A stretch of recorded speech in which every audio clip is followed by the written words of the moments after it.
everything you're dreaming of. It's so clear to me, yeah, we got everything we need. No, we can't complain, we're living the good life, you and me. So take my hand and follow my lead. You'll love what we do, I'll make you believe. I'll make you believe in magic. Won't you believe in me like a fairy tale was so classic? We'll live our fantasy. I'll make you believe in magic. Won't you believe in me like a fairy tale was so classic? I'll make you believe. I'll make you believe in magic. It's magic. I'll make you believe in magic. I'll make you believe in magic. It's magic. I'll make you believe in magic.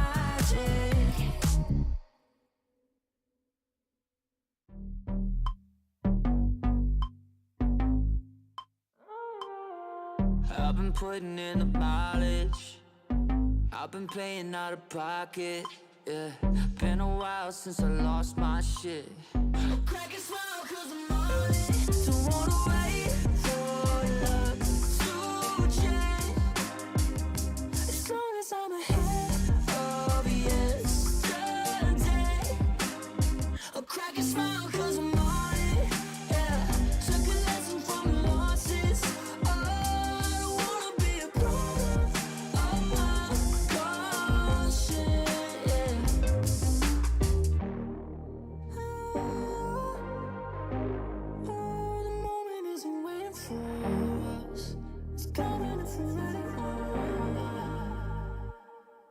While back, thought I was defeated, lost track of my sense of being. I turned back just to catch a feeling.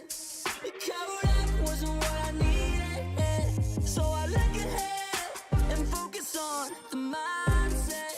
Just to wonder where the time went. In a rut, but I'm on the climb. I know it's time. I'll crack a smile 'cause I'm on it, yeah. Took a lesson from the losses.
From the start, I gotta tell you now, you're standing away too far. I gotta tell you now, what you're doing to my heart. I gotta tell you now, I need to know who you are. Ooh, you look so good, I can't believe I'm not fantasizing. The way you move your legs around are so mesmerizing. I fell in love again, right in the moment when you turned around. You're my midnight miracle. You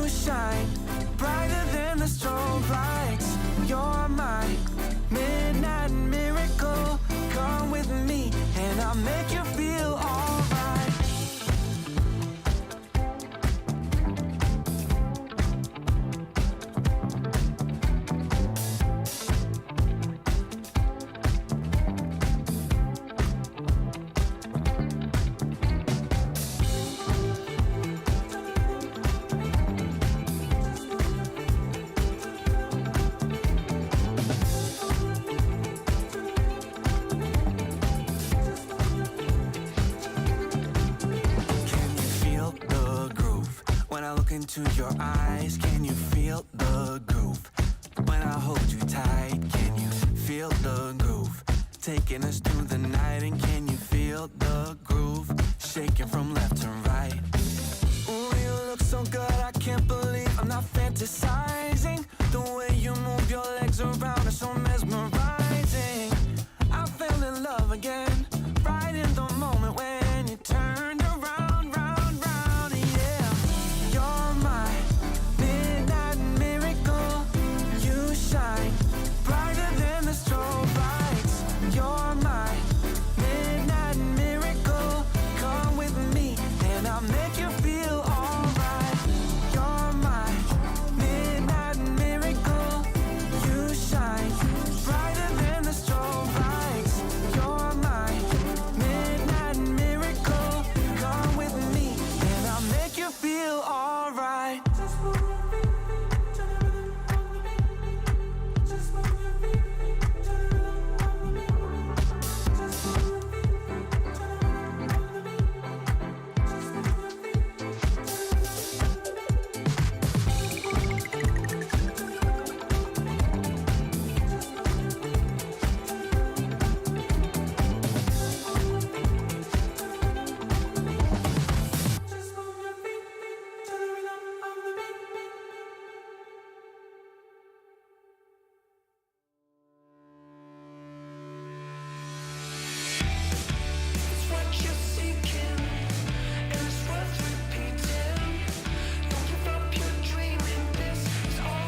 this vibe alive. I know the words that I say show up materially, even when I don't need to. Moving the way that I like it. Think I got it right this time. Got everything I need and more. Grab a cup, oh, 'cause mine is going over. Like every morning is an open up. Got truth, casting a spell over me. Got everything I need and more. Grab a cup, oh, 'cause mine is going over. Like every morning is an open up. Got truth, casting a spell over me.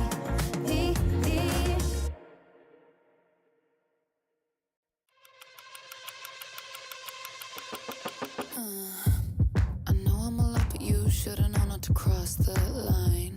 Now you sobered up, what the hell did you think that you'd find? The passenger seat of my heart has been reassigned, but it's still buckle up if you don't like it rough. You can run, but there's nowhere to hide no more. You can cry, but they won't hear a sound. Reading you like the Bible, there's no way out. Light if I get burned, your time's up. A lot of tick-tock, tick-tock. A lot of tick-tock, your time's up. A lot of tick-tock, tick-tock. Your time's up.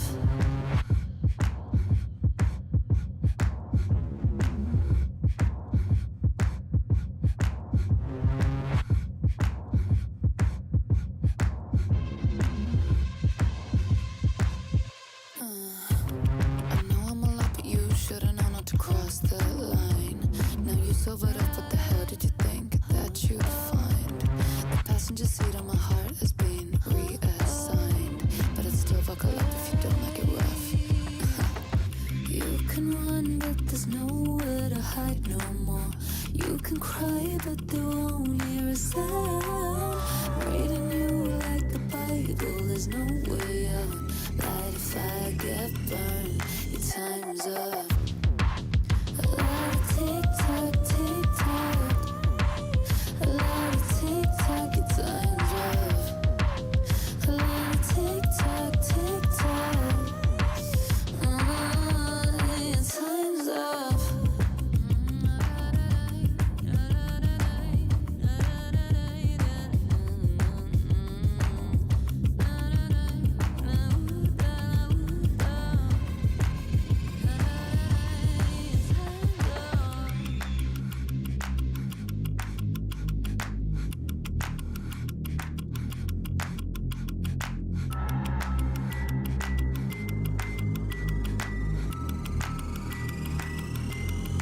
Time's up.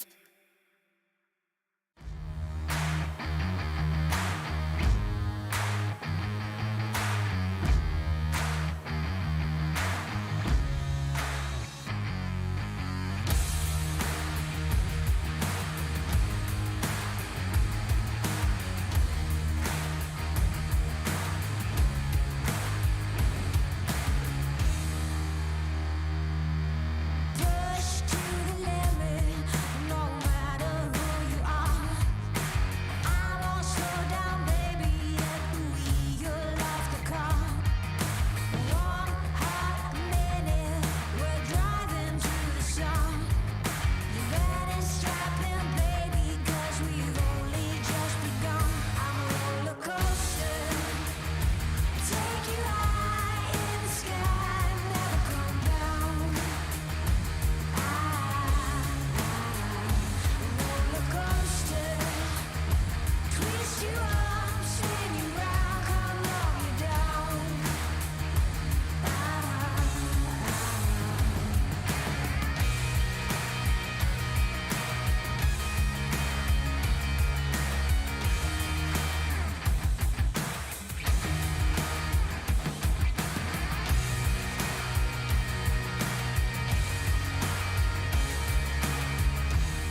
side.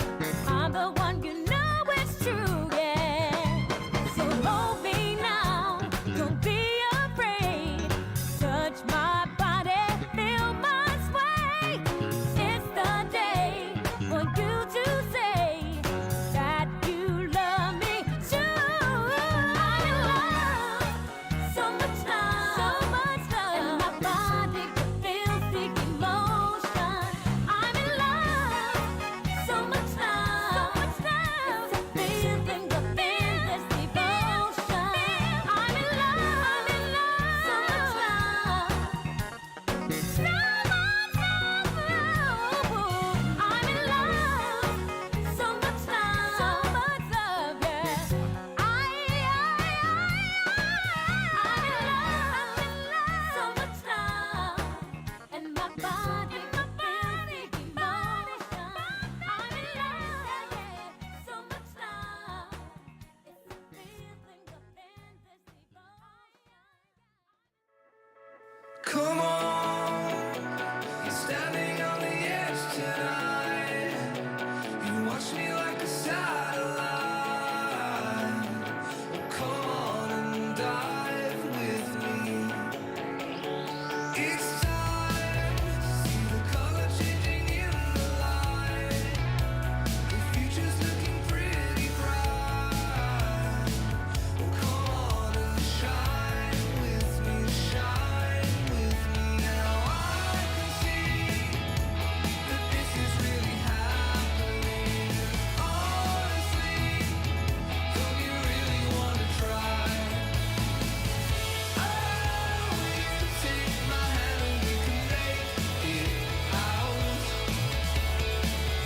Oh, if you take the leap, I'll never let you down. Come alive, wait until the time is right. This could be the best night, as long as you're with me, you're here now. I can see that this is really happening. Honestly, don't you really want to try? Oh,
wild, wild, wild ride.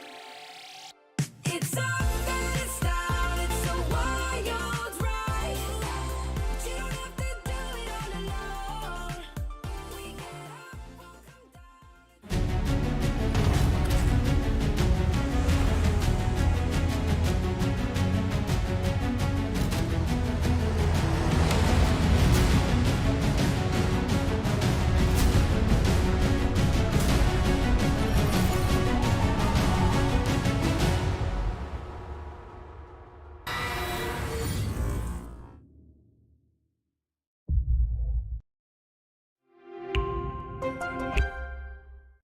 Peggy 18.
Well, it's time to decide which team is going to be joining Elevate at the Berlin Major for APAC South. And of course, a couple of other implications that we'll get into a little bit deeper into the night. But welcoming to the desk once again, it's Mandy and it's Dev. Dev, how are we feeling today as we know that this is the final time we're going to see these teams before the Berlin Major? Well, those that make it, that is. Bit sad, to be honest. It's coming to a close for stage 2, but it's been a great stage so far. We've had a lot of teams rising up. We've had some complications and some heartbreak for other teams as well. So it's been an action-packed stage, and we're going to end it with a bang as well. We certainly will, but Mandy, before we do end it with a bang, it's probably important to have a look back at last week, because last week I feel was probably more of a determining factor than what it should have been. There were some pretty big upsets coming the way of some of the teams that we thought potentially might have been for a shoe-in for that major spot, but regardless, it kick-started here with the Direwolves and Knights matchup. Yeah, the Direwolves and Knights matchup went pretty surprisingly close. They took us to border a map that we didn't expect them to go to. And last week there were just so many permutations for who could be a shoe-in and who could be a shoe-out. Eventually the Knights happily taking away that first map. Wildcard definitely not hitting the mark, Dev. We've had so many issues with this roster coming into 2022. You know, a lot of inconsistencies, and it kind of showcased once again tonight. I tell you what, Wildcard, last week, hey, you get it right eventually, Rob. Sweet. Wildcard is the most, debatable team. They always debate us into thinking that they're finally, at the top again, and it wasn't so. And Gladiators really deserve all the credit that they have gone, and their story, of course, will continue tonight. That it will, and a story that I feel has gone pretty underhandedly this stage has certainly been the Chiefs, Mandy. Looked like they were going to put up a bit of a fight, but once again, Elevate just showing why they're the best. Absolutely. Elevate not resting for a second now confirms the major. We'll just take down the Chiefs pretty happily. A close matchup is not something that we would have expected, but maybe a sign that the Chiefs are starting to rise back into their old form once again. Ooh, that could be exciting. I don't want to jump the gun too far, because of course they've got a matchup tonight that they need to prove that against Wildcard, but we'll get there in a little bit. You can see the excitement of the team of Elevate going to the Berlin Major. One that really surprised us, Dev, went the distance. Fury and IG. I feel like Fury have really shown us this stage that they definitely deserve this APAC South spot. Yeah, IG has really come up, elevated to another level, but Fury as well, let's not forget that they went only defeated in stage 1. They didn't even get a single point, and yet here they pushed Invictus to overtime and have just overall been looking much better with the new roster. So this was a great game for both teams, and IG definitely deserved at the end, despite you would have noticed in the phase cameras a bit of frustration, the fact that they let it go to overtime. Now, Mandy, is there anyone in particular you want to talk about before we move on here? I know that I kind of give you both, two games to talk about. Was there anything that you want to talk about before we move on to the standings? I just think that last week has so many permutations. Invictus winning out in overtime, I think we just agreed that was the most heartbreaking way to win a game possible. Yeah. And my heart goes out to them for today. But now we have Knights, we have Gladiators taking the fight, and both of them look like they're in pretty hot form from last week's results. Well, let's have a look at how those results affected the standings. It's been a bit of a shaker. Last week really did throw a spanner in the works, including the fact that IG can no longer make the Berlin Major, but it does leave a very interesting matchup with Gladiator and Knights. Now, as we look at this, Dev, anything that sticks out to you as something we should talk about? Look, reflecting upon the whole season, obviously the big narrative of this stage has been the fall of the Chiefs, who did phenomenally in Stage 1. They knocked out 2 Korean teams in the playoffs, and they have just fallen down to the very bottom of the standings. Also seeing Fury rise and climb their way out of not getting a single point in Stage 1 to getting 7 in Stage 2 is really great. Direwolves kind of had the opposite problem, though. They were undefeated in Stage 1, and now they ended up in the bottom half of the standings, not even close to a shoo-in for the major spot. Elevate's really the only team that's managed to provide any kind of consistency in APAC South compared to Stage 1. They've actually gone above what they managed to achieve there, and they sit back in first place, which I think everyone can agree they rightfully deserve. It's just now up to us to find out who deserves that second spot at the major, because it's a very tight contest. Well, here's a Xenox fun fact, and he's not even on the broadcast yet. Elevate are the most consistent team we have in APAC South. They have not finished lower than third since its conception all the way back at the start of 2021, and that includes 2 first-place finishes. We'll have a look at the matchups tonight, because these are the most important matches that some of these teams will be playing. Gladiators and Knights, they go head-to-head. Winner goes on to the Berlin Major. Now, there is a slight little permutation with that we will talk about with the Knights. They must win in regulation, but for the Gladiators, any win will secure them a place in the Major, which would be absolutely ridiculous thinking about where they've come from. Looking down the line, though, Chiefs and Wildcard game, Mandy, would you agree that that's kind of like the redemption match for both of these teams? I would agree with you. That's the match for dignity, in my opinion. The Chiefs and Wildcard. No one wants to be dead last. Everyone wants to fight for it. You may as well put your cards on the table and try and claw something back in the final Playday. Well, we'll have a look at how these predictions have gone for us, as Fury and Elevate was kind of the next game I wanted to talk about. Xenox has given, I feel like, a throwaway vote to Fury here. Surely that's not possible, Dev.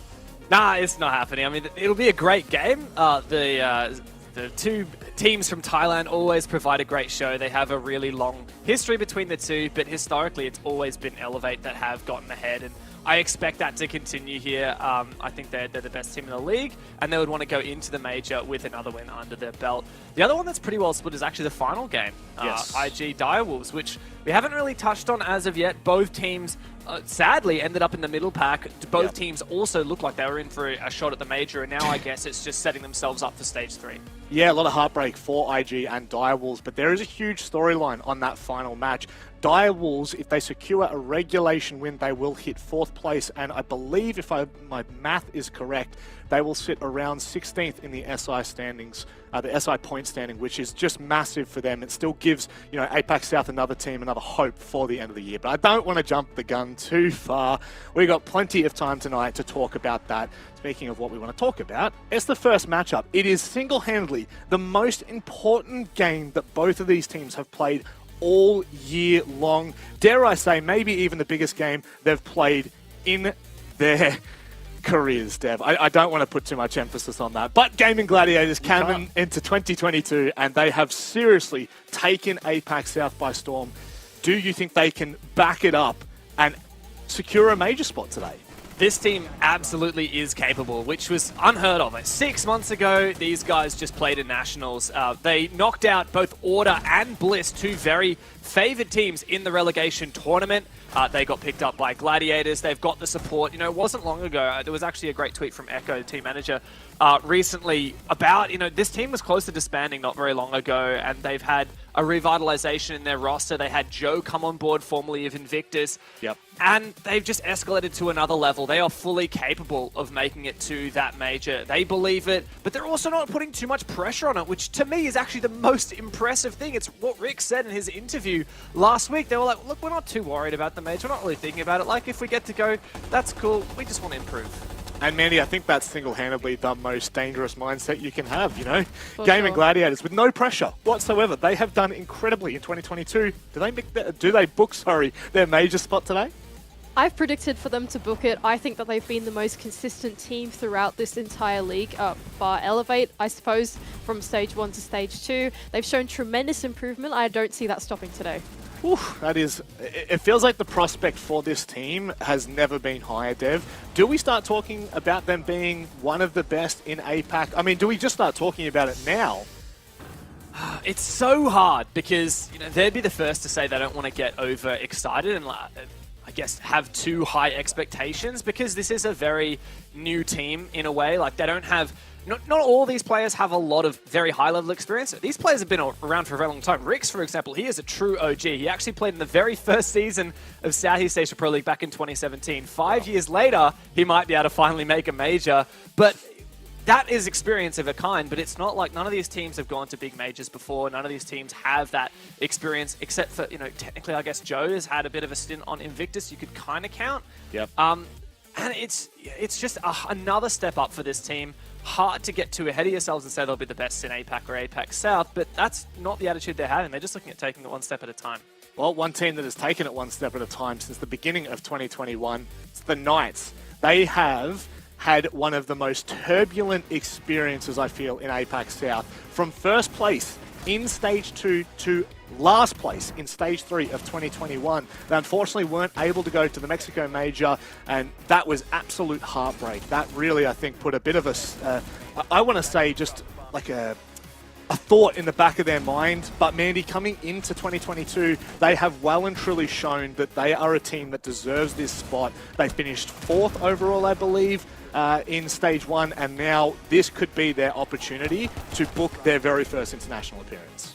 Absolutely. I think they're missing out on the major. Was just adding fuel to the fire, more of a push and ambition to try and make this one coming into Berlin. And now the opportunity has been handed to them in this best of one against the Gaming Gladiators. The Knights have been through turbulence is the exactly correct word, I would say. They haven't shown quite the consistency. Sometimes they've dropped the ball to teams that we didn't expect. For example, Fury were able to take them down.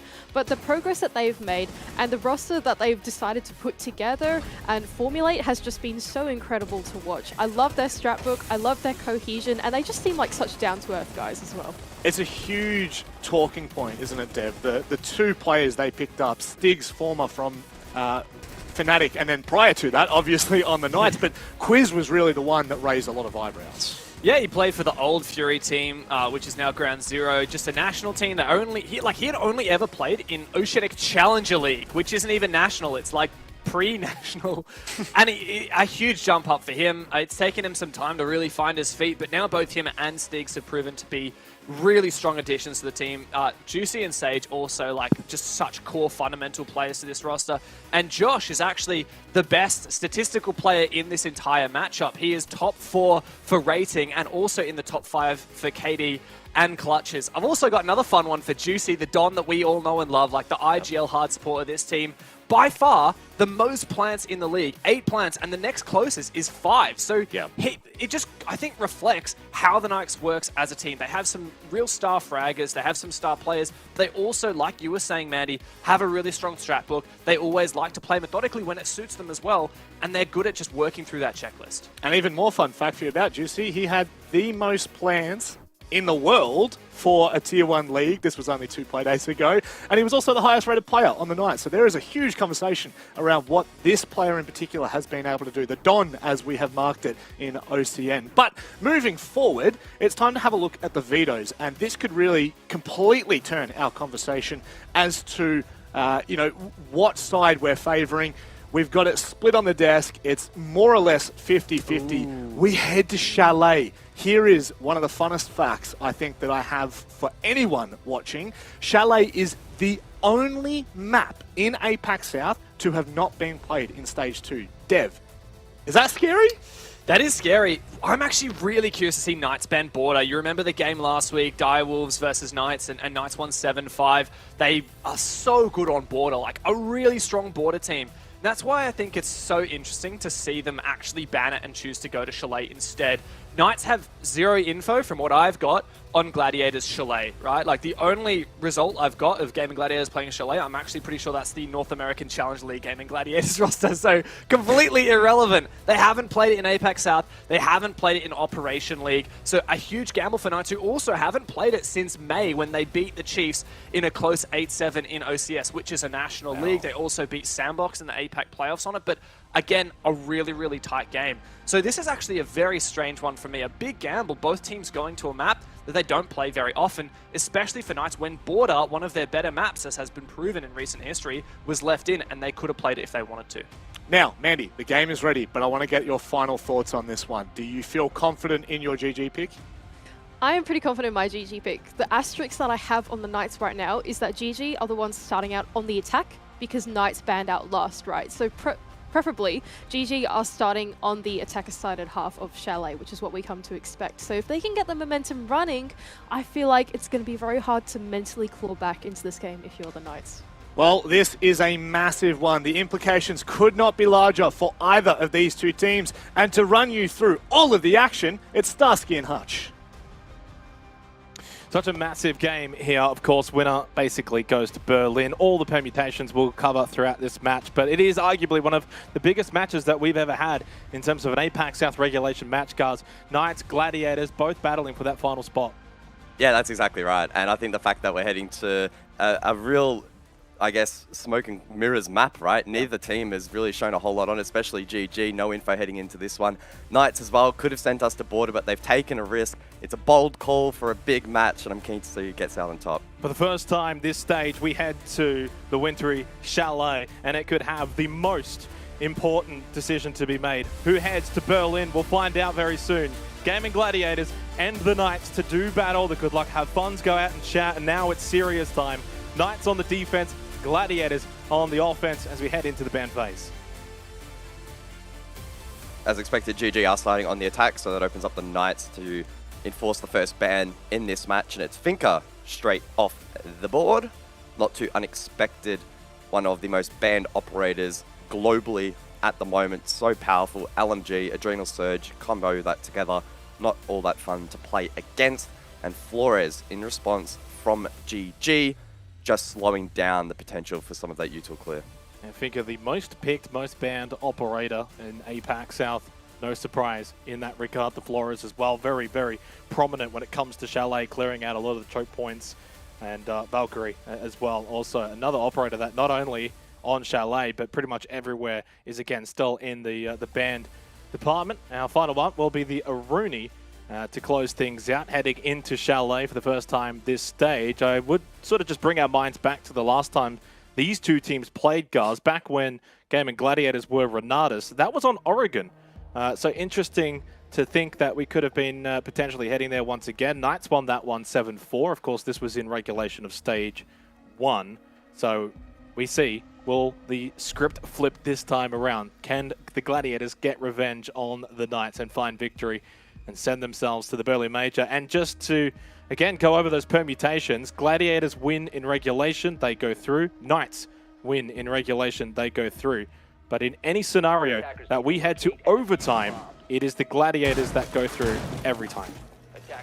Yeah, so ultimately that means it's a race to 6 rounds for GG in this match. So the fact that they are starting on the statistically favored side of attack gives them a huge, huge boost in this matchup. It's very difficult to look past that. I'm sure that will be in the backs of the minds of the Knights, but it's up to the Aussies on the defense to just put that behind them, right? If you are the best team, shouldn't really matter. You should be able to get them done in regulation anyway. And they know already heading into this match, they can't make too many mistakes, otherwise that opportunity will slip away. We head over towards Bar Gaming for the first bomb site here.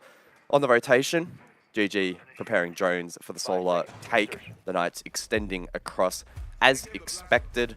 And this isn't really playing out all that differently from stage 1. And that's strange considering that we haven't seen this map played at all. Well, straight away, when you kind of look at the lineup the Gaming Gladiators bringing here, the Amara, the Ying, the Lion, sensing a bit of a rush attack could be on the cards. But when you consider this is a best of 1, you can't make mistakes. How many times have we seen teams, especially even on maps like Chalet, go for that sort of blitz take, and it all just falls apart to a strong defense?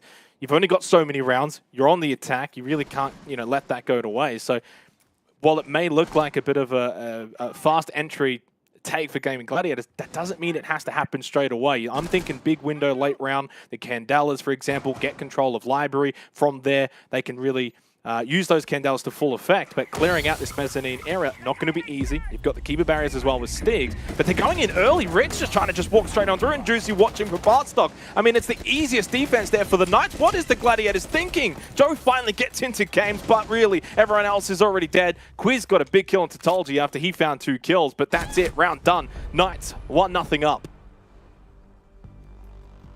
Well, that slight advantage perhaps that GG did have in getting to 6 first has perhaps now withered away off the back of that first round.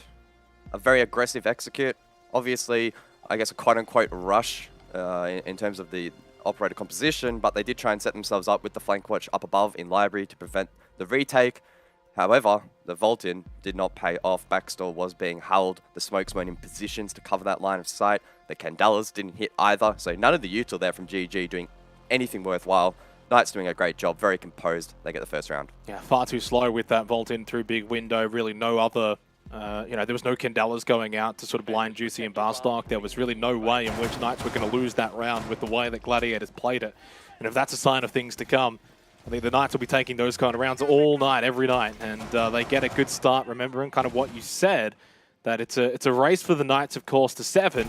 It's a race for Gladiators to 6 when it comes to the rounds. Well, the Knights get 1, and so that kind of now already diminishes the advantage that maybe Gaming Gladiators had. So we go from here, and I would imagine Gladiators won't be looking to go for that kind of approach once again as we change up here for the second round.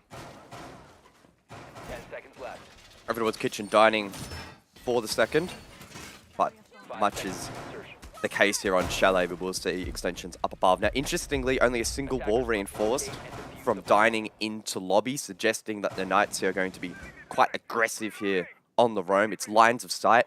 That can be seen all the way from Trophy, depending on how the Knights have set up this particular objective. You can see just how long those lines of sight actually are. And for GG, that means that lobby control isn't necessarily going to be as free as it otherwise would be.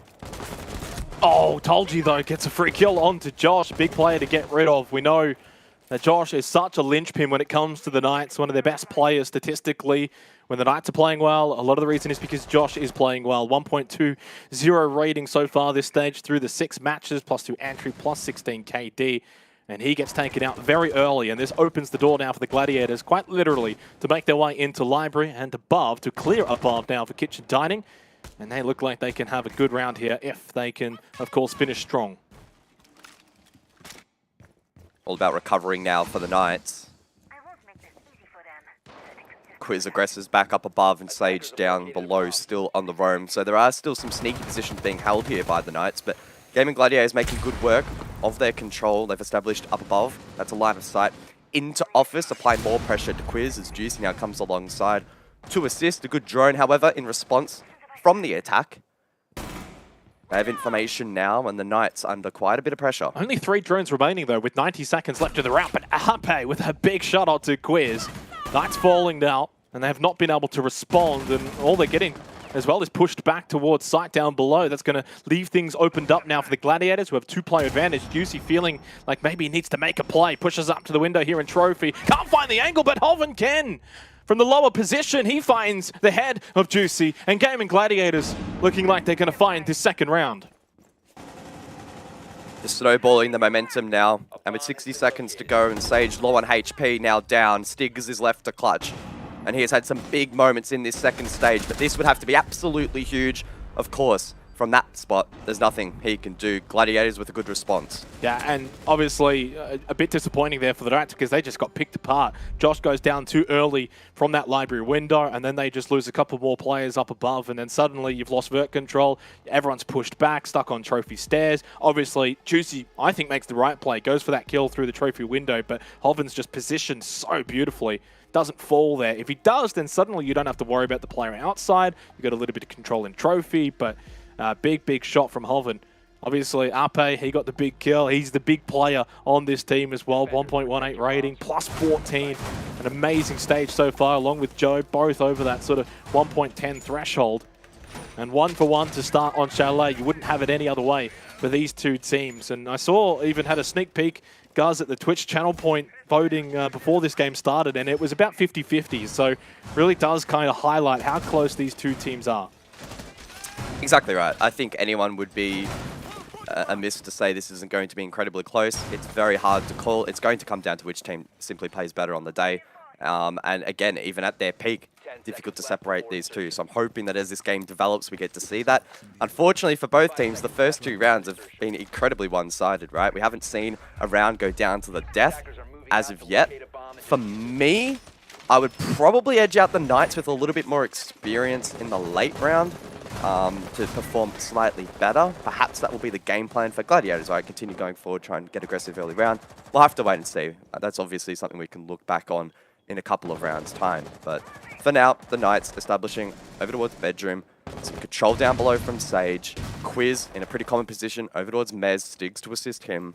Sage has been taking quite low. Don't know exactly how that took place, but nonetheless, Gladiators, I'm assuming, will want to work from library across, and Quiz is going to be a big player for the Knights in this round. Well, this entire match, you know, obviously only being a best of 1, that's a Gemini, is going to be about which team can adapt better under the circumstances. You look at round 1, obviously Gladiators tried to make a bit of an offensive play. Then round 2, they slowed it. They used their drones, right? And then they changed their approach. This is a great nade onto Josh, though. Hoven, 2 big plays in 2 big rounds. And Josh goes down early once again. That allows entry into games now for Gaming Gladiators. And a sense of deja vu from round 2, with a similar sort of circumstance happening over towards Library.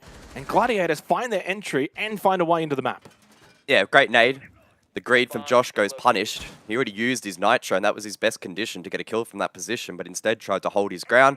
That wasn't really going to work out. I know they need pressure down below the Knights, but probably would have been better off forfeiting that, at least momentarily.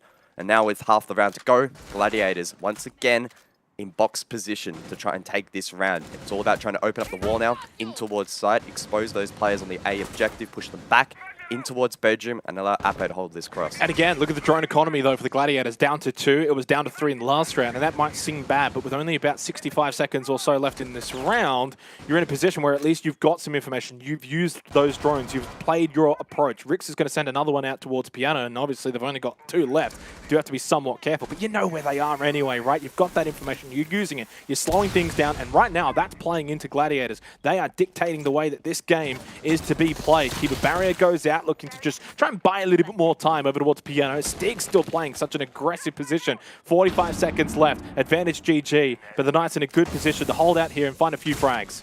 Sage has Nitro below as well. Stiggs, his keeper barrier has been dealt with. He needs to try and hold down this position. Quiz assists though. Joe down, Stiggs still prone. And Stiggs pushes in a little bit further as well. Quiz trying to deal with the player on the rappel. 30 seconds. They're going to have to make the push in, but Stiggs not watching the window. Ape just pushes straight into Piano. Free kill onto Stiggs. No one holding the shield as well, but inside a bathroom. Up Nitro. close, surely it's Juicy, the Don. But Rix getting the plant down. Successful. 3 versus 3 post plant. Quiz goes down. And it is a big play on the rappel for Tolji. Hoven still as well outside on the balcony, can hold, and from here you would think Gladiators should be home.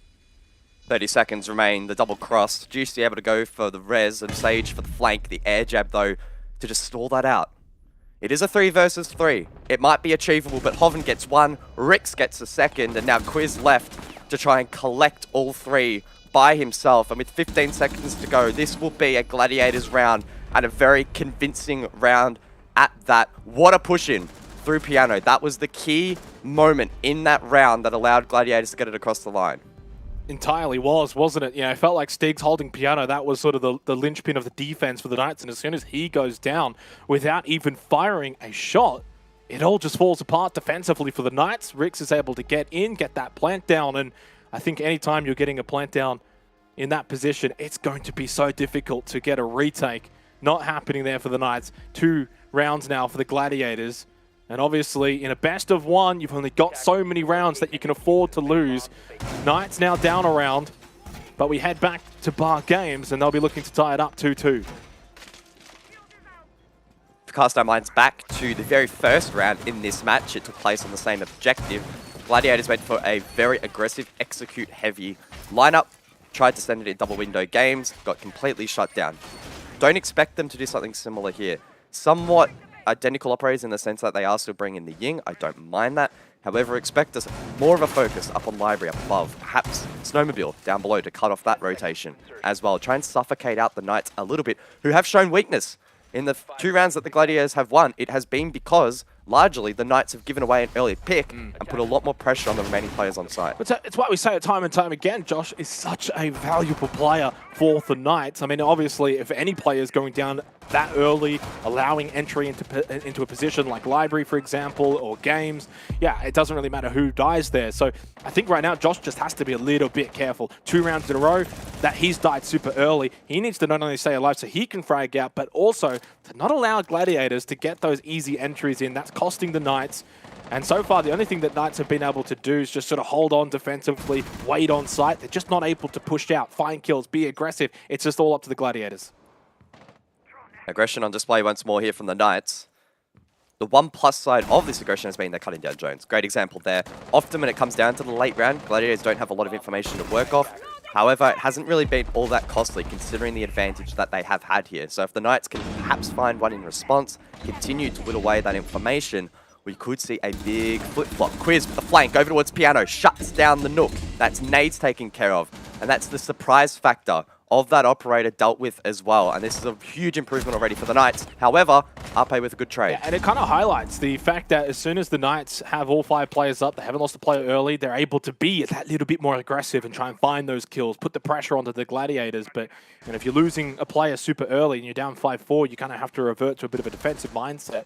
Minute 30 seconds though, now 4 versus 4. I'd say considering the fact that it's Bar Games, Knights in a very good position. The mezzanine area has still not been cleared. Quiz obviously found a big kill earlier. They know as well the positioning of GG over towards Piano. Shield still up for Stiggs, top library stairs. He can hold that position, not too worried about the utility. Down to 3 drones again. This drone economy has been a factor so far, but it has not determined the round losses for Gaming Gladiator. Stiggs falling back now. Hoven, big kill onto Quiz, takes the mezzanine position. They haven't got top library stairs though. Stiggs is there. He's holding the fortress down. He gets a big kill onto APAC. Really good util play there from Gaming Gladiators, and ultimately they do still have the advantage. Stiggs though, the thorn in the side, but he is forced back. He'll now play alongside Juicy with 45 seconds to hold out. GG with control up above. Should be able to set up now for that double window plant. Lion, no longer a factor. No more util available. And this execute will go right down to the wire. Do not count the Knights out from this one. Juicy sitting inside a bar stock. Stiggs roaming around bar. Well, actually, no, he's all the way down in Snowmobile. He's going for a bit of a flank here. They lost Juicy, though. Hover with a big nade. Stiggs, he's not clutching it from there. They knew where he was as well. It's another round for the Gaming Gladiators. Knights on the back foot early here on Chalet.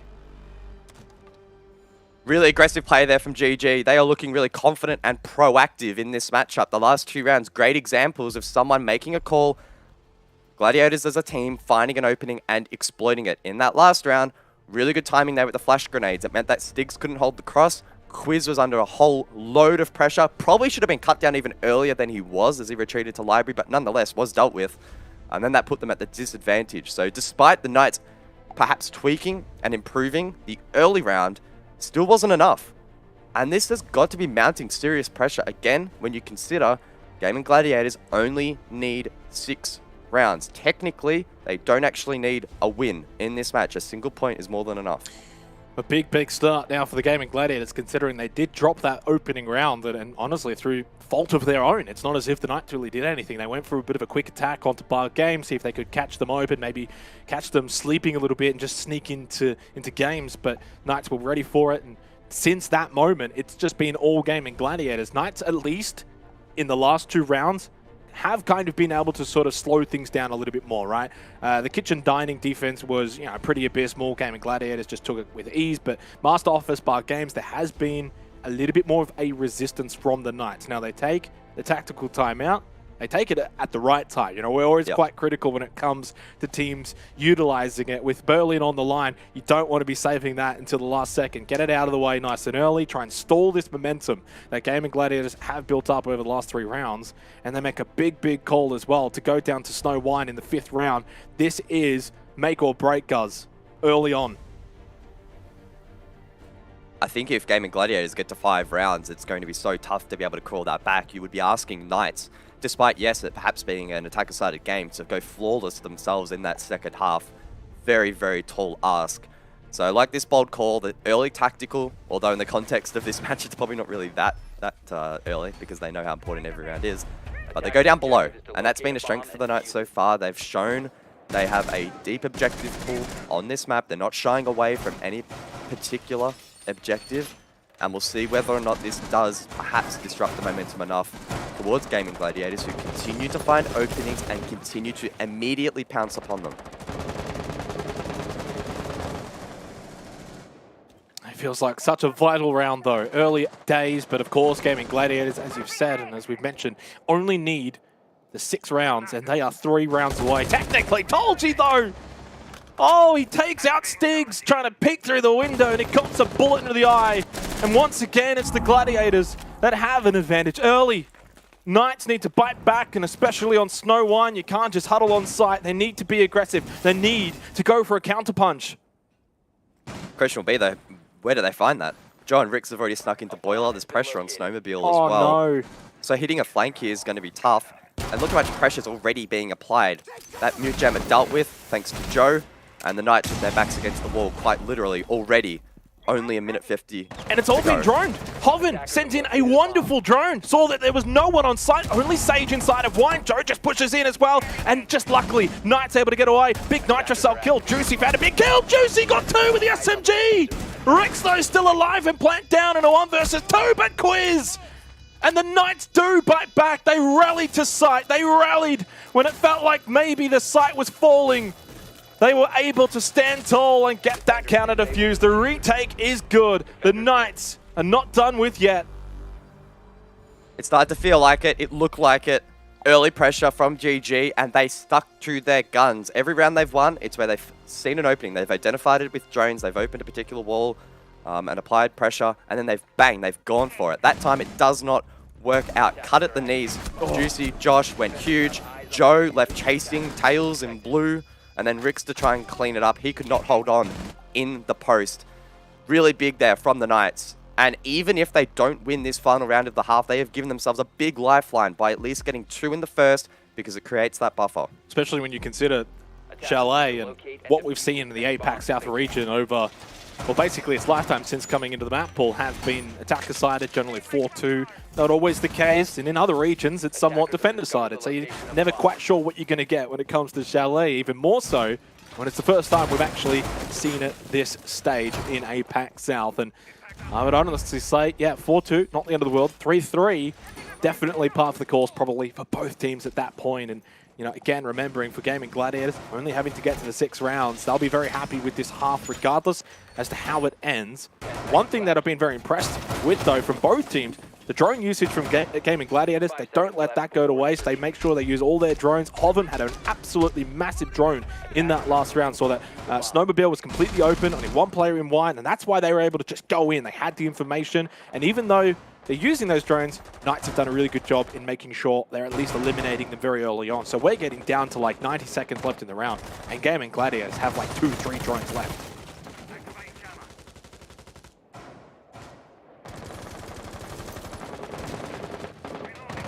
Pressure now really starting to mount.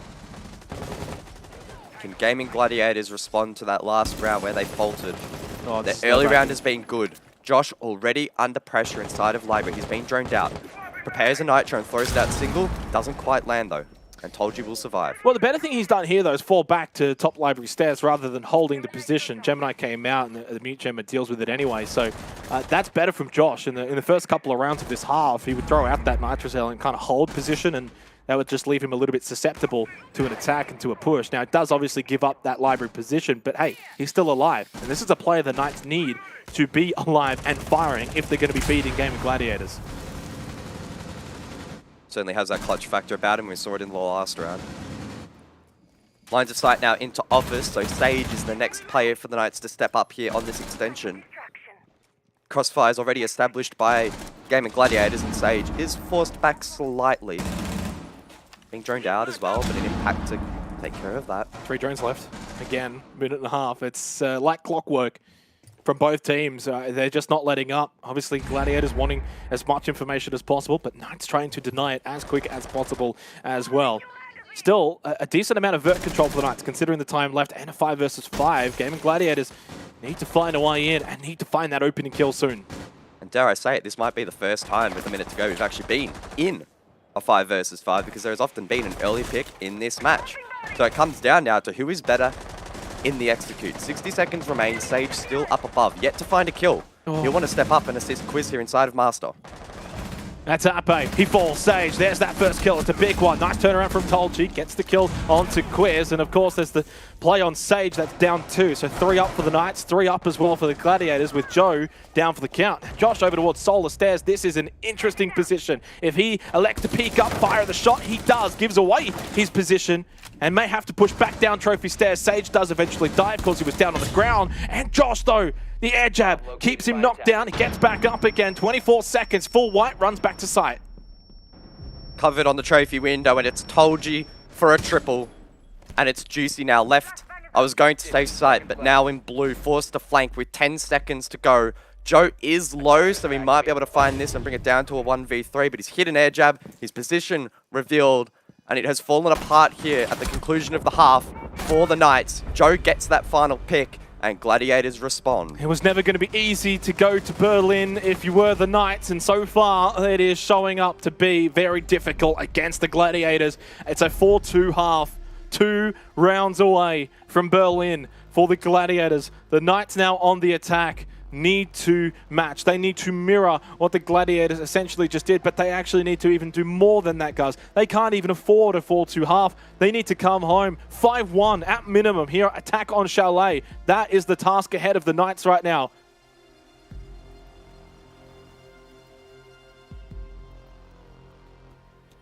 I'll just let the players stew now for a little bit as that pressure begins to build. And that was one of the hallmarks for Gaming Gladiators towards the back end of this stage, claiming they are playing without fear or without favor. Every match treated equally and not really having an expectation to reach the major. But sometimes this is where that changes, that mentality, when you realize you are really that close. You're only 2 rounds away. It's up to GG to not let that creep in too much, because we are expecting some sort of a momentum shift in this half. The Knights should be able to mount at least 2 or 3 rounds and keep this match incredibly close, because from round to round it has been flipping and flopping, and it has been very tricky still, in my opinion, to call out who has been the better team so far. On a site like Chalet, entry kills so important. We saw that in the first half, single-handedly in a couple of rounds. Josh going down early, opened things up for the Gladiators. We kind of now look to the Knights and think who's going to be those players to stand up. +2 entry on Josh, and you've got a +3 entry on Stigs throughout this stage. They are the 2 highest-rated players when it comes to entry kills for the Knights, so kind of keep an eye on those particular players here in this second half to find early kills for the Knights, give them an advantage. The other thing to keep an eye on, drone usage. We saw so much of it from the Gladiators. Are the Knights going to be able to replicate that to get as much information as possible? Gladiators were basically overflowing with information in that first half, and it's so important when you're attacking these kind of sites to have that information. And boy, did they break down what is usually a quite solid defense line from the Knights. They made it look quite easy a couple of times in that first half. Knights need to replicate that. Straight away, Quiz onto the Rappel, outside bedroom, and now to 5 versus 5. Round 7. These are the final couple of moments for the Knights they cannot let slip, where they're not essentially on match point. Gaming Gladiators, they win this round, and they are effectively on Berlin point. Really nice keeper barrier there from Hoven, just delaying the impact of this cross from Quiz on the double window. As we prepare to see where the Knights really want to establish themselves in this round. Drones inside of Solar, so a potential hit from that side. And Juicy does have the diffuser on the north. So a stark contrast to the pushes from GG. A lot of pressure here on Quiz to perform on that cross, but Juicy gets the first on the entry. Ape, though, gets a trade back shortly after Quiz 2. Did actually get the direct trade onto Ape. Air jab onto Joe, shuts him down. Stig's big kill. Knights just obliterating now into sight. 4 versus 2. They've got the key advantage, and maybe they can also get some momentum to start flowing their way if they can build off of this round. But Tolji, Rix, they won't go down without a fight. And it doesn't take much if both just find a kill together. That brings it to a 2 versus 2. And the Knights could be in a whole world of trouble. Knights need to close this round out. No ifs and buts. They have to finish strong here. And I think they will. Josh finds the kill onto Tolji. It's only Rix left in the 7th round. Knights looking to send this to 4-3. They want to go the distance. They have not heard no bell just yet. Stigs with a couple of big kills in that round. And the Knights are still punching. They sure are. And what a way to kick it off. Juicy with the entry. Known for being so capable in the late round. Known for being one of the best planters in the world. Still sees an opportunity there early round. Makes a percentage play. Gets the opening pick. And the rest of the team ready to capitalize upon that. GG. They blinked. They looked back up. Half the team was dead. Really well done by the Knights. We go to basement now for the second defensive attempt from GG. We saw on their attack, it fell apart off the back of an aggressive play. Let's see what they've got on the defense. Well, it isn't an aggressive play, though. If you drone sight and there's no one on it besides one player inside of Wine, do you not think that's a good time? But maybe Joe just rushing blue was a little bit. Well, yeah, okay, that one was a little bit crazy. It was like a dog just chasing another dog's tail. But I think it's almost like a trap, right? Because the idea when you pick Snow Wine as the defender is to play offside, to play above, and to roam to find kills. So if you do kind of allow the attackers to get onto site, as long as you don't let them plant, you kind of got them where you want them. It's once that plant goes down outside Snow Wall, and then, of course, if that plant's down, we've seen actually players bring, say, like the Ossa and put the Talon Shield down too, and then defending outside, and at that point, you almost just can't get the counter defuse. Obviously, no Ossa here, but something to think about. So Knights, it's all about understanding what do you want to do? Do you want to try and get that plant down and obviously then defend it, or play into the roam game? And they brought the Jackal, so there's probably your answer from Quiz. That's not to say that there won't be early pressure here on the breaches. Snowmobile left exposed, as you can see, left-hand side screen. No one there to deny outside of impacts from Rix. They don't land, so that's 2 impacts lost. Good start for the Knights. I'm assuming Juicy or Stigs will rotate over towards north for the west main push down into Boiler, into Tolji's position. That said, this is a different setup, more aggressive, a shield facing the run out, some ADS devices as well for the Knights to contend with. I like the Boiler hold though. I think we saw when Knights were defending this, they left Boiler completely open, and if you allow Boiler to just be completely open, then you can get pinched on sight. So I like this from Tolji, holds a good angle, doesn't have to worry too much about behind him. 2 minutes, obviously 5 versus 5. Knights are going to be playing into the roam game. They've got the Jackal, Sage 1 and 6. You know, this is a player that generally, kind of like Josh, if he's fragging, the Knights are generally playing well, and if he's not fragging, they just don't have that firepower. So expecting him to find a couple of kills towards these latter rounds and really reignite this Knights attack. But yeah, you look at Juicy down there. What's he going to do? If he sees that shield of Tolji holding Boiler, he can't really push forward. Now, he's droned it out. So he's thinking, well, what do I do now? He just sits there. It's time being wasted. This is really good right now from Gaming Gladiators.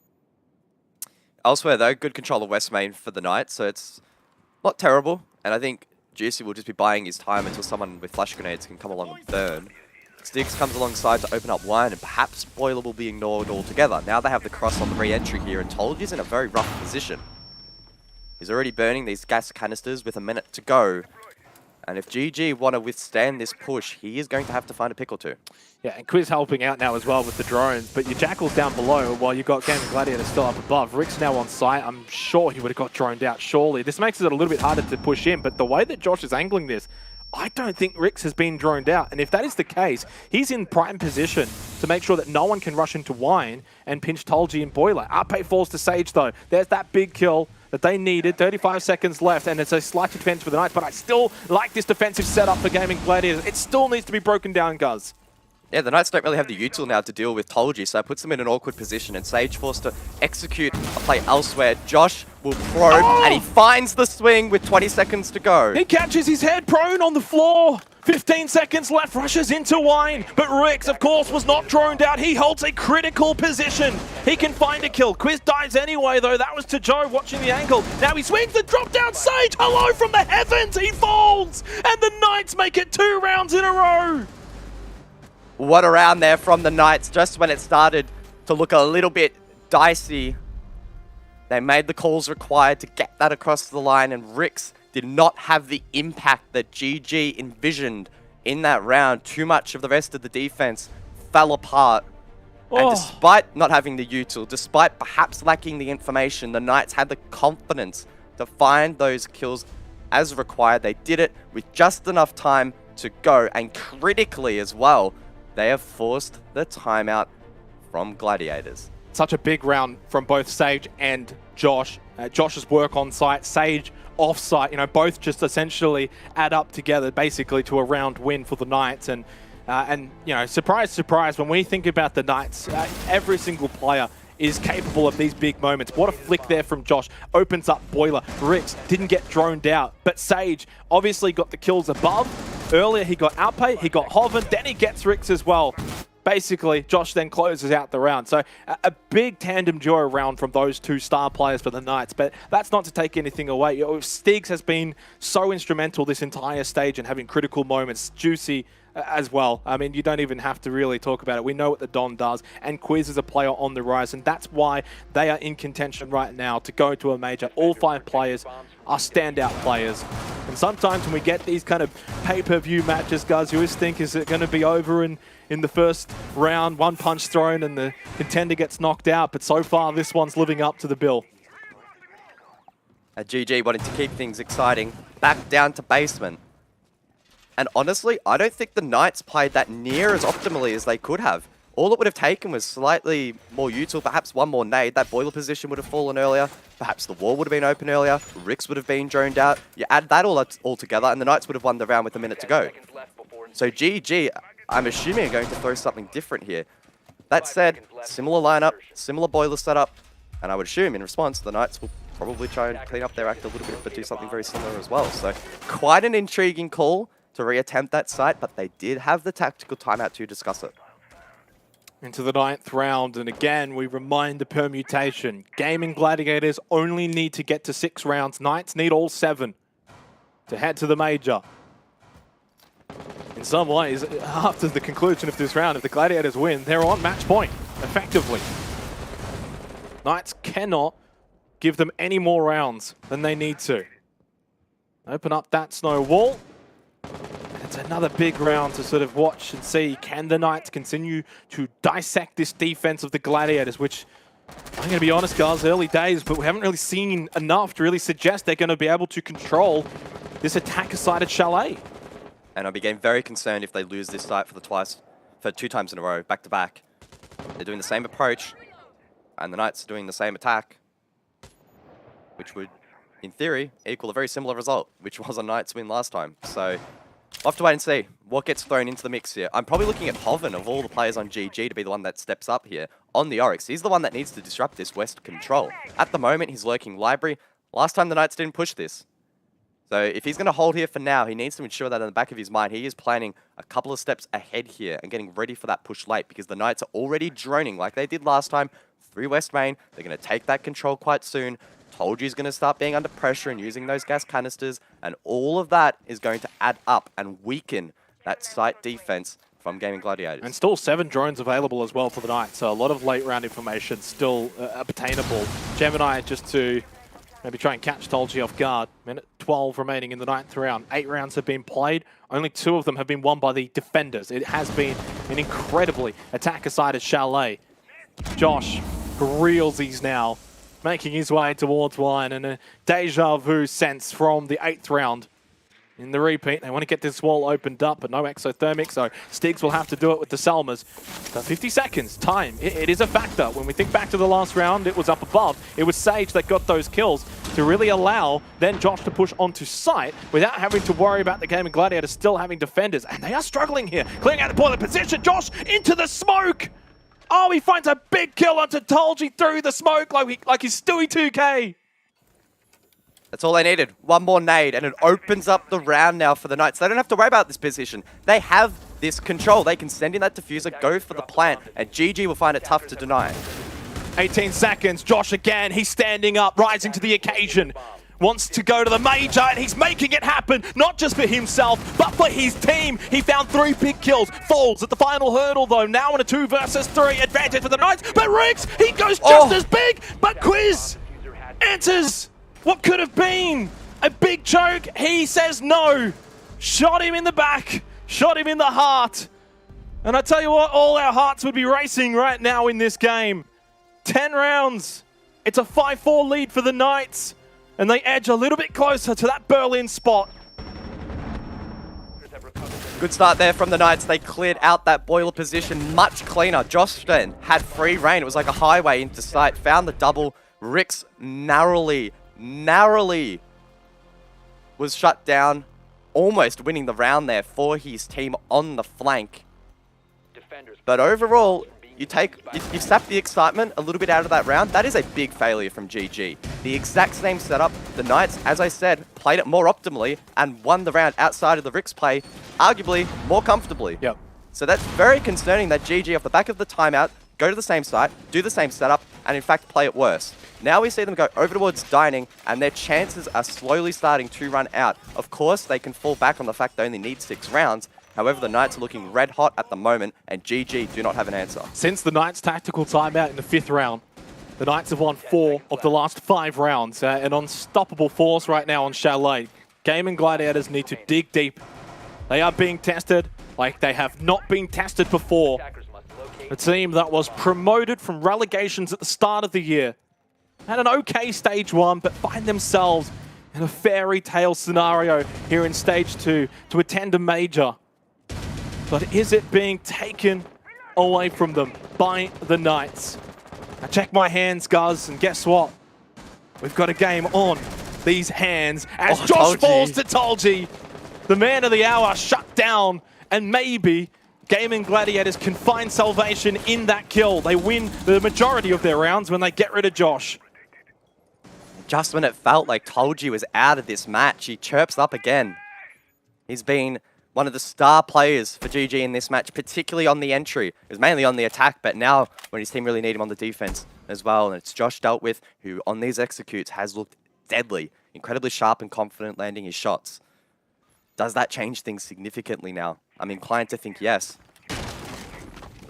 Upstairs, not reinforced by Gaming Gladiators. The Knights will look to seize that opportunity to get control. Juicy as well, confident in lobby. Sage and Stigs to cover. And despite only slowly enclosing at the halfway point of this round, it has to be said, despite being at the man disadvantage, Knights have good positions. The positions don't matter if your manpower is weakened. Tolji with the Nitro! And it's 3 in the round.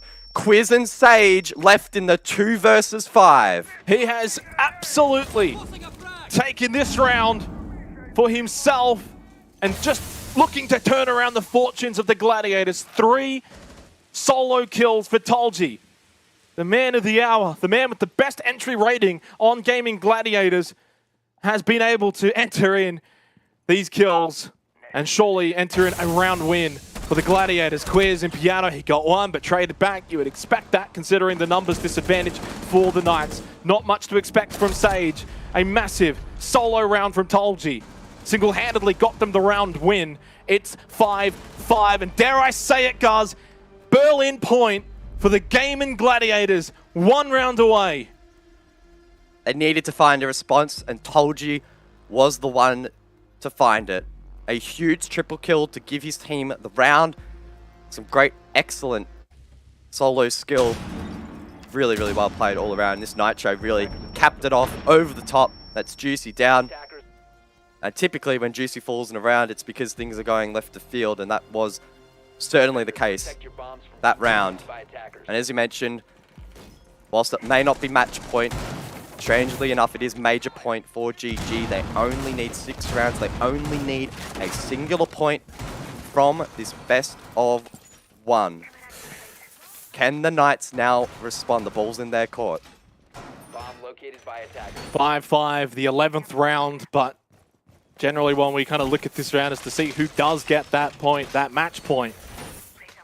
Gladiators already have it. Knights must win the last 2 rounds. They've already proven and shown that they've got the capabilities of winning multiple rounds in a row. They won 3 in a row from the 7th round to the 9th round. I think the most disappointing thing, if you are a Knights fan, though, is the fact that they just weren't even in that last round, Cars. It wasn't even a contest. It was just Holgi finding 3 early kills. If that happens again, Gladiators are off to Berlin. They cannot put a foot wrong. They cannot make a mistake. They quite literally have to be perfect from here on out. The next 2 rounds, they must win. No second chances, no more opportunities. And Tolji, I tell you what, this man is looking dangerous. If he hits that pre-fire, it's over. The Knights are chalked. Fortunately for them, though, he does not land it in through to Trophy and will relocate as the Knights go for a map sweep northern across, try and prepare themselves to clear Mezzanine. And there is plenty to clear. Deployable shield, keeper barriers, and this will be a tall challenge. But it's times like these where you need to step up and prove that you are worthy of one of those 2 coveted spots.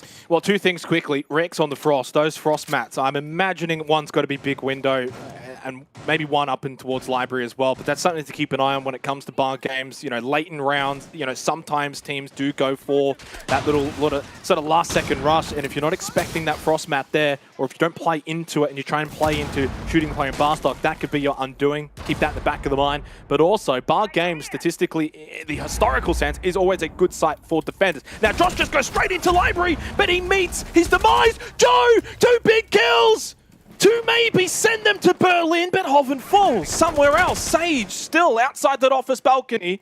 So technically 3v3 throws out the nade. He might have got more than just the kill. He might have got a little bit of damage as well onto Joe. Half health. It's now a 3 versus 3. Minute 10. Still time. Pings go out. Joe, 2 big kills already. But has he given up position above? The answer, yes. The defense with really good information. The Knights, though, need to try and counter it with their own. They still have the Jackal available. And Sage catches Rix off guard. He was repositioning. Now a 2 versus 3. Make it 2-on-2. Joe for 3. 3 big kills from Joe from nowhere. Quiz found the kill onto Tolji. Shuts him down. Joe's got 3. Needs to make it an ace. Can't happen. That's it. We are going down to sudden death. The winner of this 12th round will go to the Berlin Major.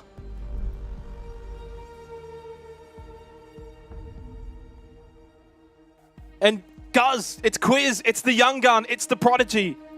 The guy on this team that's known really for being one of the future prospects stands up now. And there's some delight in that there if you're a Knights fan. Big round from Quiz, big round from the Knights. Match point for both teams in a rare historical circumstance here in Siege. At 5-6 match point, both teams are on match point. It's been a good script tonight. It has been a very, very good script. Defenders, protect your But bombs from being even you and I don't know how this one concludes. I don't think anyone could predict the final twist in this tale. Back to bar. Last time GG re-attempted a site, it failed. It was worse on their second attempt, some may say. Can't make that same mistake. As you mentioned, quite literally, whoever wins the round, they're in. If GG win, of course, the match will continue for a formality, but it means nothing more than that. The hands now shaking. The hearts are pounding. I don't even know how you'd be playing right now. It's a credit, though, to the players. Sometimes, you know, you've just got to sit back and think that it's almost a little bit disappointing both teams can't go. But to put yourself in the shoes of these players right now, what they're feeling, they are right now, I would imagine, having their heart beating out of their chest. But they just have to stay measured, stay composed for this one last round. Put everything aside. It's 0-0. There's nothing on the line. Just play Siege and play it as best as you can and see who comes out on top. Both teams deserve it. One's going to walk away feeling as if they have blown their chance at a major. The other team will be beyond elation. Who's going to make the big plays? Who's going to make their name known in the historic books of APAC South? One of the best leagues that we've got in this incredible game. It just brings the entertainment that like no other league can provide. We already have one team booked in. That's Elevate. And only one spot for South now remains. 2 minutes will decide who goes. But for now, we wait. The Knights with decent control towards the north once more. Tolji pressuring Quiz over towards Dining. Nobody wants to put a foot wrong. If you put a foot wrong here, you put the rest of your team under pressure, and nobody wants to be the player that does that. Well, you also have to remember there is a time factor, right? Minute and a half remaining, and you haven't really done a whole lot. That is something you do have to keep in mind. That shield's still up top library, so yes, you don't want to put the foot wrong, and you don't want to make mistakes, but you've got to make plays, and you've got to do it, honestly, quite quickly here. Joe, sitting inside of that library entrance, just watching that shield and maybe looking to try and catch them on an off angle. That might be the difference maker, right? Just that little off angle position that catches a player off guard, getting that extra kill or two can be the difference. Juicy, the Don, the older head on this team, you know he's not going to be frightened by the situation. But honestly, all eyes on Josh to make a play here. The best player on this team. The player that can stand up and make the plays needed. And he goes in. And it's the frost mat! No way! But Quiz saved. They cover for him. Quiz falls in the hallway. Hoven and Tolji find kills. It's a 3 versus 2 in favor of the Gladiators. Can they somehow manage to salvage Josh from that map, from the grasps of defeat? He finds himself in. And Hoven still has top library control and the mezzanine. Stiggs doesn't want to push up the stairs because of the barbed wire. This is a disaster here for the Knights. They're undoing by a little pogmat. 20 seconds. Oh, Juicy with the one tap. Now a 2 versus 2. 20 seconds to go. Rix and Tolji. Tolji's already had a couple of big plays in this round. It's down to red time. Of course, they're going for the revive. They've got the numbers now 3-2. They can rush on site. Juicy's got the diffuser. He has to plant straight away. Rix just sitting down below. He'll get this easy kill. Juicy's down. That's diffuser down. Tolji falls 2 seconds to find Rix. He hides. Not does he hide. He gets the ticket to Berlin for the Gladiators. It may not be the most fantastic finish, but Gladiators, from relegation to promotion to major, they go to Berlin in one of the more intriguing finishes you will ever see in this game. What a way to win it for GG. At least win their ticket to the major. Again, the match will continue simply for formalities. As it needs to be played out. But my word, it got so close. And the play there from the Knights, could have been better than the last time they cleared Joe. They prepped the flashes, Juicy made the call, but one frost mat unraveled the entire play there for the Knights, and then Rix able to clutch up by playing into red time. Well done by Game of Gladiators. They have worked so hard and deserved this position. On the flip side, of course, commiserations to the Knights. They showed big improvement and a big heart in this second stage, but unfortunately they do just fall short, and perhaps their lack of consistency throughout the year comes back to bite them, because as we always said going into this one, GG had the mathematical advantage. They only needed 1 point from this match due to other results in the season. Yeah, and look, it's very easy to sit back right now, guys, and sort of say, why didn't Knights do this? Why didn't Knights do that? And honestly, I'm not even going to bother, because to put yourself in that position, to make the calls, to make the plays that you did, you can't fault them. You really can't. It's such a high-stakes moment, high-stakes pressured scenario. They'll look back at the VODs and think, oh, we could have done this, you know, and that's with hindsight. But in the moment, that's just the way it played out. The Frost mat, you generally, you know, should be looking out for that. You know they're playing Frost, but do you go bar? All of those things, they'll look back on and think, geez, we could have done that a little bit differently with that one round, but what a performance from both of these two teams. And now the formalities really of just closing out the overtime, which is yeah, a little bit strange, of course, because really none of it sort of matters, I guess. But all I'll say to sort of close up and for the regulation of that is congratulations to both teams for putting on a show tonight. And, you know, it really did live up to the billing. And And now we just get to sit back and watch a bit more wonderful Siege. Yeah, we'll see whether or not this one fizzles out. Of course, the Knights will still want to finish as high as they possibly can for some SI points. So,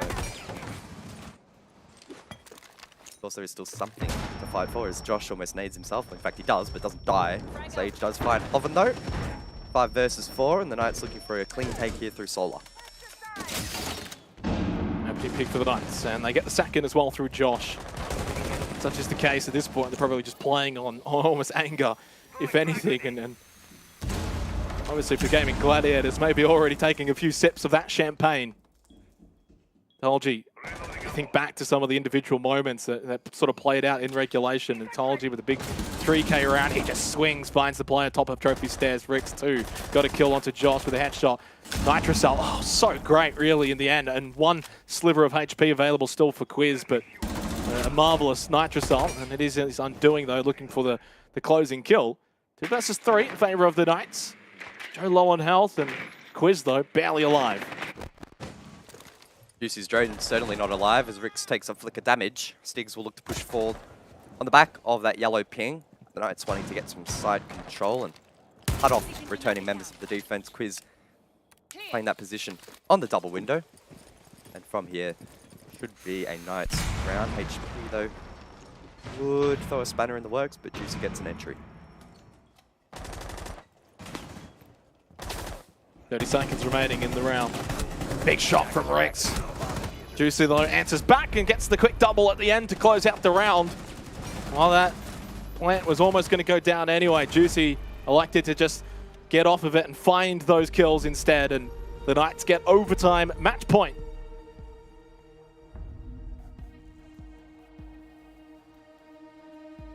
Of course, even if the Knights do still win this next round, they will fall a point short of the Gladiators. And like I mentioned before, perhaps that is an outcome of some of the troubles the Knights did find throughout the season. Obviously, it's incredibly tough to be consistent in a best-of-1 7-play-a-day stage, but ultimately they did just fall short.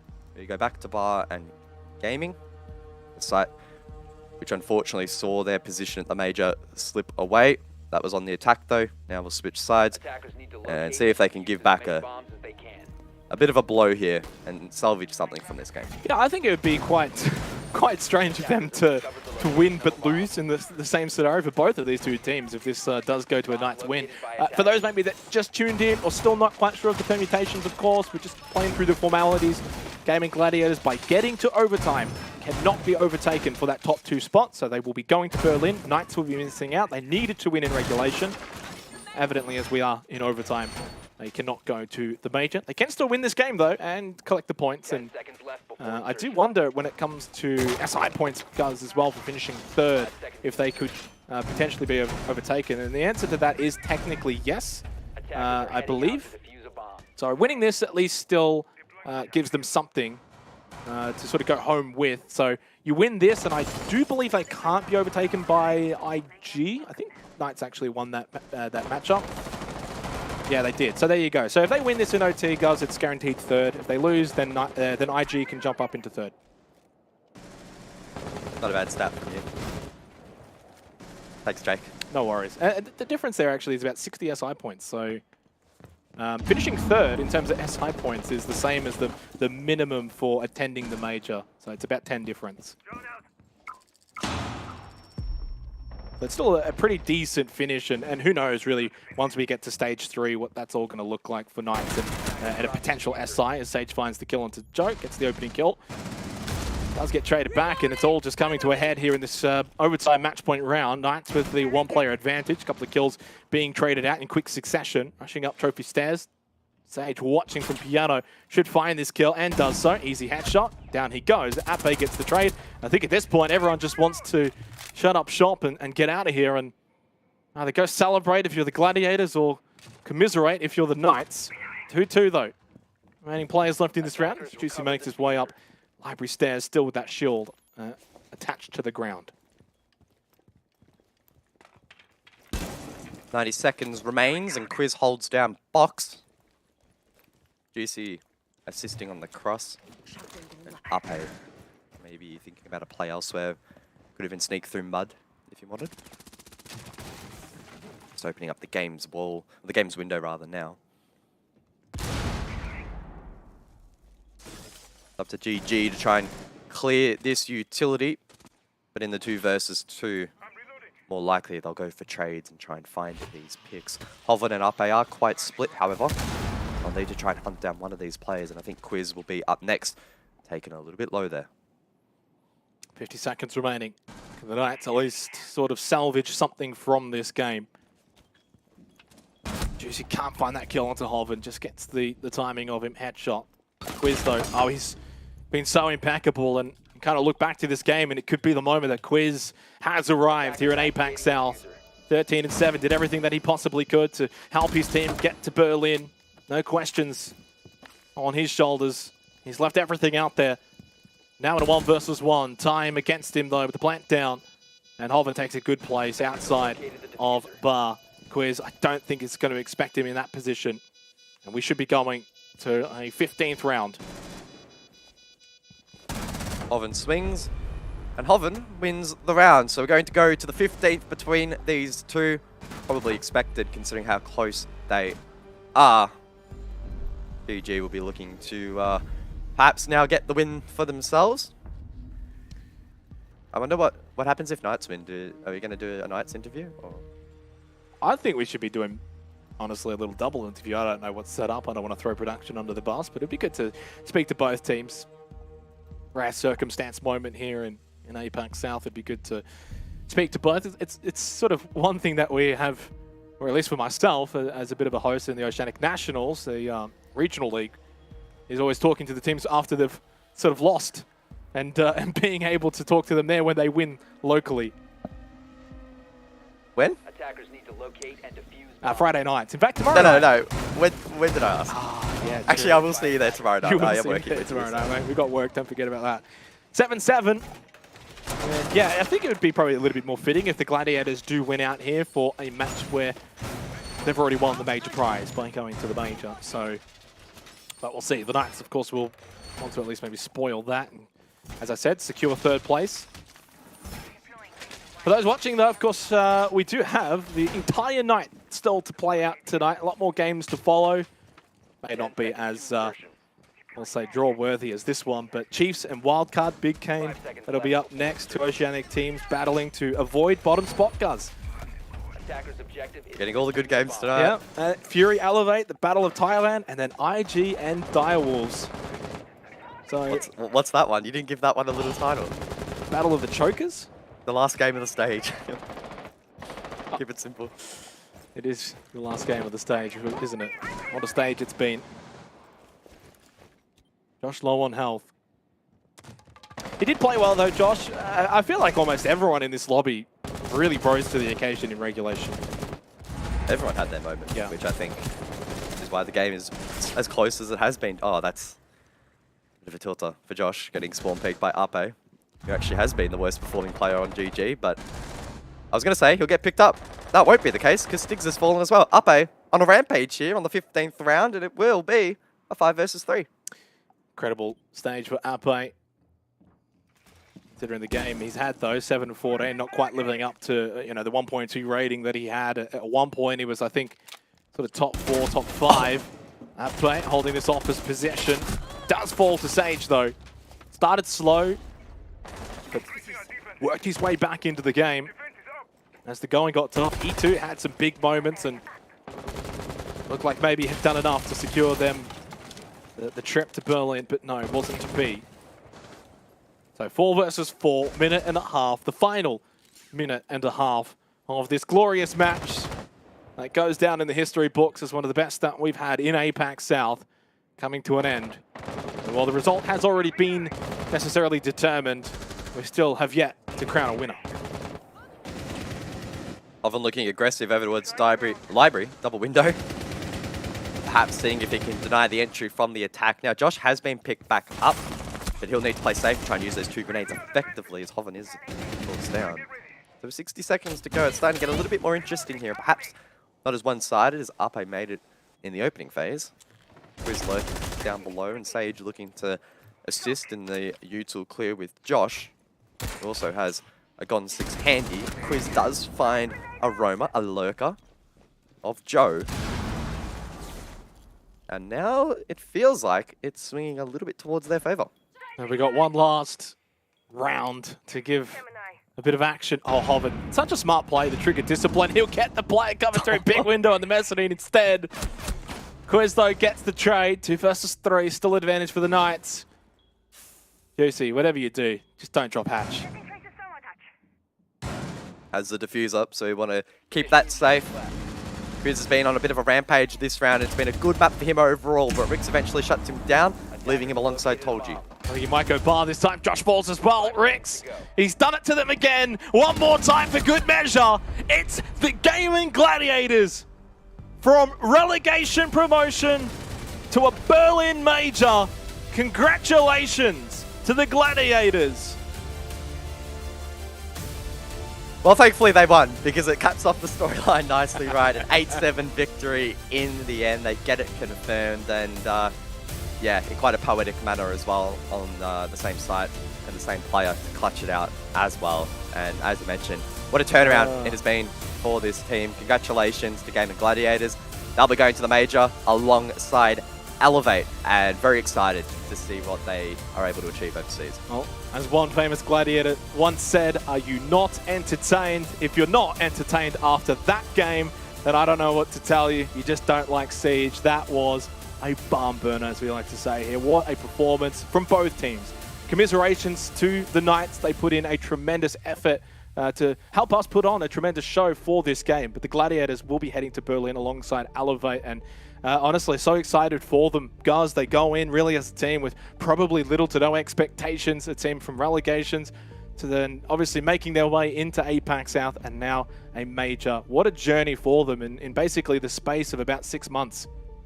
Yeah, really, really impressive. And obviously, they won't want it to stop here, right? They need to build upon this, go to the major, bag some SI points. Stage 3, they need to do the exact same thing, because those global standings, incredibly competitive, getting points in APAC South, very tricky as well. So keen to see if they back it up next stage, and perhaps we'll see them at SI next year. Incredible match, needs an incredible desk to break it all down. Yes, as it's been said, commiserations to the Knights with that, unfortunately. O's out of the running for the major, and makes things a little bit more tricky for SI, that's for damn sure. A lot to come with that one. But can we just take a minute here to congratulate Gladiators? This has been one of the most incredible storylines I've seen from APAC in a long time. From the depth of SEA through the promo relegations and now off to a Berlin major. And what fashion to do it in, Mandy. That was so incredibly tense. Yeah, I mean, that was just some of the most incredible Chalet I've watched in a really long time. I loved the aggression from both teams. I was speaking about it through the whole game. They were so good at finding timings on each other, working that teamwork and being able to flood the site when they needed to. And for the defense, being able to hold their ground. We saw so many hero plays. Josh in particular, we highlighted so much on his attacking half, was always able to make an opening into the bomb site. But the Gladiators eventually able to close it out. It's just such a back and forth crazy game of Chalet. Dev, such composure from what is, we would call a rookie roster at the Tier 1 level. You know, APAC South, very competitive. This roster, we weren't sure what they were going to be able to do, but the experience that comes from these players of playing, you know, for years now has really shone. Yeah, it has, and I think Gladiators, they deserve this more than anything. You can see their reactions over the moon. Rix has been playing this game at a pro level since 2017, played in the very first ever season of APAC Pro League in SEA. And this team, like, they've been through so much, and yeah, amidst all the pressure of Knights being, what was it, I believe it was 5-3 up or 5-4 up, and then Gladiators losing on their tactical timeout for Nice to get match point, for it to come down to that final round 12 of regulation and the winner of that round to win it out. And of course it was Rix who won it on a 1 versus 3 as well. Unreal. Yeah, just such an exciting next chapter for them that's coming up as well with the Berlin Major. They deserve it. And Mandy, that's probably the biggest talking point, of course, for tonight, is the Berlin Major has now been secured for the Gladiators. How do you feel like they're going to do internationally? I think they're just going to take it as a big learning process. I mean, the sort of feel that we got from them is that they're rookies. They know that they are, and everything they do is just to add to the experience and to trust in the process. I think was the theme of Echo's tweet today when he put it out on Twitter. He said, doesn't matter what happens tonight, we just trust in the process and we'll keep learning no matter what our opponent is. I think that's what they're going to take to international stage as well. Whether it works out for them or not, who knows, but I'm excited to see it. So are we, and well, to be honest, I'm excited to see. Rix, for the interview, let's bring in someone that we met 6 months ago. Rix, obviously, you know, you have a veteran history in Siege, but of course, many in APAC South met you for the first time in the promo relegations. You have just secured one of the biggest stages in Siege. How does it feel? Yeah, words cannot describe how happy we are as a team right now. I mean, as a team, I don't know, I'm just feeling overwhelmed right now. Very happy. What was the pressure like coming into this game? You know, we speak to a lot of different teams and everyone has a different way of dealing with those said pressures. But obviously this is, I don't mean to undersell this, but this was the biggest game of your career up until this point. So leading up to this week, you know, what have the team been doing to prepare for this match against the Knights? Yeah, we've been doing everything we can to like counter-strat them by screaming a lot of maps, and a particular map is Border and Chalet, which we prepared for against them, and we did play Chalet against them, and yeah, we are pretty happy as a team that we prepared it so well that we can get the win at the end. Rix, it's incredible to hear that everything's kind of gone according to plan for you and the Gladiators. Obviously, this is the first time we've seen Chalet played in Stage 2, so a massive, from what it seemed like on the outside, it was a huge gamble in terms of the fact that we just haven't seen it, to be completely honest. But I do want to talk to you about one round in particular.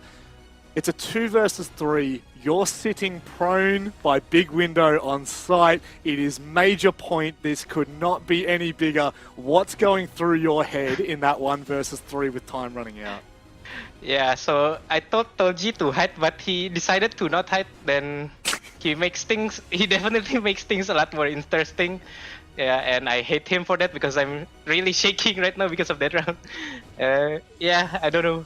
We played all our hearts out on that match, so we can go to Berlin.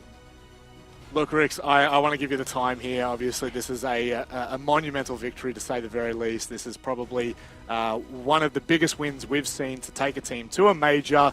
Where you've come from, where you are now, I'm sure there are a lot of fans, a lot of people at home, family and friends that want to hear from you. Would you like to say anything before we let you go? Yep, thank you for all of the fans that are supporting us. Thank you for GG. For the incredible support. It's really an amazing org, and I'm happy to be playing under GG. Yep, thank you, Manic. Rix, it's been an absolute pleasure to have you on. It's been an absolute pleasure to watch you throughout Stage 2. Congratulations on your spot at the Berlin Major. We can't wait to see what you do next. But for everyone at home, speaking of what's up next, it is 2 of the OS rivalries. Chiefs go up against Wildcard. We'll see you in a minute.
in style.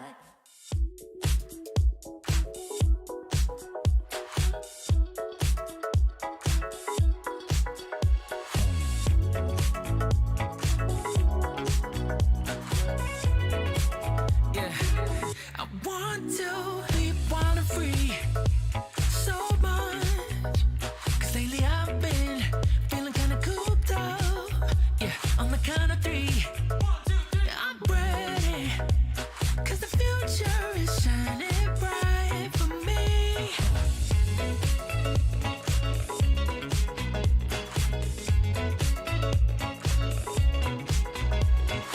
Walk with me. Who knows what we'll find, yeah. Run with me, run with me. It's time to go, time to go, time to go, go, go, go. Too many seconds and minutes and hours I've been waiting. Countdown. Wanna go, wanna go, wanna go, wanna go with you. I'm on a countdown. Hours and minutes and seconds getting closer. Countdown. Gotta go, gotta go, gotta go, gotta go with you. Start a countdown. 3, 2, 1.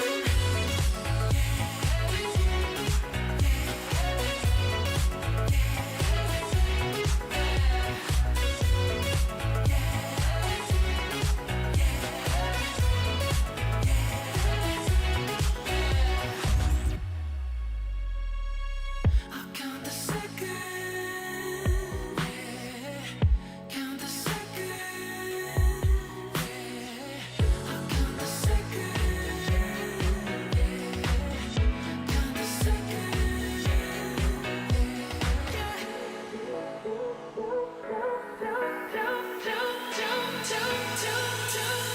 Too many seconds and minutes and hours I've been waiting. Countdown. Wanna go, wanna go, wanna go, wanna go with you. I'm on the countdown. Hours and minutes and seconds getting closer.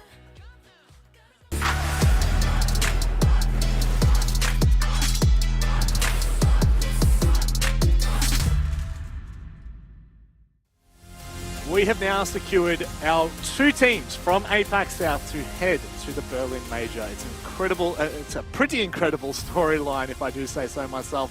Elevate in first place, and in second, for the very first time ever, is an Indonesian team that will be making their appearance on the international stage. That in itself is an incredible storyline, Dev. I don't know whether you want to touch on. I know that you kind of handballed that little treasure treat up to me. So, is there anything you'd like to say on behalf of that? Just super exciting, especially, we didn't really get... I'm keen to talk to him more later, but like Rick's, grinding for 5 years, finally made a major. That's insane. Like, he's actually one of the OGs in this entire league, despite it being his first season ever playing at this level. It's wild.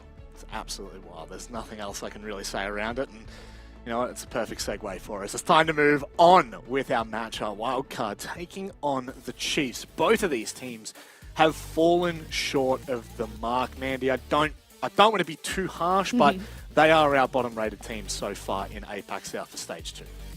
Yeah, it's unfortunately very difficult to look past that for both these teams, especially for Wildcard, I would say. They had the most incredible start to APAC South. We thought that their fairy tale story was just the most incredible thing. We were so excited to go back on that Wildcard dynasty that we knew back in 2020, but not to be said, as eventually all the other teams overtook them in the standings, and now they're left in the bottom 2 with the Chiefs.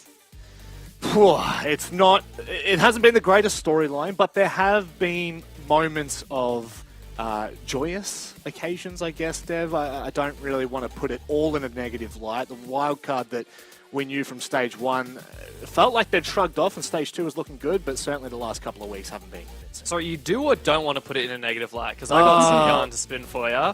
Well, go negative. Won their first 2 games over against Fury and Direwolves, both 7-5s. They were first on the standings, and since then they have lost every single game in regulation. They have not got a point since Playday 2.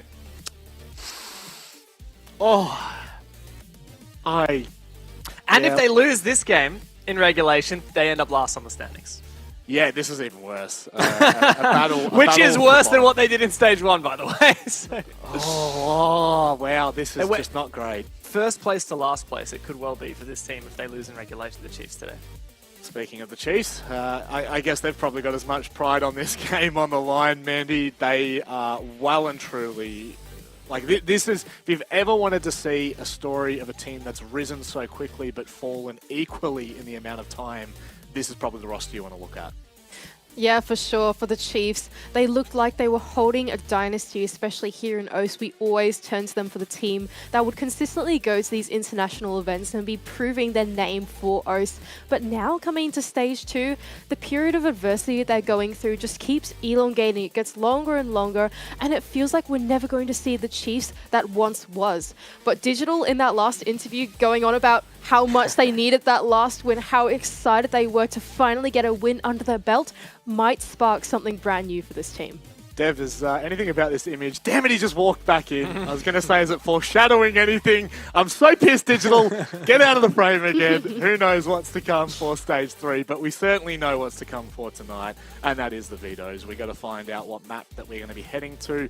I don't know who I favour heading into this matchup, because I think that both have an equal amount on the line. Both have not been convincing or impressive enough. And we got a Cafe. I feel like that is definitely mid-territory for both of these teams, Dev. Cafe is a weird one. Haven't seen Cafe in a long time. Neither team has played it since May, which has been a hot minute. Yeah, not a commonly played map. Wildcard lost it to Knights in OCS, which is Nationals.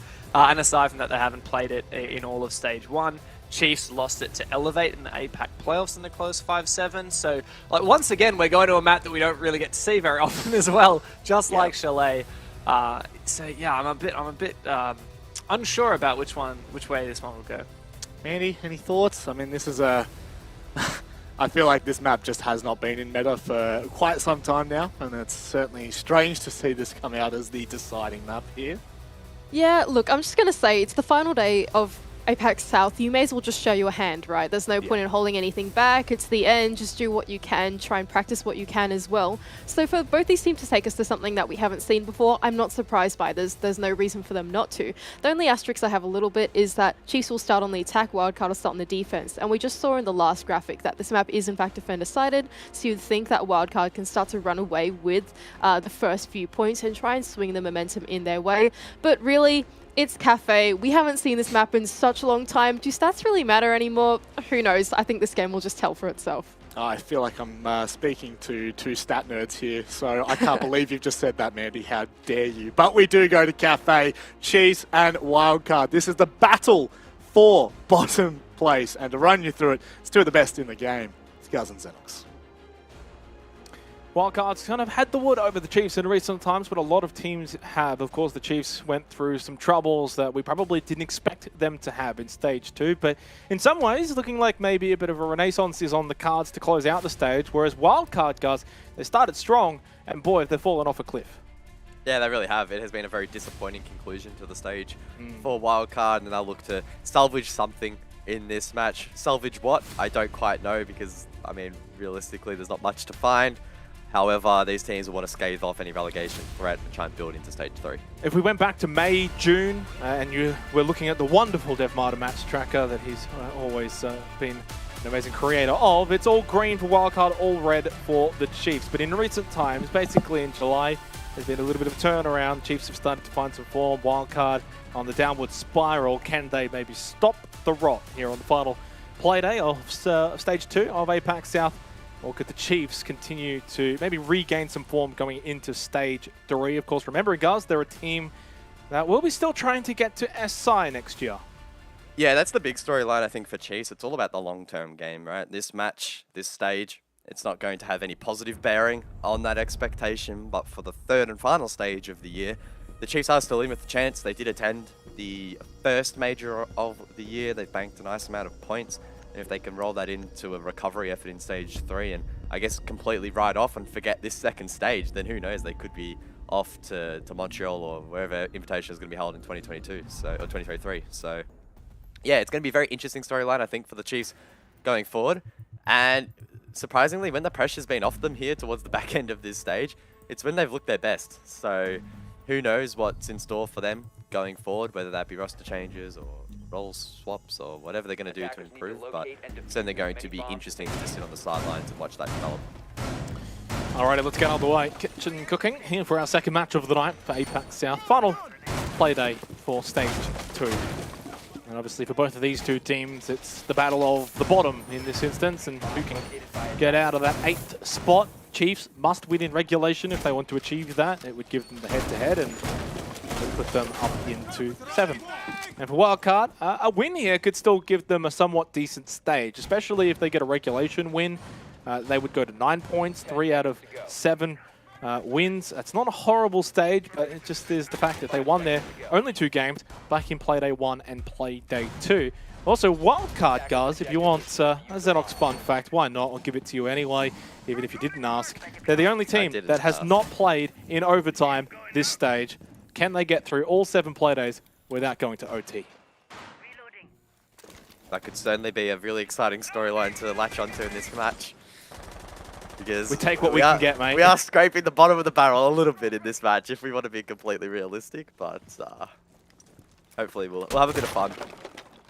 Cafe, perhaps the map that doesn't lean itself into offering that word, but maybe these teams will get a little bit creative knowing that there's nothing really to lose.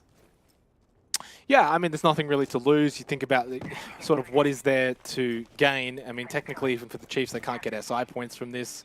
So there's not a whole lot, but I think form is a big factor if you are the Chiefs. In fact, actually for both teams going into stage 3, when you look at wildcard, they've run out of chances, guys. The rebuild that happened last year from what was, of course, the 2020 iteration of wildcard and the strength of that team through to 2021 and a bit of a rebuild phase. Like, we're in stage 2 now.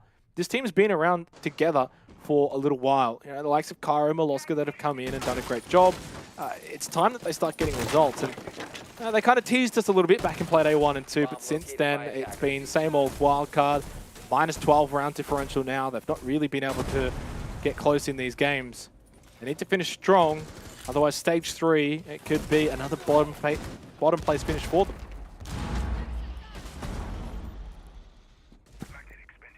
Could well be.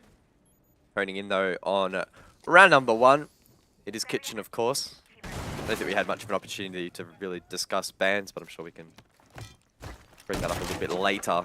Fuse being employed here from Digital, an operator that doesn't see all too much game play, but on a site like down below in Kitchen, a lot of soft floor up above for him to get to work with those hockey pucks. Doesn't really land onto any of the enemy players down below, but perhaps dealing with a little bit of utility. Wildcard still holding relatively strong positions and relatively uncontested at the moment. So Chiefs need to get to work with 40 seconds on the clock. Yeah, the fact that they've not found anything yet is concerning. Obviously, they've got vert control up above, Kitchen cooking, but yeah, wildcard still just have full site control.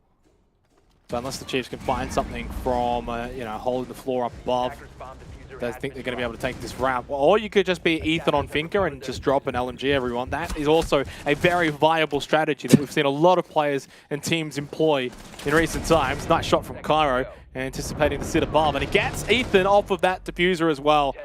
So not only did he not plant it, but he dies as well for it. Now in a 2 versus 1, Vincier just has to play for time. And Wildcard should be able to close out and win this round. He sees the diffuser as well. They can't get there in time, and they can't get to Vinny in time either.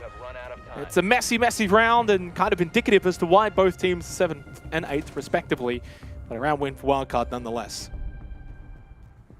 Yeah, doing a good job to hold down the positions that they had established for so deep into the round. Again, they weren't contested all too hard by the Chiefs, who did play their cards really late into that hand, but ultimately it didn't pay off, and Cairo was enabled to pounce there. A player that's been performing very well for Wildcard. Not quite enough to sort of lift them out of the position they find themselves in, but still a very promising player going forward. As to whether or not that future is with Wildcard, we'll have to wait and see. I would hope so, at least for stage 3. He's spilling the tea, mate. What's going on? I'm not spilling any tea. I'm just saying, I think a player as capable as Cairo, let's say, hypothetically, Wildcard fail again next stage, surely he's hot property. Yeah, you're not wrong. You're not wrong there. A good rise for Cairo from Challenger League to Nationals to APAC South, and who knows what the future could hold. Very talented player for Wildcard. Arguably their best player, and by pretty decent measure as well. If you go by the CGG ratings, 1.11. The next best is 1.0. That's a big gap. +8 KD, +5 entry, so generally has a lot that he has to do for this team to help them find success. Really just needs everyone else to kind of just stand up and help out. And generally, at the start of this stage, we go back to the first two Playdays, but Milo and Vinny were hot property, and boy, they've dropped off big time in the last couple of weeks. So two players that could really look to refine some form to close out this stage.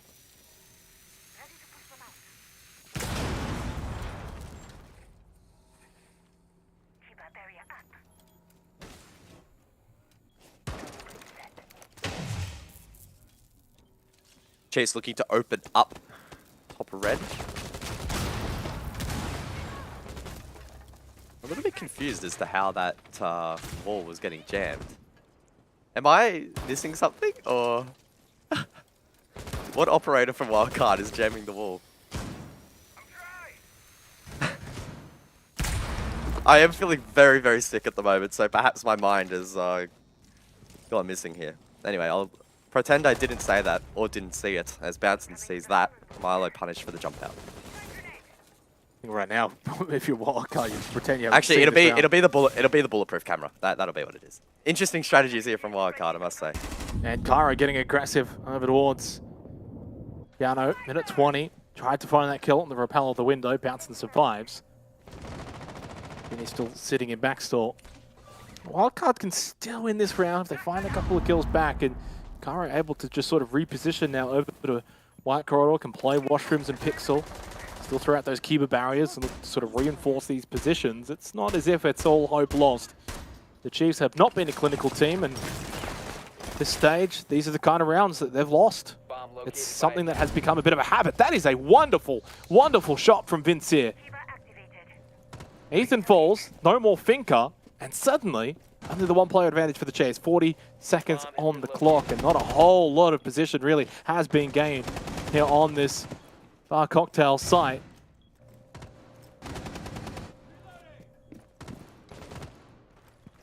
.30 seconds. Vinny with another swing as Boydie connects with a grenade. Cairo now needs to step up, but Boydie slaps him down. Shot. Now Vinny in the 1v4. Position revealed. Goes for the swing. Doesn't land. Neither does the second. Neither does the grenade. Vinny now with the pistol in hand. But that does land, and the Chiefs take round 2. Yeah, too much work to do there for Vinny, but credit to Boydie. He's the one that really opened it up and took control of Cocktail, got a couple of big, crucial kills. I really thought Cairo was going to be able to shut him down, and had he done that, round would have been very winnable for Wildcard, but, you know, credit Boydie. Big nade, big kill, and open things up. Chiefs get the round, but again, not clinical, not clean. You know, in a 5v3, a Bar Cocktail, not a lot of time left. Attackers need to locate Some concerning issues still for the Chiefs in the way that they sort of play as a team. Ethan dying for nothing, basically. Vinny, that was a great shot, though, but the Chiefs still just not that clinical, clean Chiefs that we're used to seeing, obviously, back in 2021 and even back in Stage 1.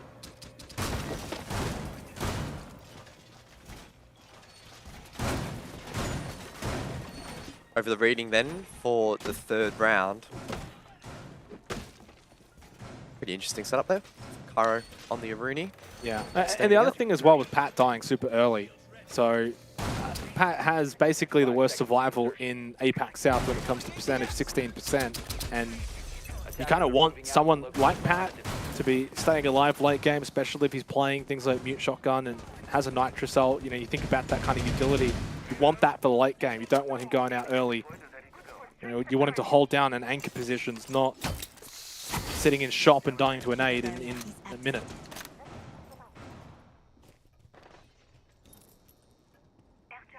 Milo to get aggressive now over towards shop to try and counter the red hatch drop from the Chiefs. Sledge used to open that up. And the pacing, basically what you would expect here on Cafe. Relatively slow and steady, particularly in the early phase as the attack drones ahead. Can't just drop for free on this map. Otherwise, Milo, good example of a player that will be able to cut you down. Those key barriers as well will potentially cause some issues. As he's just scampering around, seeing if he can find a couple of drones for his troubles. Chiefs will no doubt know that it's clear through shop quite soon, and this entry should follow soon after. Very slow pacing, isn't it? The Chiefs are very much playing into Cafe. Slow and steady, a lot of repel game, a lot of drone work, not really looking to get aggressive and do anything. It's all by the book. It's all just standard Siege. It's really, I guess, what we've come to expect with Cafe really as a map. It's been around for such a long time. The innovation on it is well and truly long gone, but it doesn't necessarily mean you have to play such a slow style. I mean, when you kind of look at where we're at right now, you would think that we've got about a minute 40, minute 50 left on the clock, but it's a minute 15 as Vinny finds a great kill onto Worthy. He's had a very difficult stage as well. A singular perspective as Bouncing gets to run through backstore. Oh, they just completely let him run straight into Cocktail. I don't know what they were both looking at. Looked like they were having a tea party. They get control, but it's Wildcard that have the numbers. Digital up above on the Vert. Often looks good on Vert, but not that time. It's a double Nitro from Pat to close out the round. He survived that round, Jake. He did. And what did he survive with? Nitrocell.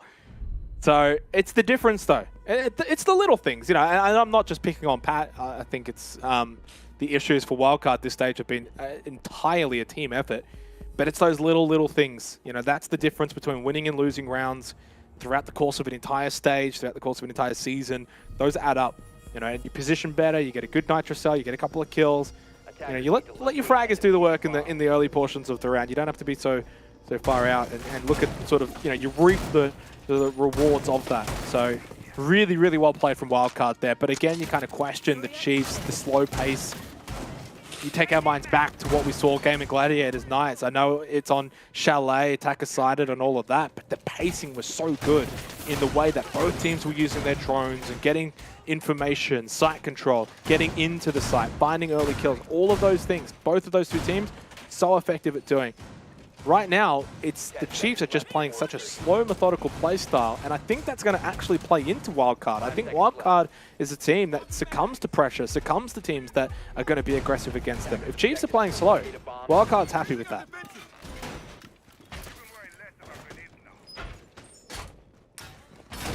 Well, we'll have to wait and see what the pacing's like for this round, but with Mirror on the board, I don't think it's going to speed up all too much. It's going to be tricky to deal with. I guess you would typically anticipate Alibi to not be banned out over a Mirror, but look how powerful she is in the current meta and just the way in which teams attack. Having Alibi available plus the deployable shield, quite gnarly, and is frequently banned out, at least in my rank stacks, because she's just a pain to deal with, and it seems like she has something to do with it at all in this game, but it does mean that additional or different obstacle of the Mirror will still stand. Digital will be the main player to deal with that, though, with his ex-Pyros launcher, Worthy as well with EMP. So it's not like the Chiefs are short of util in dealing with that, and once they have, that will open some paths in towards the site itself.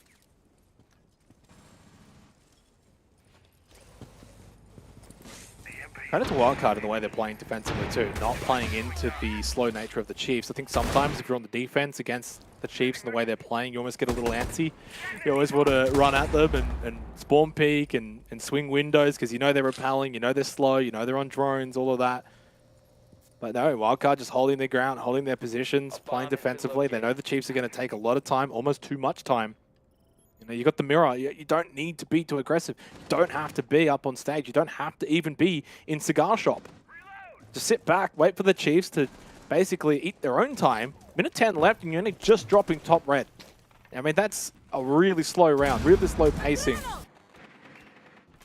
And it's just going to benefit Wildcard more than anything. And look, the Chiefs have the skill to win out a gunfight on site, as this Mirror's going to get destroyed, or maybe not actually, gets jammed, but yeah, everything just going the way of Wildcard here. Chiefs are just lacking in aggression. Worthy only has one more EMP, so he'll have to make that one count. And yeah, a lack of aggression here from the Chiefs, but Wildcard aren't really having to do all that much. Vinny, though, aggressive. That was a questionable decision.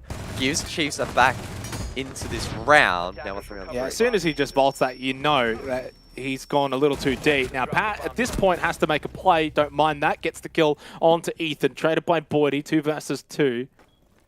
And Boydie's low, and Worthy has to get this diffuser. Sitting in the middle of Bar, pushes his way back over to the bomb chassis. Kyra, though, great position with the Nitro Cell in hand. Gets swing from Milo, gets the down, gets the kill. They know where Worthy is as well on Bar. Get the first couple attacks. Kyra actually falls inadvertently, and now it's a low health Worthy versus Moloska. And Worthy gets away from him too, gets a good reposition into backstore. What has gone wrong? What is this defense from Wildcard? What has happened? How have they switched sides? What is going on? Oh, Milo's dead here. Oh, maybe not. What is it? I don't even know how to call it. Milo wins. Ring around the rosy. Both chasing each other, and Milo comes out on top. He'll get the counter defuse. Wildcard will get the round. Look, 7th versus 8th. That's all I can say.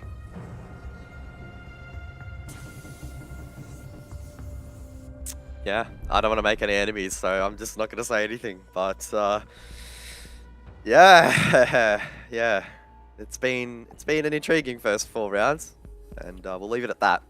Over to Kitchen now for the 5th round. Chiefs need to pick it up. It's been too slow. It's been too sloppy. Wildcard though, on the flip side, giving way too many win conditions back in positions where they should be well and truly winning out of these rounds confidently. Boydie is really standing up though, and having a very, very good game, 6-2. Solid performance so far from an individual perspective, but from that team perspective, it's been lacking for the Chiefs. I will say though, of course, Guz, we both know Cafe defenders generally have quite a bit of success on this map. It's a map that defenders have generally always had success on. We've only seen it twice though this stage, and it's about 50-50. When it comes to actually all of the sites, just all slightly edging to the defenders. So maybe not as one-sided as it used to be back in the day. Attackers have gotten a bit better, but still, this is a very strong half from Wildcard, and I would imagine 1 round away from at least solidifying a 4-2 at minimum is a win for them. But they haven't necessarily done a whole lot either. Sitting back, standard siege on the defense, playing into the Chiefs, and anytime that they've actually gone to make a bit of a play, you saw Vinny with the Vault, it all comes undone. So it's actually better for Wildcard to just not do anything.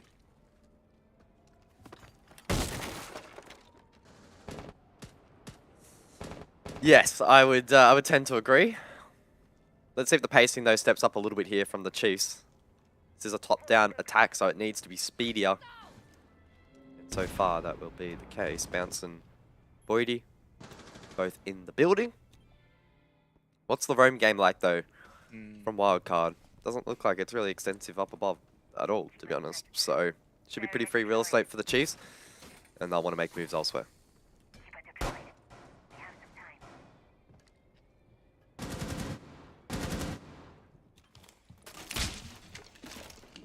I wonder if there is even going to be much of a roam, even for kitchen cooking. Look at that lineup, and it just suggests to me a bit of a hold on site. Minute and a half. I mean, just nothing happening in these rounds. Not really a roam that I can evidently see from Wildcard. Everyone's on site, even giving up vert control for free. But, I mean, there's nothing wrong with this, really. The hold itself is fine. And I think this is a better round from the Chiefs in at least getting up above, train, mining, opening up these floorboards, and looking to obviously establish that vertical position.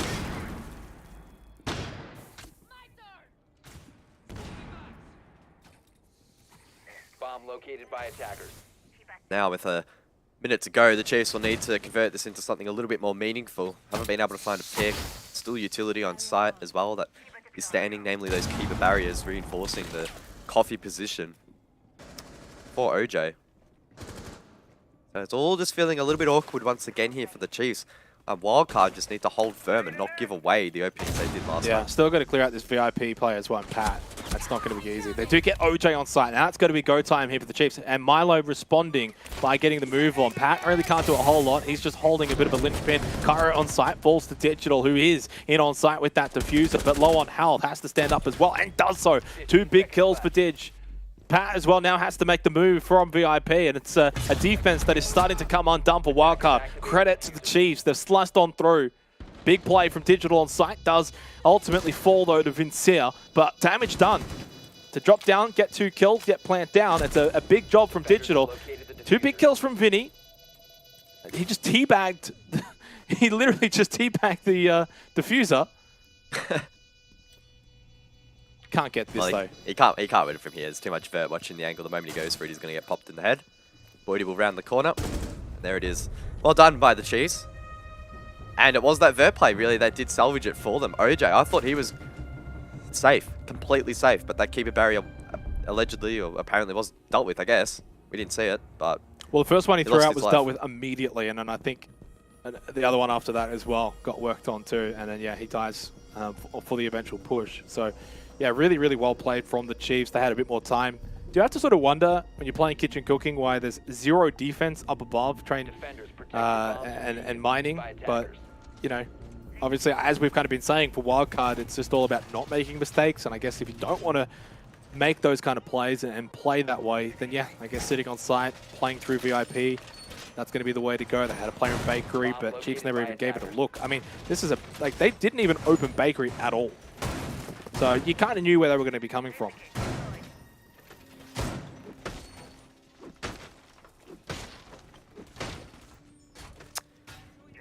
Well, round 6 now, the final of the half, and we go over towards Breeding for Wildcard's opportunity to extend the lead, or the Chiefs' chance to equalise the scoreline 3 apiece.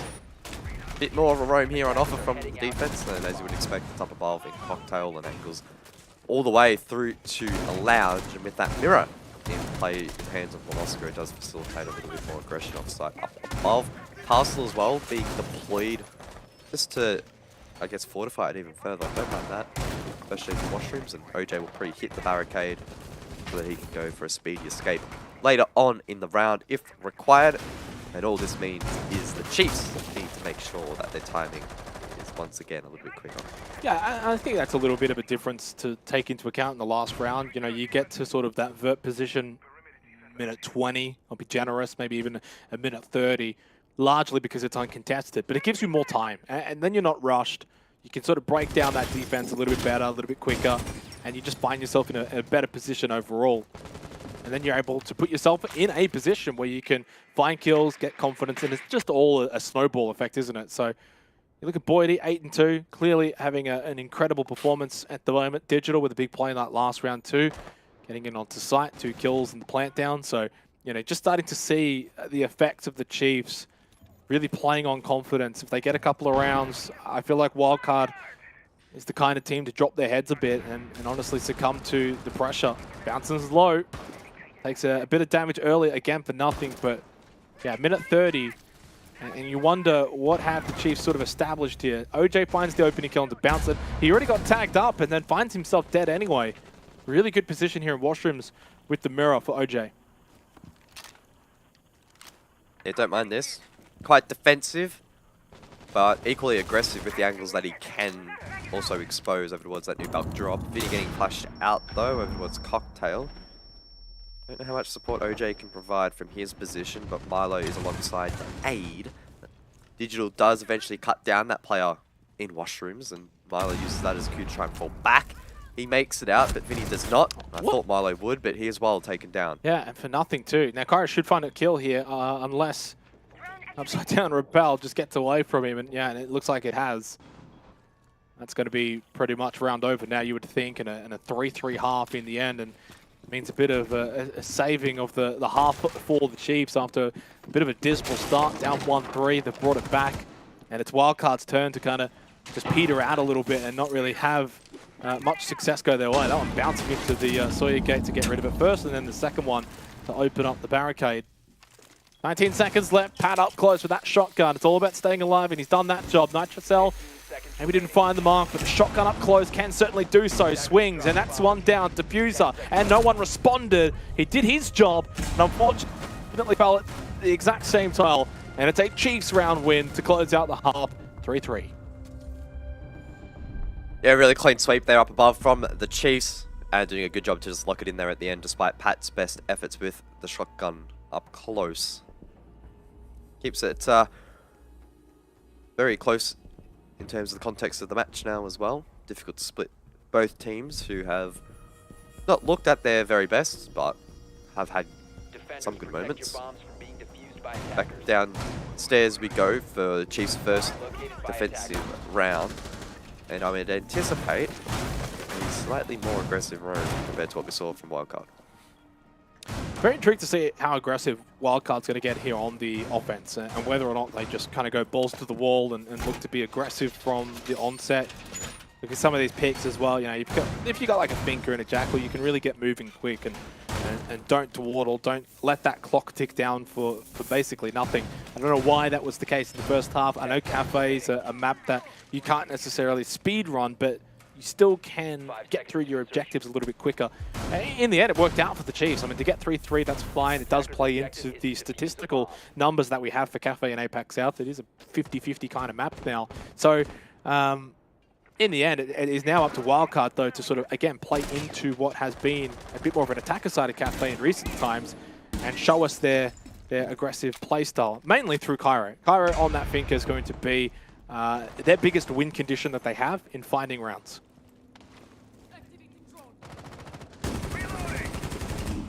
Cairo given the Finker license in this match and probably one of the scarier players in the lobby to wield that operator.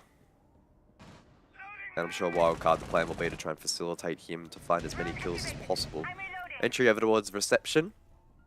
And there is a player inside of Coach Jack. That's the Jaeger, placing down an ADS. Will now back off. It's Bouncing, who's been flashed.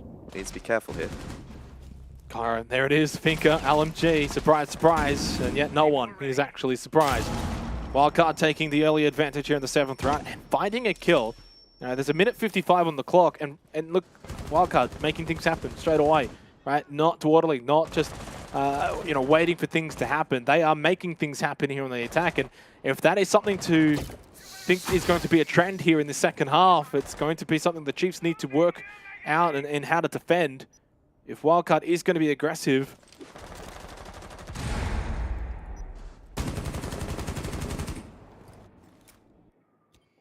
Jackal in play, of course.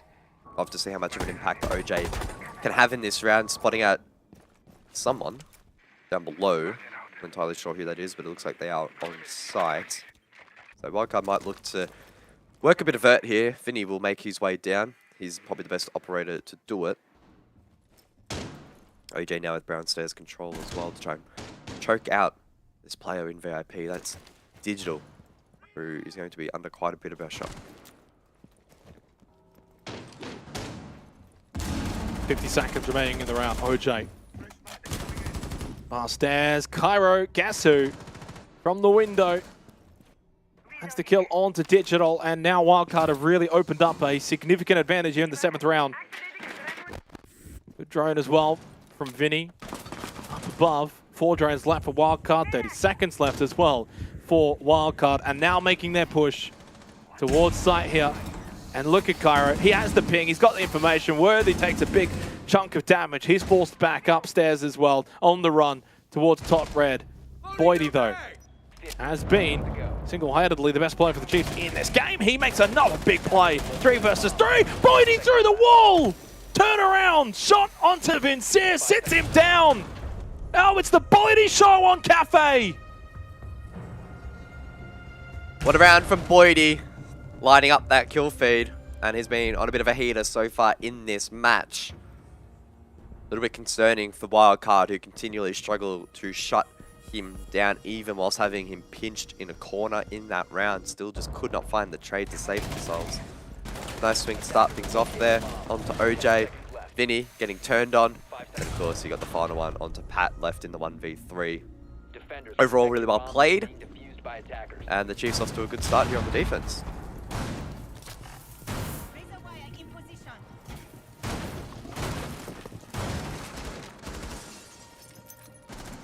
So Chiefs take the lead after being down 1-3. That says a lot about this team as well, guys. You know, this is a team that has had some really high highs. You know, 4-time champions locally back in 2021, and they've gone to majors. And while they've had obviously a dismal stage, down 1-3, and you kind of just want it all to come to an end, they still fight back. And it's a credit there. And this is kind of what I said in the pre-match discussion, that if they can win this, get a bit of form, obviously you win this in regulation, you're off that bottom of the standings position. You've taken a couple of results towards the back end of the stage, going into stage 3. It can be a reigniter. Maybe you won't even need to make roster changes. Maybe you can sort it out in the off-season as a team. Go back, look at the VODs, improve, train, get better. I think when you look at what this team has achieved, can they do it again? I still think the answer is yes. And they're showing that as well in these games. It doesn't mean much when it comes to going up the standings a whole lot. You know, from 8th to 7th, you're not getting SI points, it's not a lot more money, but it all matters. So credit to them. And now the same has to be said for Wildcard. They've got to respond here. They've lost 3 rounds in a row. They need to find a way back to fight. And they've just lost Pat, so that doesn't help either. It's not going to help his survival percentage, unfortunately. Well, I don't know. Does that count towards survival? Well, he didn't survive, but he also didn't die. Yeah. So it's a grey area. Null and void. Bomb located by attackers. See what Wildcard can do, though. A man down. I think the Chiefs will be feeling too inclined to make a play. They'll just sit back and chill out. Wait for Wildcard to encroach their positions. Bouncing probably the first engage over towards Pixel. Engage from the window, but he exposed himself to Pixel angle. So OJ gets a freebie, and now it's a 4-on-4. 90 seconds remaining in the round. As you said, 4 versus 4. With Bouncing's elimination, evening up the pack disconnect. 12-2 Boyd. He's sitting inside a freezer. What more has he got to sort of show off here on Cafe? It's turning into Boyd's playground. Digital to dodge that nade, and does so. And if they've not cleared out that Boydie position, I don't think Wildcard win the round. That Boydie is the biggest win condition here.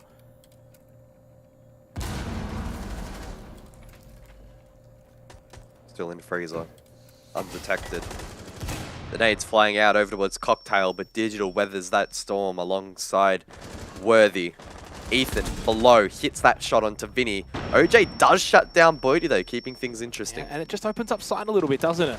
And now Chiefs have to scramble on the defense, but scramble they do. Digital got one, traded back. Milo and Cairo, so the last 2 now alive for Wildcard, and Worthy and Ethan in response for the Chiefs. Cairo, good shot from White corridor, now down White stairs. Ethan, oh, he just doesn't swing in time. Cairo outplays him there on White stairs. And Wildcard do respond. Yeah, a bit of a half swing. And in the end, a bit of a half measure does mean the Chiefs lose out that round. 4-4 on the scoreboard here for the battle of the bottom. Of course, Chiefs need to win in regulation to get out of last place. Anything in overtime, and of course a regulation win for Wildcard, and they will avoid that bottom spot. Attackers need to locate and defuse bombs. Well, fortunately for us, Pat is back in the game, so no rehost. He's able to reconnect. Good for us. We head over towards reading now for round 9. And the Mirror once more going to play a part up above for the extension for the roam up through Cocktail. They're both teams keeping it relatively basic in this match, but probably to be expected. That said, one of those mirrors placed in train to just ensure that the threat of a horizontal take doesn't go unchecked. And let's see what the Chiefs can achieve this time around. Of course, Boydie didn't have much of an impact in the last round, but the Chiefs did do an awful job trying to navigate that. Well, I mean, his position is the impact, right? Obviously, he just loses out that fight. But by holding that position in freezer, that is his sort of way of impacting the game. And that's kind of what he's been able to do on the offense in that first half as well. The only difference is obviously impacting the scoreboard a little bit more in the first half. Sometimes it goes sort of astray when it comes to Siege, so focused on kills and numbers. Sometimes you forget about the support players and the way that they can kind of impact the game. Dealing with the hard breach minigames and flank watch and getting the plant down. All those little things don't necessarily get noticed as much. And even just holding a certain position and holding certain angles. Pyro now to drop down. Well, he's the one that you're always going to keep an eye on, isn't it? Those fraggers. Especially on the entry. On the Finca, no excuses for him to not find 1 or 2 here. Already pressuring Cocktail, and I can assure you, none of those defenders are going to want to re-peek at that angle. Worthy falls to Molosca, and the LMGs reign supreme. Cairo has an inkling on the flank up red. He gets that for free as well. Good start of the round for Wildcard. And good to see them responding as well. And suddenly this entire match turning into a bit of a banger here. Shots go out, and a Claymore kill as well for Milo on Boydie, who tried to make something happen there. 2 rounds in a row for no return from Boydie. So maybe they've just started to shut him down a little bit. Nice nitro assault from Ethan, and Digital with a shotgun late into the round, as he does so often for the Chiefs. Digital is always that last line of defense, and that's a crucial kill. Still has 2 gas babes available on the smoke. 60 seconds left in this round, but Cairo has Cocktail control above, along with Vincier now in backstore. Cairo with that diffuser in hand, in a 2 versus 2. Who's going to come out on top here in the 9th round? I don't know. You'll have to wait and see, Jake. Unfortunately, my foresight not that good, and in the 2v2, a little bit tricky. A little bit tricky. It's the Chiefs. They come out. Nah, I think it's Wildcard. Okay, well, I've seen the script, so they must have given you the wrong one. I got the revised edition. Yep. 30 seconds left. Drop down into Laundry. They both go together. It's a tandem duo. Vinny's now straight into reading. Where's the Chiefs, though? They've just left things open a little bit. And Cairo, oh, what a shot from Digital! And then, obviously, Vinny trying to take out the default camera. He's looking up, but in position, perfectly positioned. And the Chiefs, as the script does suggest, guys, take out the round. I was wrong. Would have backed Cairo in to win that duel on White Stairs, but clearly the shotgun, I believe it was Digital, right? Yep. That one. Yep. Too good. Never doubt Digital. Look at that microphone. Has he got like a radio career ahead of him? Oh, I thought he was stealing your job deck stage. He probably could do that. Definitely would provide much better analysis, but lucky on the play-by-play. So I guess he's taking your job. I have a job deck stage. So 5-4 scoreline now, and it's been a little bit back and forth here on Cafe. It's been a fun one. Look, Cafe as a map is never really a map that provides the goods, guys. We know that, but it's gotten a little bit better as it's gone on. And generally for this map as well, as time has gone on, attackers have gotten a lot better at finding success as well. So I think that's also helped. You go back to, I'd say like winter last year, or winter down under, midpoint last year, stage 2 and Cafe would have just been a snooze fest. 70% defender sided, etc. It's gotten a lot better.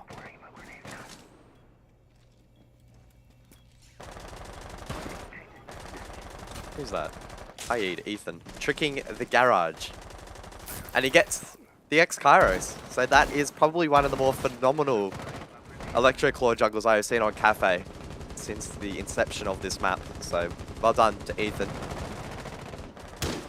Well played by him.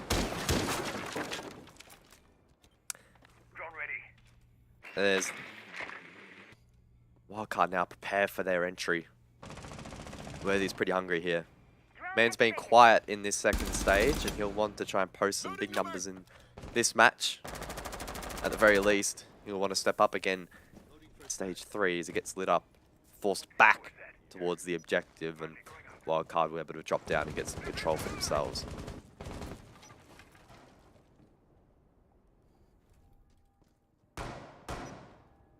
Chance for the Chiefs to get match point. Again, they need to win in regulation. Xenox, fun fact for this match is that the Chiefs are the only team this stage to have not won in regulation. The only team. They are 2 rounds away from doing so on the final play day, the final chance. to do so. And it would put Wildcard in dead last. Minute and a half remaining, and they've just slowed down a little bit. Chiefs have really halted their momentum.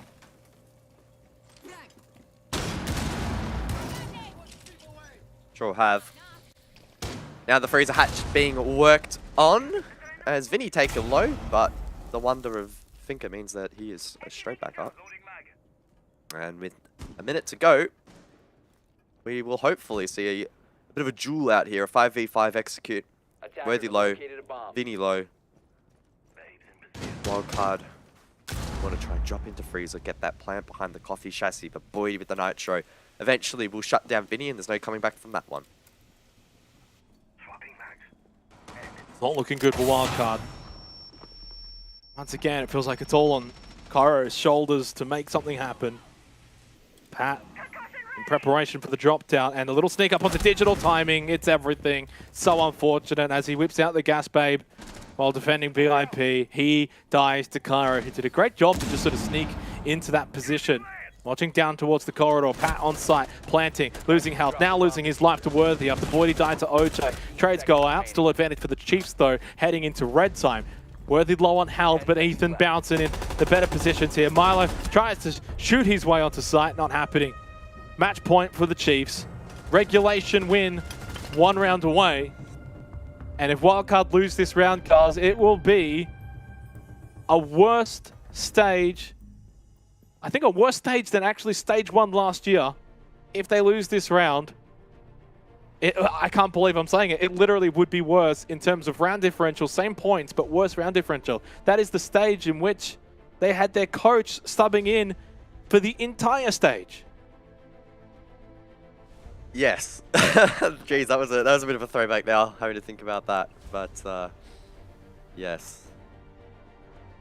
It's been it's almost a little bit sad, I think, thinking about Wildcard's trajectory a little bit. Yeah. You go back to Playday 1 and 2 of this stage. They were on Cloud 9. They'd won both their games. We felt as if, okay, they're here, they've arrived. They had the big test in Playday 3 against the Knights. They got decimated, 7-2. You thought, okay, is that a one-off? No, they lost to IG. Okay, they lost that test. Then they lost to Elevate. And then they got 7-1 last week by the Gladiators. So it's been a massive drop-off. It's all gone wrong. When maybe there was a light at the end of the tunnel, somehow they've found themselves having themselves in a tunnel that has got no ending. Yeah. Unfortunate for them. For the Chiefs, though, on a lighter note, they've actually come alive a little bit in the last few weeks. Obviously too late, but still good signs. And again, curious to see what the team's going to look like heading into Stage 3, whether or not there's any changes. What they are going to change inside of the server itself, knowing that their SI prospects are still very much possible, but I would imagine they need to finish in the top 2 and go to the final major of the year to be any realistic chance.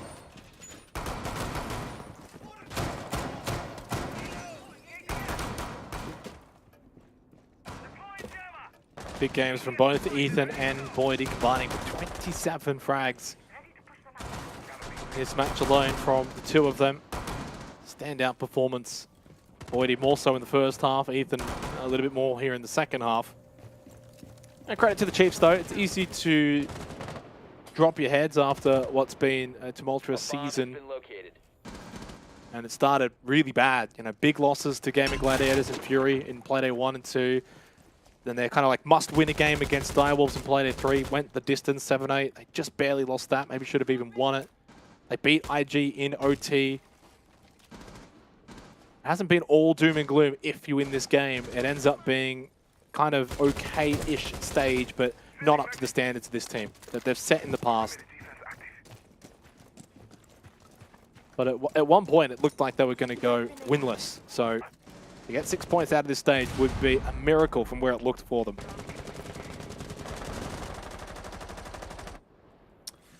Minute 45 remaining, though, in this round, potentially the match as well. The Chiefs doing a decent job at the moment of just holding on to some of their map control at the moment.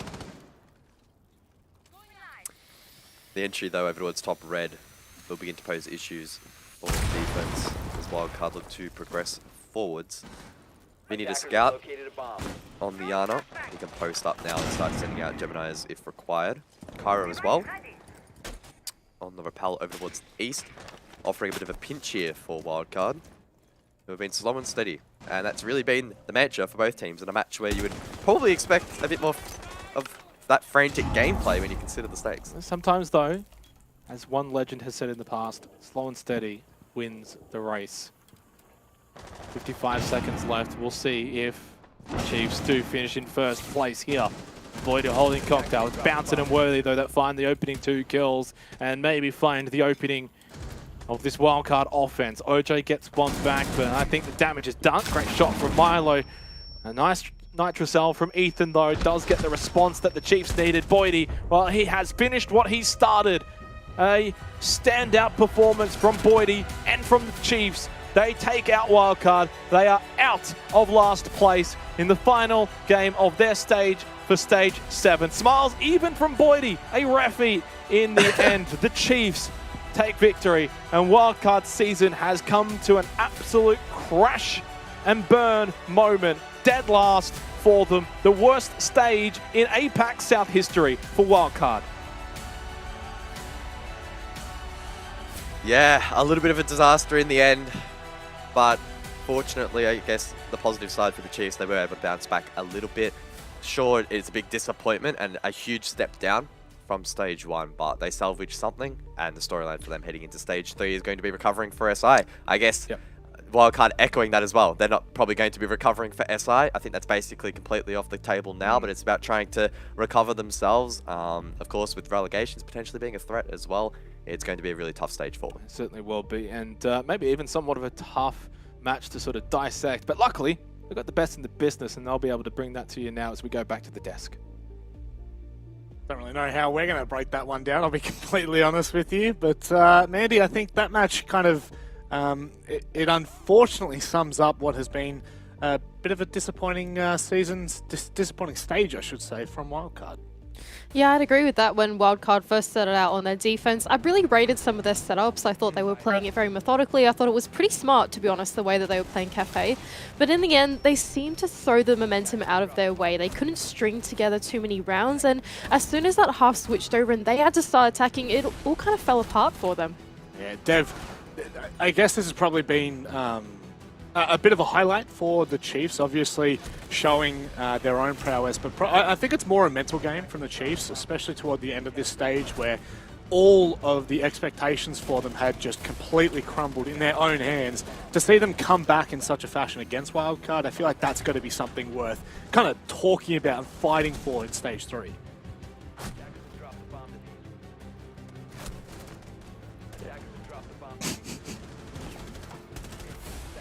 Yeah, it's great to see the Chiefs finish off the stage with a win because they went 0-4 in their first 4 games. So great for them to see finally a taste of victory again. I know last time Didge got a win, he said, you have no idea how much we needed that win. And what's more, because it was in regulation, they also jump above Wildcard and are no longer last place on the standings, which is probably a bit of a decent ego boost for them. Yeah. I mean, obviously, 7th place is a lot worse than what happened in Stage 1 where they went to the major, but at least they can say, look, we actually started to improve compared to the start of the stage where we were just getting walloped every game.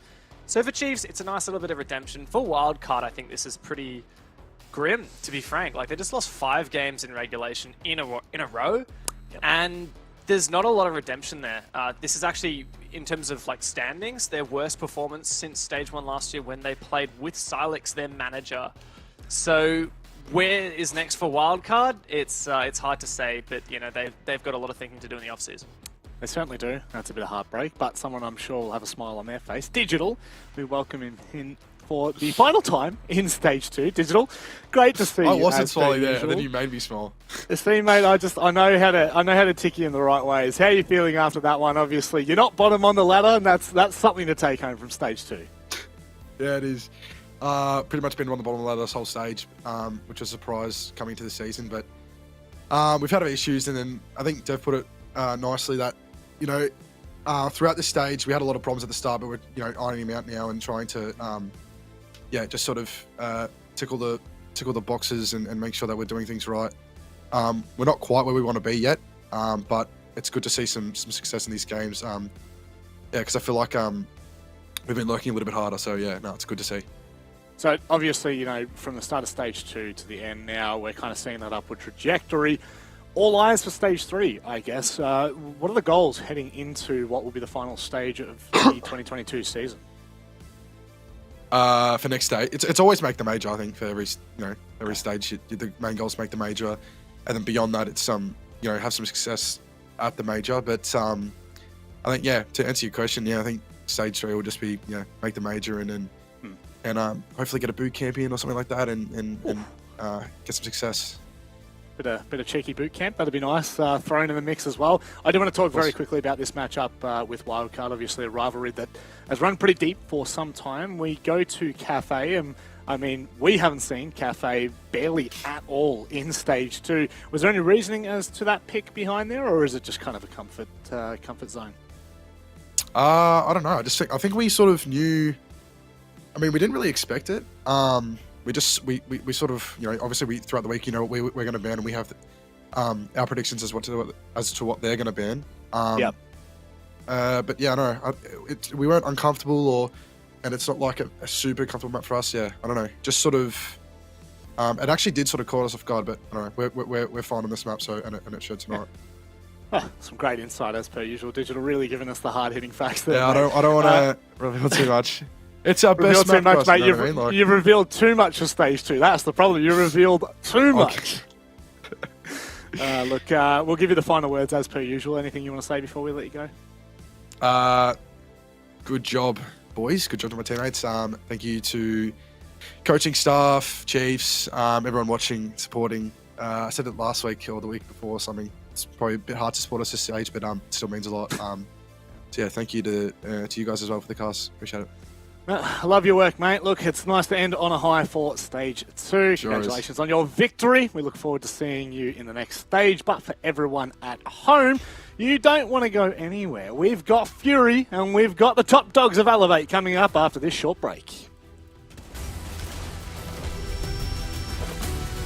seconds to go.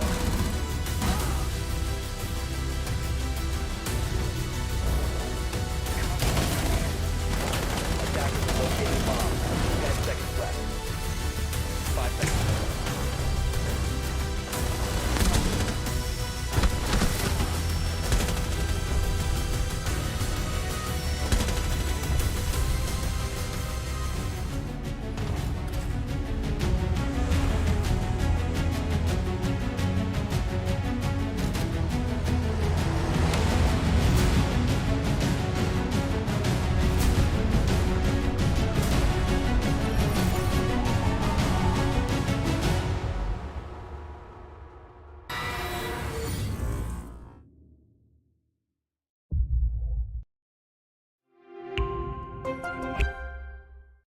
Peggy 18.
taking this pure heart of mine high above, high above. We go off in the night. We leave in the red lights. And let 'em need. You can see right, but we go long.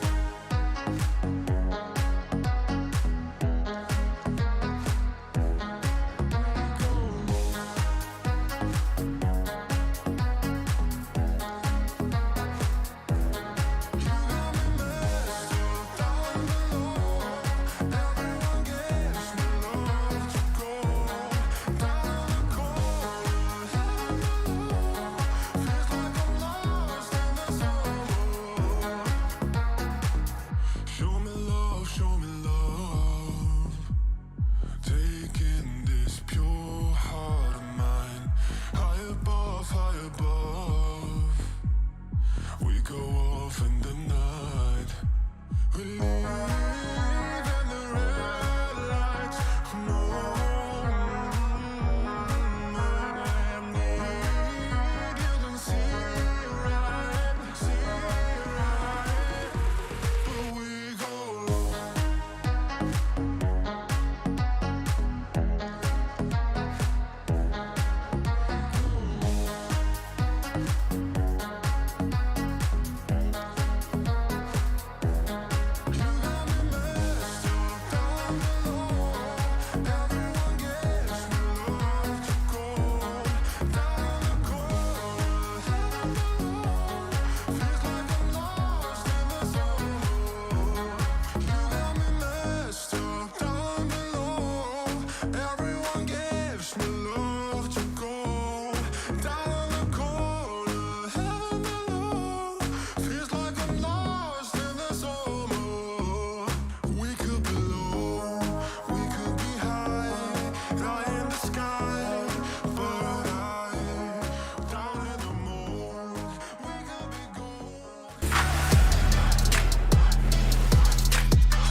Chiefs have fought back, and they have given us something toward the end of the stage, and that is that Wildcard end up on the bottom of the ladder.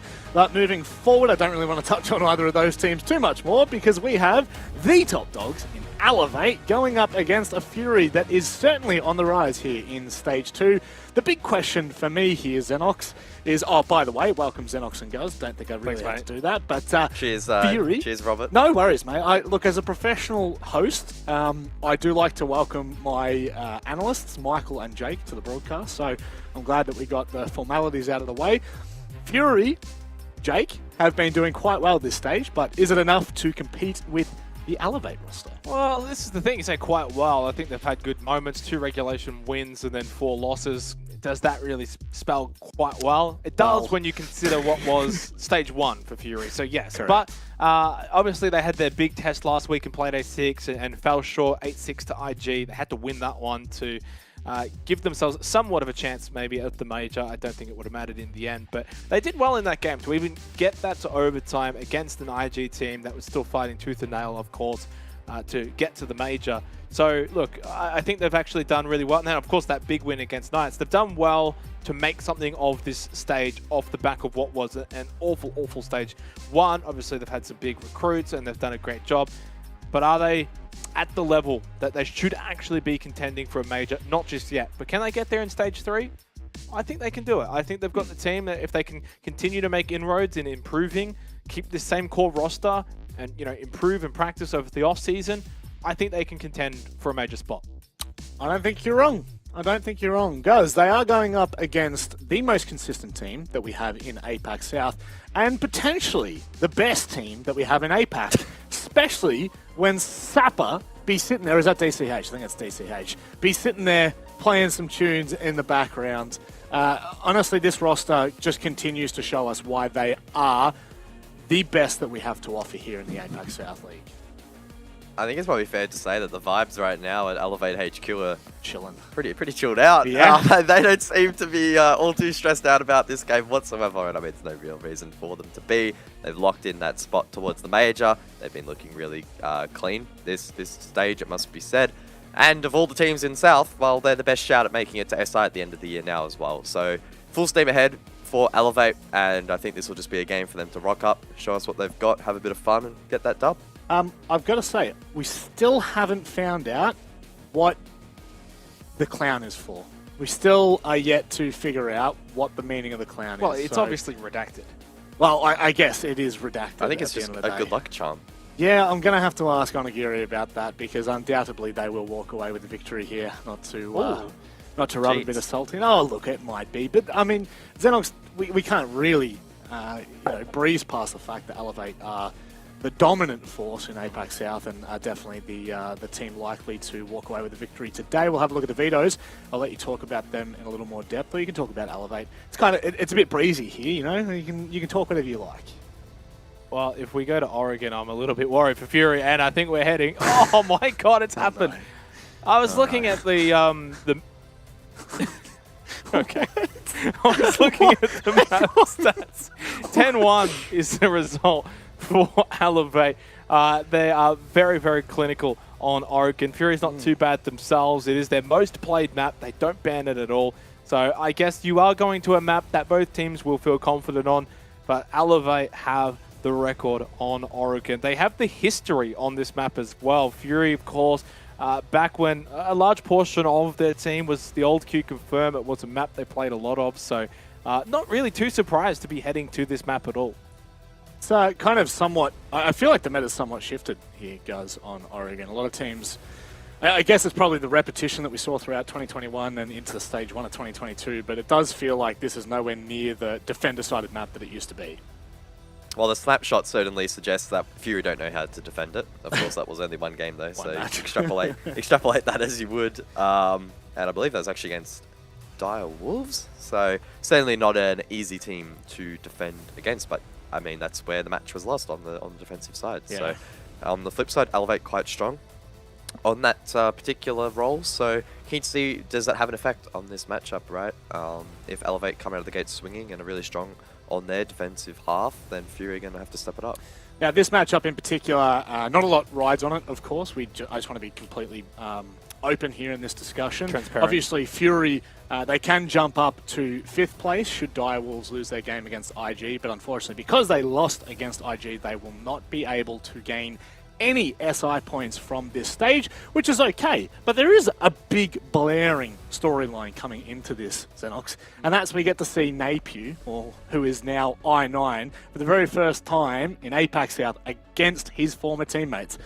That is the storyline I'm running with, because I don't know how else to sell That's that the one. only storyline. I mean, I think you can probably find a few others. The rivalry between the two No. Thai teams, obviously, this has been No. one that, back when it was Q Confirmed, now Fury, they've never quite been able to get one over what I would almost consider like the older brother, right? So Yeah. I would look into that, and I think for Fury to finish the stage strong as well, they defeated Knights, they had a good game against IG in Playday 6, they can take down Elevate. And even though Elevate would use the excuse like, we're saving strats for the major, we don't have to do anything this game. Who cares? You beat them, you had a good end to the stage, sets up a good stage 3. So I think Fury maybe have a little bit more to fight for here in that sort of pride factor. Elevate will just play standard siege, and I think that their standard of standard siege is obviously really high anyway. So I'd still back Elevate to win this game, but I did tip Fury, and I'll stand by that one. So heart says Fury, head says Elevate.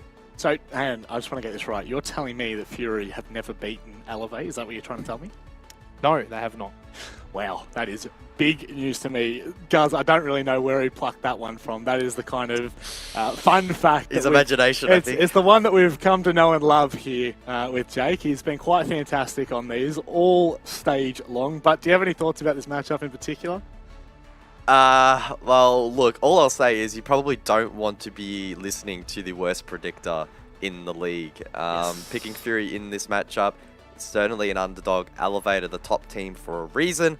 They are the stronger Thai team of the two.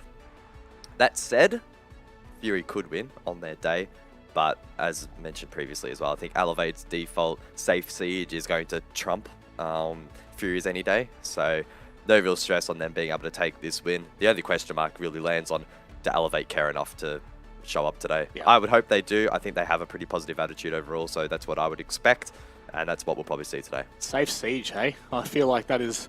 Safe Siege and Elevate are not... they're not the words I thought I would hear in the same sentence. Safe by Elevate standards, maybe. Yeah. Which would be safe by many other teams' standards. Which is, you know, like a pretty wild meta for any other team. You know, it kind of feels like Elevate definitely had the better of the metas coming into 2021 and certainly sit in quite a decent spot at the moment, Xenox.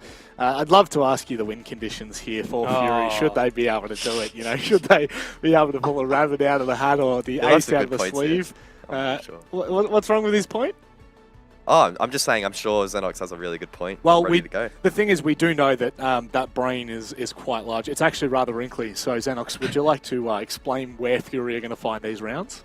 I think it's going to come down to the ability of Sapper being able to find kills. And if he can do that, then they'll win the game. So Yeah. I think you can put 2 and 2 together, that if you do kill your opponent more than they kill you, generally, not always, but generally the rounds will go your way. But yeah, it was also Sapper playing the guitar before Rob, so maybe he can sing us a tune at the end if they do get a win. Maybe you can request Sapper for not an interview, but a little concert. Look, what we'll do, if Onigiri is in the interview, of course, we'll ask him about the clown, and we'll ask him to bring Sapper on to play us a little tune. But it's time for the music to unfold in front of our eyes. The curtain is now being raised, and it is Devin Manny to run you through all the action. Thanks very much, Rob. Yep, we have our second last game of Stage 2, and it should be a good one. It's 2 Thai teams going head-to-head. Elevate already qualified for the major, and Fury, unfortunately, that's not within their grasp, but they technically can get an extra 1.5 grand if they can jump up into 5th spot. Mandy, how you feeling going into this game? Hey, that's not too bad. I didn't mind the big money plays there for Fury if they want to jump up into 5th place. I feel like it's some pretty exciting stakes going into this matchup.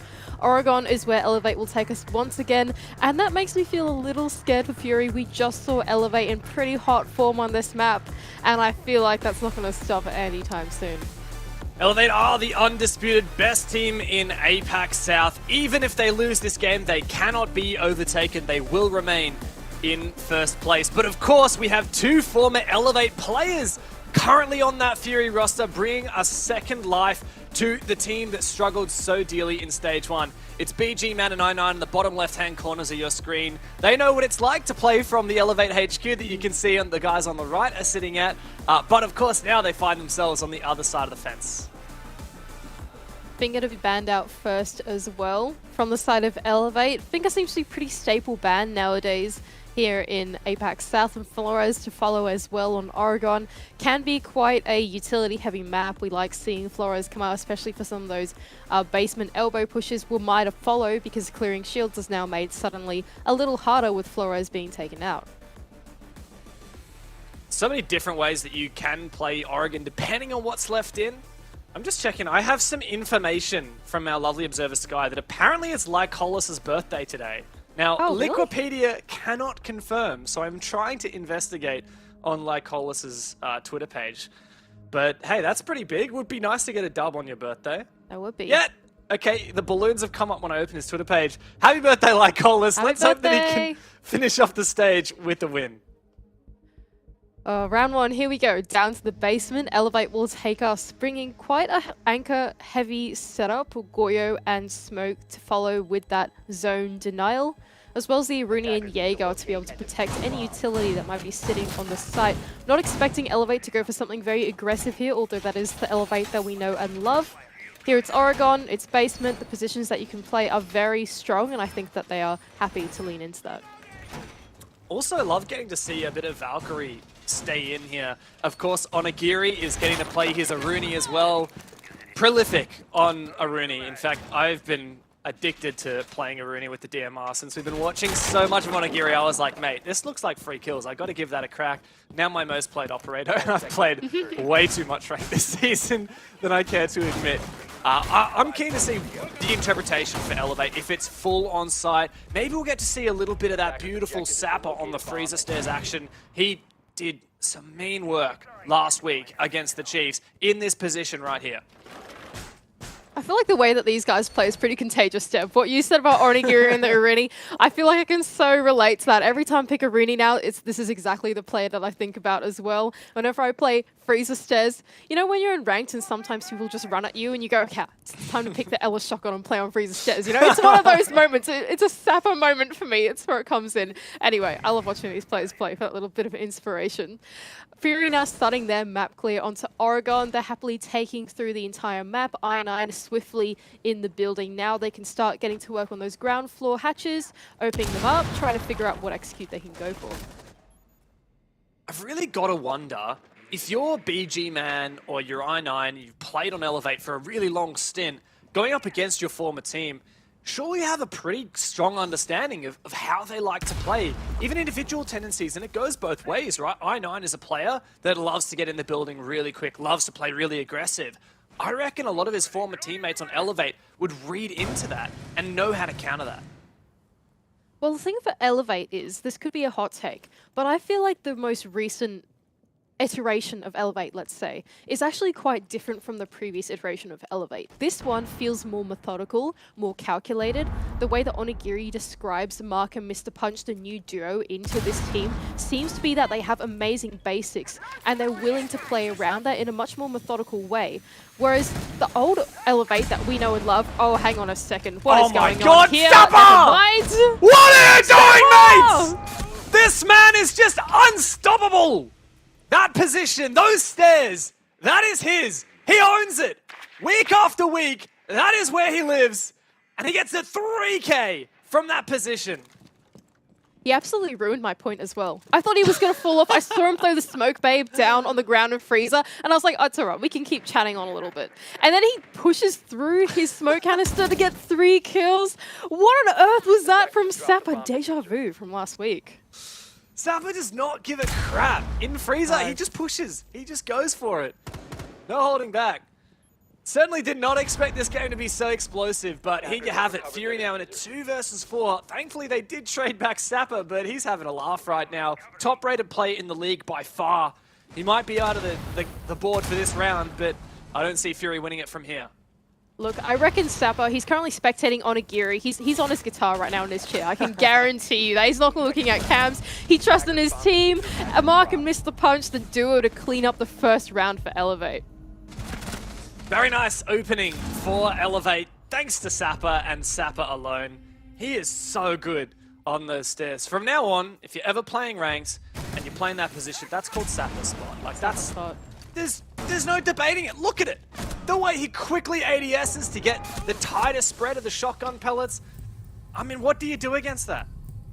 You know that guy's played that in scrims hundreds of times. He knows exactly when to peek them as they come down those freezer stairs. Some great timing from him. We see him, he's so proficient at that Hell in the Cell spot. On the smoke of all things as well. It's not normally your smoke player that is the first point of contest. You don't normally burn those smokes through the mid round as you wait for them to be late round to deny the plant, deny the execute, but he uses them to, I guess, to perfection to make space for the plays that he's able to make with it.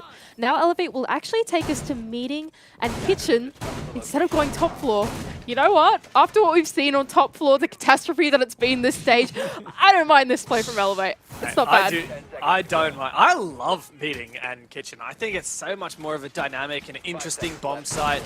The thing with Fury is we know them as a team that is unafraid of just playing really simple and really direct. They may well just hit big tower here and try and go for the most simple and I guess the attack with the least moving parts, and it may well work for them if they do.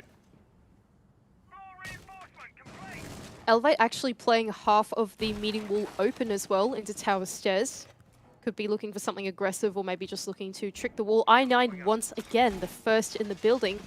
Oh, reinforcement goes up! He doesn't shoot at it though. Isn't there a player in kids? He's getting benched out, but it doesn't matter anyway. He finds one, he finds two! Lovely to get to see a couple of doubles and triples to kick off this game. And I9 against his former team. Always love to see it. He is a player that gets in there early, but Sapper, best player in the league at the moment. And he will hold his ground against I9. He won't forfeit the position as of yet, wants to take the fight. But I9 gets a third, and it is back-to-back triple kills for players on each of these two teams. And now Elevate left in the man disadvantage. Last time we saw very dominant rounds from Sapper. Now it's I9 to immediately come back with a 3K of his own. A Smoke Babe goes out into the hallway to try and deny the push, but it feels like it's just delaying the inevitable here. Dev, Fury have a hold on this round. A long time left in the round means that Elevate need to get this man advantage back on their side. If Fury play it well, there's so much time, so many drones, and the players to take advantage of it. Onigiri turns it into a 2 versus 4. Slightly more winnable. Onigiri has an inkling that someone might be pitching from Oh, a small tower. no. He's happy to collect a second and a third! Mr. Punch to collect one more, but eventually Onigiri traded out. Now 2 versus 1 for Mr. Punch. It's certainly doable for Mr. Punch. But Fury, they're taking their time. I9 gun up, Hajime to drone it out, but I9 goes down. It's a 1 versus 1 with all the time in the world. Hajime's last drone taken out. He can't re-drone now. He's got to rely on his instincts, on his gut, and on his left click, holding the long angle. But Mr. Punch, he doesn't peek as of yet. Goes for the swing, but Hajime wins it out. A tight round, but Fury do fight back. Wow, what a tighter round than I could have anticipated that to be. I had called in the mid-round that Fury had the hold on that right from the beginning after a 3K from I9. But what do you come to expect from the last two Elevate players? Right, Onigiri with this huge 2K to try and claw it back for them. Mr. Punch, one of his own as well. A 1 versus 1 taken very close, but thankfully Hajime had his guns trained on exactly where Mr. Punch was and is able to take him down. But that wasn't looking too good for Fury. No, it makes you a bit scared when a 5 versus 2 can turn into a 1 versus 1. But Elevate, if anything, they're the ones with a little bit of pressure on right now. I mean, to be frank, the stakes of this game aren't big for either team, so I don't imagine there's much pressure. But in terms of just, you know, round by round, map by map, I think that the way we've seen this map go in recent times is a bit more attacker-sided, right? Like, compared to how it used to be, particularly this Dorms bomb site. So that's why I sympathize with Elevate's position right now. They tried a tertiary site, didn't work. They go to Dorms, and I admit, I'm a little bit scared of their chances. Look, I am too, but maybe we're just overtly paranoid from the last time that we cast this. Maybe... I swear it's every time we cast this map. Are you sure? Dorms. I swear. When was the last time you saw a successful attack on Dorms in APAC South? Oh, okay, you're right. I'll give you that. I'll give you that. Elevate, though, they're trying something a little bit more funky. Mr. Punch is going to start out in T2. He's actually going to prep the window for the jump out outside as well, anticipating that there might be a Fury player, 1 or 2, trying to get control here in Attic, and that is exactly what BG Man is trying to do now, droning out into T3. The rest of his teammates, though, shape up around the side of Master and Armory, looking to directly attack the bomb site. Ooh. What an angle there. Doesn't quite get the play it. DCH finds one from Armory as he pulls on back and Elevate forfeit that ground in Trophy. They run away with the pick, but a great player to take down. That Yana's Geminis are perfect for clearing any Aruni gates. Not to mention you've got 2 grenades, a Gon 6, and one of the most powerful high damage weapons on attack. A big play to lose early.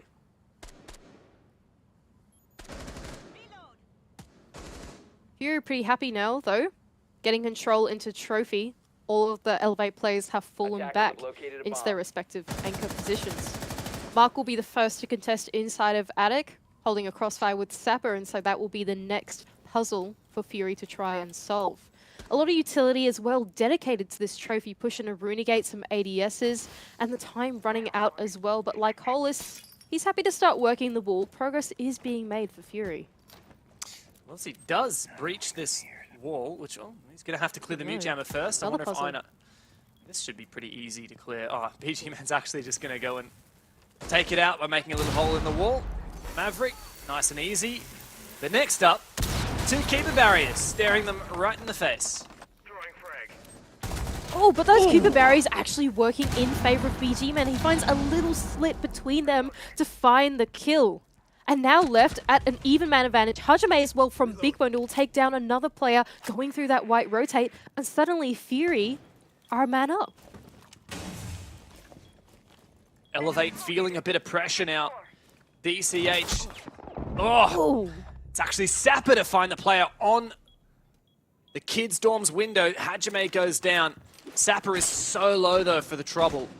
Elevate have lost control of Attic.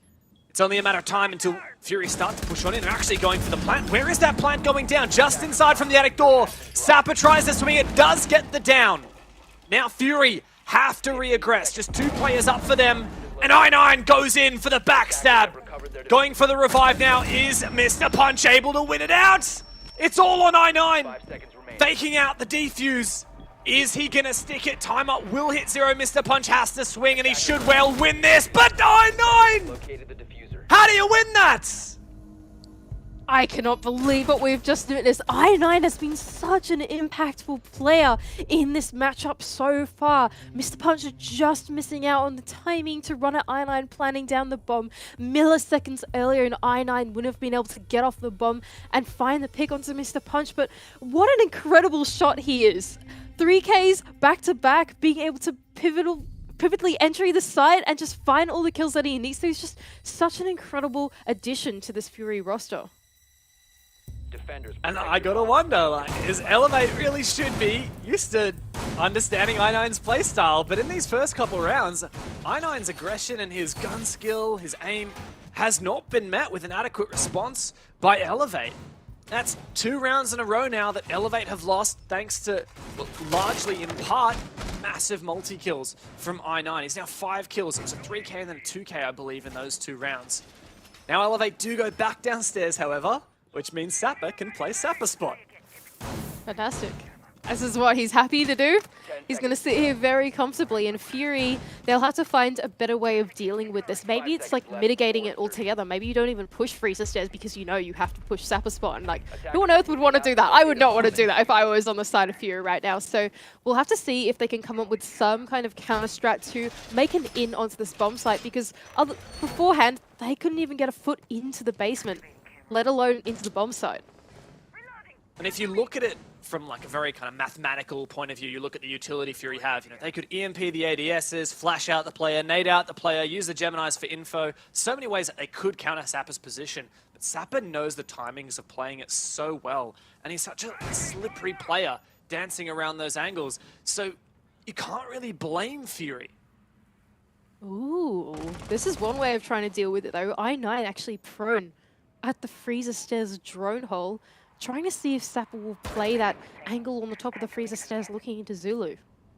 Doesn't seem like he's going to find it though. Sapper is pretty comfortable in his position that he's in. Patience is not going to be rewarded for I9. Seems like Fury though, they'll happily make their way through the map. We can hear the X-Kairos ring out in the background, opening up some of those hatches, making their way into the basement, trying to figure out what they want to do next. I wonder, will the push potentially be ignoring completely the Freezer position? Ooh, I9 actually did tap on through the drone hole, telling Sapper his position as he rotated off. Sapper may not be aware that I9 has rotated off. I9's so tempted to open a long angle. Where will this push from Fury be? Seems like they're just loitering around the ground floor right now, making as much progress as they can. Archerbane's happy to make some rotates for his teammates to easily maneuver their way through the ground floor as they figure out what they want to do. Lots of drones go out as well, most of the players now sitting on them, and it seems like Freezer will be the next point. The ADSs have been EMP'd out, a grenade to follow. Ooh. It does not connect, however. Oh, the cutoff as I9. well. So tempted to drop the hatch. You can see it in the way he was moving, looking around. Sapper does fall back, so he forfeits his position, but he stays alive. There's only 50 seconds left, and what's more, Sapper still has 3 gas canisters in his pocket. Elevate now sitting very comfortably once again on the basement site. Only 40 seconds, and Fury don't seem like they have a plan just as of yet. A front take seems to be the way that they're going to go, but is it too little, too late? Plenty of flashbangs on Lycolis, and you got 3 grenades as well for the attacking side, but they're going to have to make good on this utility to start flushing out these positions, because Elevate still have a very firm crit on this bomb site. Flashbang goes out, DCH goes blind, but Sapper still holds on to Freezer. Fury have no time. They must execute, but Sapper remains alive. It's on Agiri, who steps up, and I9 is left all on his lonesome. Another dominant round on the basement for Elevate. Last time, it was Sapper that was the first point of contest. This time, Sapper didn't see a single person sitting in the corner of Freezer. His teammates took care of the rest. He was happy to just sit behind his bulks, all happy and pretty, while the rest of Fury tried to flood the site and eventually fall to the crossfire that was inside of Closet and inside of Laundry. Once again, Fury not successfully attacking that basement bomb site. But I feel like we have to worry a little bit for Elevate because it is the only bomb site that they've defended successfully thus far. They'll have to show us a little bit more prowess on another bomb site if they want to claw their way into a successful half on their defense. This is just the story of Oregon these days, isn't it? Everyone can win their Laundry supply room defenses, but how about these other bomb sites? Now, Guz and Xenox, they absolutely love talking about kids' dorms and dorms main hall. They love saying that if you win dorms on defense, that is the linchpin bomb site, you win the map. Thing is, statistically, dorms has been pretty shocking in APAC South. 32% defensive win rate across 22 rounds. So it's the second most played bomb site, but aside from Kitchen Dining, which has only been played once and was lost, it is the least defensive favored bomb site. Kitchen Meeting has been played 8 times and actually boasts a 75% defensive win rate. You gotta wonder if it's actually worth giving that another crack. DCH looking for a spawn peek. Some shots rain out but don't connect onto I9, only taking a slither of damage. Elevate once again playing a relatively similar strategy here on the top floor. Nothing too much has changed on this defense, while the rest of Fury shape up once again around Armory and Master. BG Man, he was looking to take that tower control, but is actually going to give it up early and rotate to his teammates instead. Previously, Elevate had an early kill onto Dark at the start of their Dorm's defense. Despite that, though, Fury retaliated quite strongly, found a couple of really pivotal position picks, and that got them back in the game. This time around, it is a 5v5, but Mr. Punch is roaming all the way down in the basement. I wonder, is there adequate cutoff from Fury on the Laundry stairs? Ooh, it doesn't seem like it, and from the overview, it doesn't seem like any drones will make his position known either. A player in Classroom could be caught out, or maybe I'm getting baited. That could be a player outside of the Classroom window. Oh, we did see him. Mr. Punch will fall off, though. Seems like he's been made known, but he doesn't want to give away his life. BG Man quite vigilantly watching this drone in the Z hallway. Is Dark aware? Dark? Surely there was a call out on Mr. Punch's position, but Dark seemed to tunnel vision, not realize. Now, Mr. Punch has the ability to rotate back on the site in a variety of ways, but at the moment, he's not there to help his teammates. Well, while all of that was going down, Fury have actually made quite a lot of progress. They've got the wall open, not only a rotate, but a line of sight as well going into Attic. Dark will go down from a long line of sight, though. Mr. Punch, I believe, all the way from Attic? Is that how? That doesn't seem like that's how it works. It was actually through T2 window. There it is. And then through the top Armory stairs window. Wow. And then got the down there. Not sure whether he was fully aware he got the injure, but regardless, Mr. Punch still a threat. Once again, though, the time is running a little bit low for Fury. We saw this in the last round. They weren't able to convert it. And this time, all of the Elevate players are up for the onslaught that is about to happen. Not a lot of time left remaining on Agiri in a pivotal position, though, when he does take down BG Man on the attempted lurk up the white stairs. DCH caught out of position once again, but Mr. Punch is on for a flank. He was the first player to do damage this round, and now he is all the way deep on for this flank. The plant is going down from Lycolis, but it will not end up going down thanks to Mr. Punch. Elevate do finally lock in that Dorm's defense. And we were starting to feel worried about this bomb site, but Elevate show us that we have nothing to worry about. They're happily taking that round win on Kids and Dorms. Curse is broken, of course, and now they'll happily go back to Meeting and Kitchen as well. That was an almost win for Elevate. They were able to claw back the 2-on-5 to a 1-on-1 and eventually losing it out. So not a terrible effort from them, but this time they'll have to be a little bit more clean on the opening picks if they want to claw this game into a 4-2 half. Elevate were very good on defense against the Chiefs. They went 4 rounds out of 5 of their defensive they won. They went 3-3 on their attack. Now, keeping in mind that Fury has proven they are a bit better than Chiefs at the moment.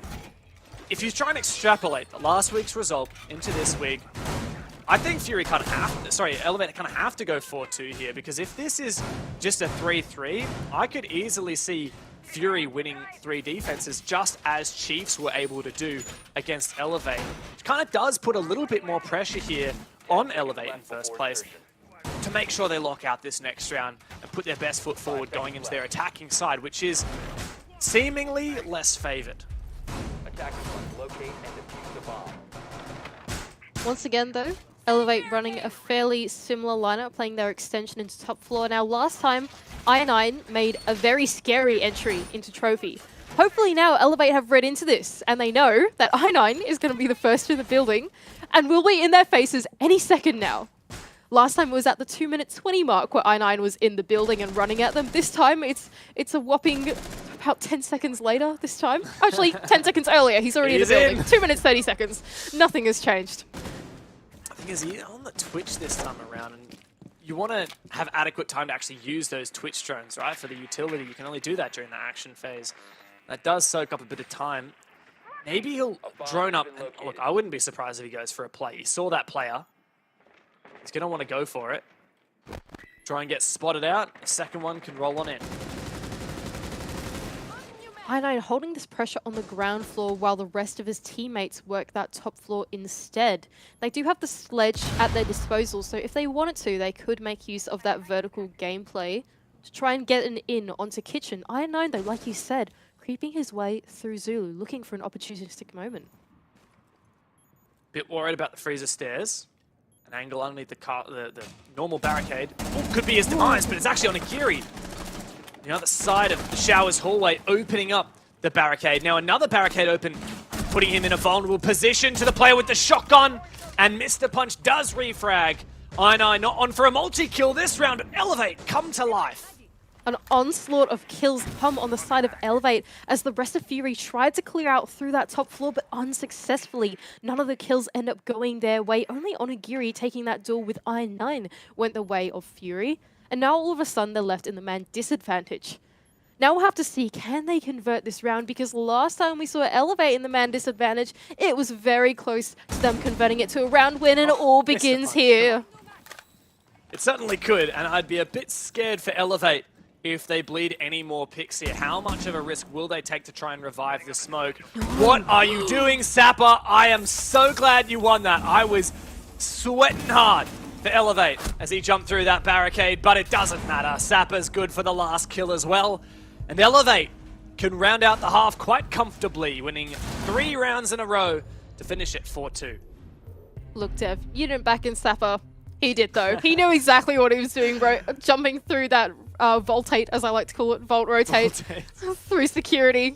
He was very happy to take the gunfight, even though he knew a player was coming for his down teammate. And eventually, Elevate do bring it back to a 4-2 half, a scoreline that we expect from a team starting out on their defense. But now they go on to their attacking half. Now, we often say that Oregon is quite difficult to attack. Not in recent days. Apparently, Oregon is attacker-sided nowadays, but skewed by this Kitchen Dorms bomb site, if you ask me. But alas, down to the basement we go. And we always say that basement is the most defender-sided. Can Elevate claw around back here? Or will Fury prove that true? Hard to say. One thing I know for sure is I just want to keep spectating Sapper. You said it. I doubted him. That's, you know, egg on my face, whatever. But currently, Sapper has never been a highlight player for Elevate, right? Like, back in the day, he was their hard breach main. Thankfully, they picked up Mark so he can get his Zofia license back and stick on entry, which, by the way, he has been nailing. Keep in mind, he might play entry on attack, but he also plays smoke on defense. He plays support. He's got the highest entry KD in the league, the highest overall KD in the league, the highest Siege GG rating, and the highest cost, which means he's so consistent and he frags out. The duality of man. On one half, you play entry. On the other half, you play site construction. I mean, the way he The way he plays smoke on the Sapper spot stairs, though, I mean, that's basically like, that's an aggressive position. That's true. That's true. He gets up in their face. He loves it. Now Elevate, though, they'll have to start getting up in the face of Fury. Some of the time has gone away, but they're pretty happily in the building at the moment. Mr. Punch has made his way through the shower hallway, all the way to Zulu. Like Hollis, trying to do his own Sapper impression on the bottom of Freezer stairs with an ADS, and the exact same spot as well. Hang on. I've seen this before. There's a smoke playing in Sapper spot, and it's not Sapper. Well, it is the birthday boy, though, so maybe he's got the birthday buff. He only has one ADS. This is going to be a little bit of a test for Elevate. Their player knows how to play this position so well, but do they know how to counter it? Like Hollis, he could be gifted some presents in the form of kills on his birthday. That could be pretty exciting. I wouldn't mind that from an official here in APAC South. But now Elevate, a minute 30 left. Mark is only just getting his way into the building and starting to open up some of these hatches now. We'll pre-fire into Freezer stairs knowing that there is a player there, but it will not connect. Both the Freezer and lobby hatches will get opened. It might indicate that Elevate will look for a front take while Onigiri and Sapper start to pinch from the back. We're not entirely sure yet what they're going to go for. All I know is they've only got a minute and 10 seconds left to figure it out. Yeah, they do need to decide before too long. I got a feeling this isn't a front take. You look at where Elevate is now. Yeah. They've rotated 4 of their players onto this rear side. Not sure where that last player is. There you go, Mr. Punch. He's also going to come along to construction, it seems. There's also a Claymore at the top of Laundry stairs. How are they going to go? It's very late to be trying to clear all this utility and bunker. Sapper, though, will be the first to try and enter into the building, of course, the entry play of Zofia. Trying to make his way into Elbow, some concussions ring out. Sapper to follow behind as the shield gets taken down in Elbow. 35 seconds left, Dev. Elevate, they have to make that move. So efficient from Elevate on that utility clear, but how are they on the entry? It's Sapper, and he can just hold down left click. I9 finds a double to kick it off, though, for Fury, and Fury step up massively. Sapper goes down. I9 is having a field day against his former team, and he ends it up with a 4K on the round. Yet another multi-kill for the man. So I9 just did his Onigiri impression, while like Hollis just did his Sapper impression. Feels like these teams are taking a bit of a page out of each other's strap, if you ask me. What a huge round once again from I9. Seems to be the name that we continue to say over and over again in this matchup, finding so many kills on that backstairs angle through that solo reinforcement. And now, I mean, look, Fury win the basement. I feel like we expected that, though. We should have, right? You know, it has 100% defense win rate in this map and sorry, in this game so far. And overall, it is pretty solid for the defensive win rate. Technically not as good as Kitchen Meeting, but you know, that's playing a lot less, so pretty hard to put faith in that stat. I feel like we got these 2 Thai teams, these 2 OGs. You got former players from Elevate now on Fury. You've got like Corliss doing his Sapper impression, like you said, I9 doing his Onigiri impression. I'm getting real vibes of that Spider-Man meme where they're just all pointing at each other. There is so much similarity between these teams right now, and yet one of them is in first place, and one of them is all the way down in 5th without even a 6 invitational point to their name. Pretty scary though, Fury. They had a pretty shocking stage 1, but now they're on the rise. And I think this stage 2 is just, it tells the story of this team so well. The way that they've been playing now is, I suppose, a lot more calculated, if you ask me. The way that Fury played before felt like it didn't have a lot of direction. But now that they're taking inspiration from other teams, they're putting together their scrapbook and picking up some new, very important players, it feels like this roster is starting to come together. And honestly, I think that this game so far, going 3-4, is a testament to that as well. They've made some excellent progress so far this stage, and I don't think that they're going to stop that anytime soon. Elevate will now start to make their attack onto Kid Storms, however. The point of contention seems to be Armory and Master Bedroom once again. Seems to be a pretty popular take here on the top floor. And I'm loving to see his army get a bit of play, though it hasn't necessarily been the most impactful in this match so far. BG Man's playing it at the moment inside of games, just in the site. Elevate haven't yet breached this main wall. In fact, BCH's drones has been muted out. These mute jammers are doing a lot of work for Fury. And the pesky Kiva barriers as well will halter some of their progress. One went out on the games window before to prevent that angle from cutting off the position that BG Man is in. Elevate, though, they do have the sledge on hand, so if they want to clear some of them, they can. A grenade to ring out from below will clear out some bit of utility, but Hachime is on the flank from the basement. Ooh, but that Dokkaebi, the logic bomb, does ring out, force him back. He also took a hell of a lot of damage. Oh no, sorry, that was BG Man rather, who was on site. I believe that was to the vertical nade. Elevate now in a decent position. They've got a breach open. But once again, having to deal with these pesky keeper barriers. Oh, info from Sapper on the Jaeger downstairs in security. That's a big one. And now they've realized that there's actually only 3 or 4 players left on the site, knowing that there's a roamer below. Maybe they start to think about the execute instead, as Mark will open it up for Elevate. Pretty sure I saw Hajime once again going for a flank just near the main stairs as well. He may time this perfectly, but there is info. There are drones from Elevate, and you can see how vigilant they are checking them. Here comes the execute. Smoke goes out. Mark now to force that diffuser down in the ground. Mr. Punch, though, gets flanked. Dark, where was that from? Hajime taken down. Dark still alive. Onigiri has made an entry, but hasn't been able to take out Lycolis yet. Hiding in kids.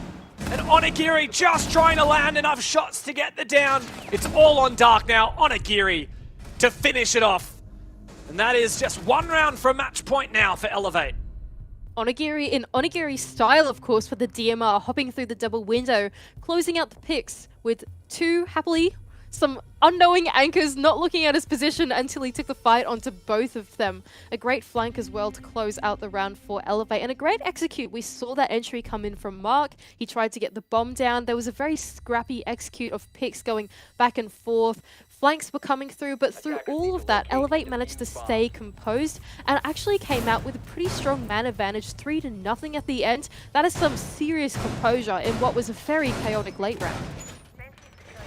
This is really putting that pressure back on Fury, isn't it? They might have won their laundry supply room, but they can't go back there for even 1 more round. If they can't nail down the defense here on Kitchen Meeting, they'll have match point against them. They'll finally get to go back down to laundry, but even if they win that, right, it'll be 6-4, and they'll have to win 2 other bomb sites, which is the real concern here for Fury. Even for Elevate, you know, they managed by the end of their half on defense to win 3 different bomb sites. Fury are gonna have to do the same, otherwise this won't be a game for very much longer. Elevate will once again lock in a dominant first place in APAC South. Fury there will take us to Kitchen and Meeting. Seems to be coming to fashion nowadays on Oregon. People don't like the top floor as much, neither do we, so it's fair enough. Now Elevate start their attack, but it seems like a slightly different philosophy than what Fury were doing. Elevate are trying to get tower control right off the bat. We can see Mark is actually rotating over to his teammates of Onigiri and Mr. Punch as well. And it seems like a more direct take is on the cards for Elevate. Bit of a switch up of some operators here as well. Onigiri on the Bucks, not something we see every day, but he's got some hard breach in the form of the secondary. Could use on some of the hatches upstairs. Particularly, I'm thinking that attic hatch looks straight down in the bomb site. Onigiri is now going to open up a real long line of sight there. Bit of vert as well to try and put some pressure onto the positions. It's I9 on the receiving end of those bullets. And Onigiri, once again, taking a bit of damage, but he is in the advantage holding this position. Although half of the wall has been left open, and I believe BG Man is holding on to impacts. So even if Mark wanted to try and get this wall open with the exothermic charges, they would be met by 2 grenades to try and clean it up. And that's why Onigiri is trying so hard to clear this position, and it just has been through the vertical, just behind the sandbags. Now there are no more impacts to trade out on the exothermic charge. Yeah, but Fury do find a pick back as well, and another one! Onigiri gets a taste of his own medicine in the form of the DMR, but Sapper's on for an entry, takes down I9, 3 versus 3, and Elevate do have a gaping hole wide open into that bomb site. And Sapper will happily start to concuss himself, apparently, as he tries to get his way into the bomb site. A grenade landing at his feet, however, as Elevate, man advantage evened up, will formulate and execute something more calculated so that they don't lose this man advantage, so that they don't lose this round to unfavorable fights. DCH coming in for a pinch. Will he be the playmaker? Oh, he's so separated from the rest of his team, and there's a player hiding in split. It is Lycolis, who may well see him first. DCH position revealed. What a long shot with the shotgun, but instantly traded now by Mark, who's deep inside the bomb site. Hajime, though, to take down Saparon for the flank. And this looks to be a Fury round, but Sapper trades himself back with the Claymore. This is so winnable for Mark, who has the advantage. 15 seconds left. Attackers activating. Death from the grave, apparently, says Sapper, as a Claymore will take down another player. Now, Dark will start to creep his way through meeting, take the fight. Mark with the pistol now. Dark just around the corner. Mark and Dark, try and say that 10 times fast. DMR versus pistol. Just slowly crouch walking around the corner. Dark's going to have to make sure to land this shot, and he does! The timing is perfect for him. And the 1v1 clutches there. Fury can indeed win a bomb site that is not laundry supply. And once again, the Onigiri impression comes out. Everyone loves the DMR these days. We saw Kyra playing it on Wildcard as well. Just feels like the way. P10 Prony, never heard of her. We only know the DMR now.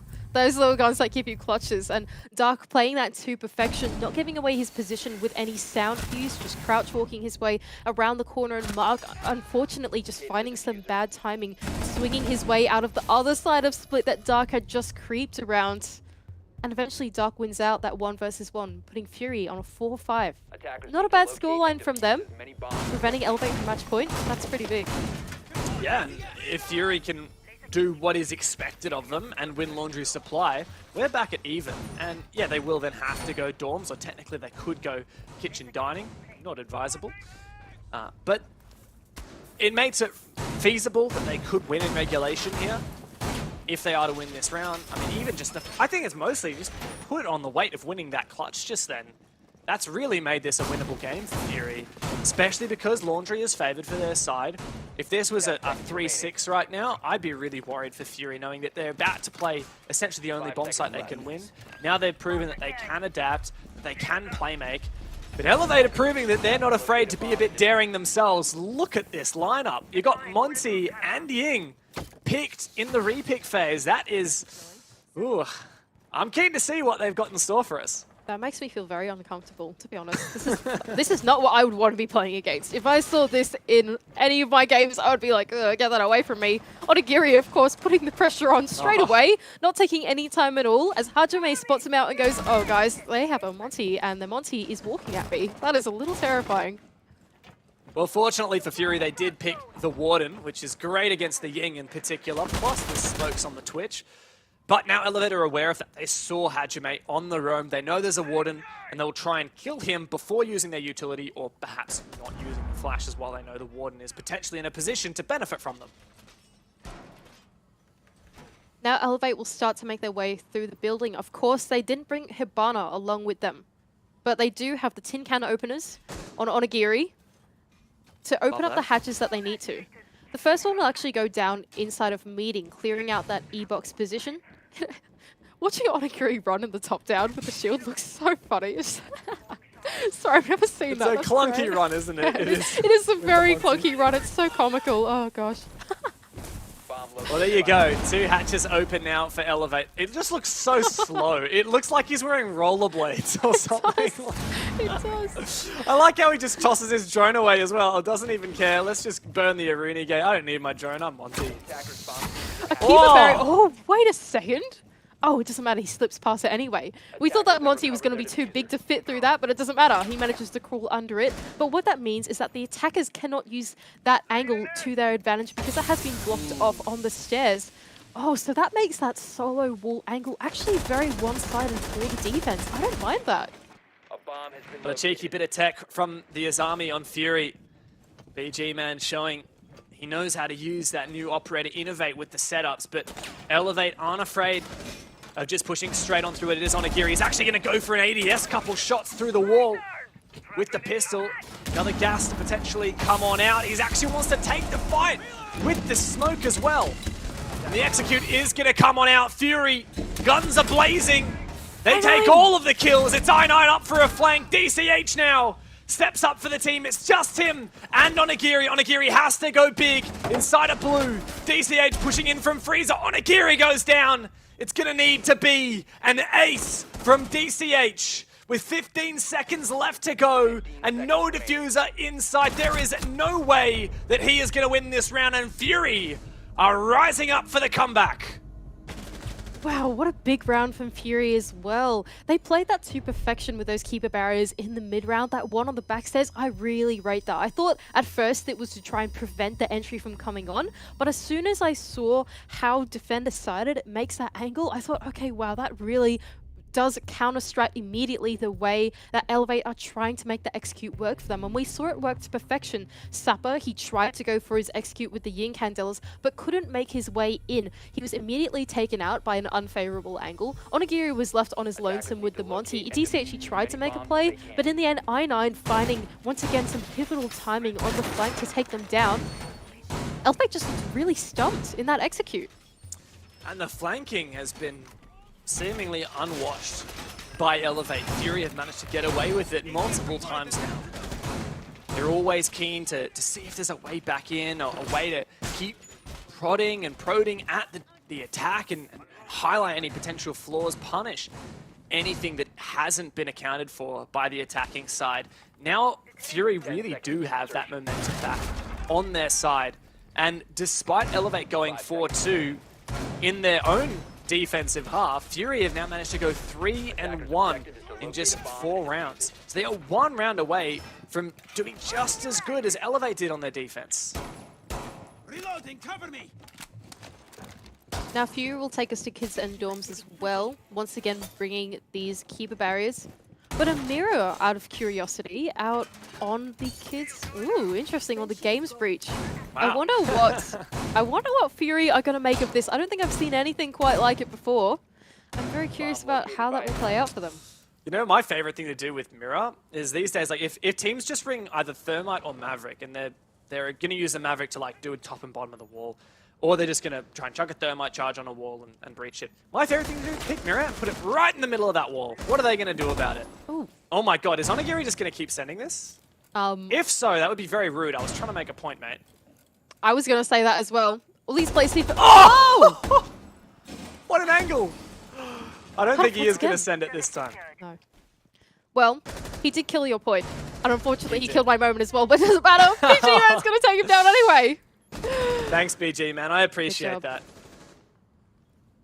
Mark, they will start to get his way onto the closet wall. That exothermic charge will go down nice and easy. No Waldenal in that position, but DCH will find the cutoff from that double window, spraying through the barricade. Like Hollis had no idea what had hit him. Big player to take down as well. The smoke, dying with all of his gas in pocket. Still a lot of util on site, as we can see. Ooh, I9 primed a C4. This could be deadly. Wait for it. Wait for it. Mr. Punchy's right there. The fish is right there. Go. Throw in, cast your hook. Oh, the nade's coming over. Go for it. Oh my god, the nade! I think the grenade just destroyed the C4 midair. What is that?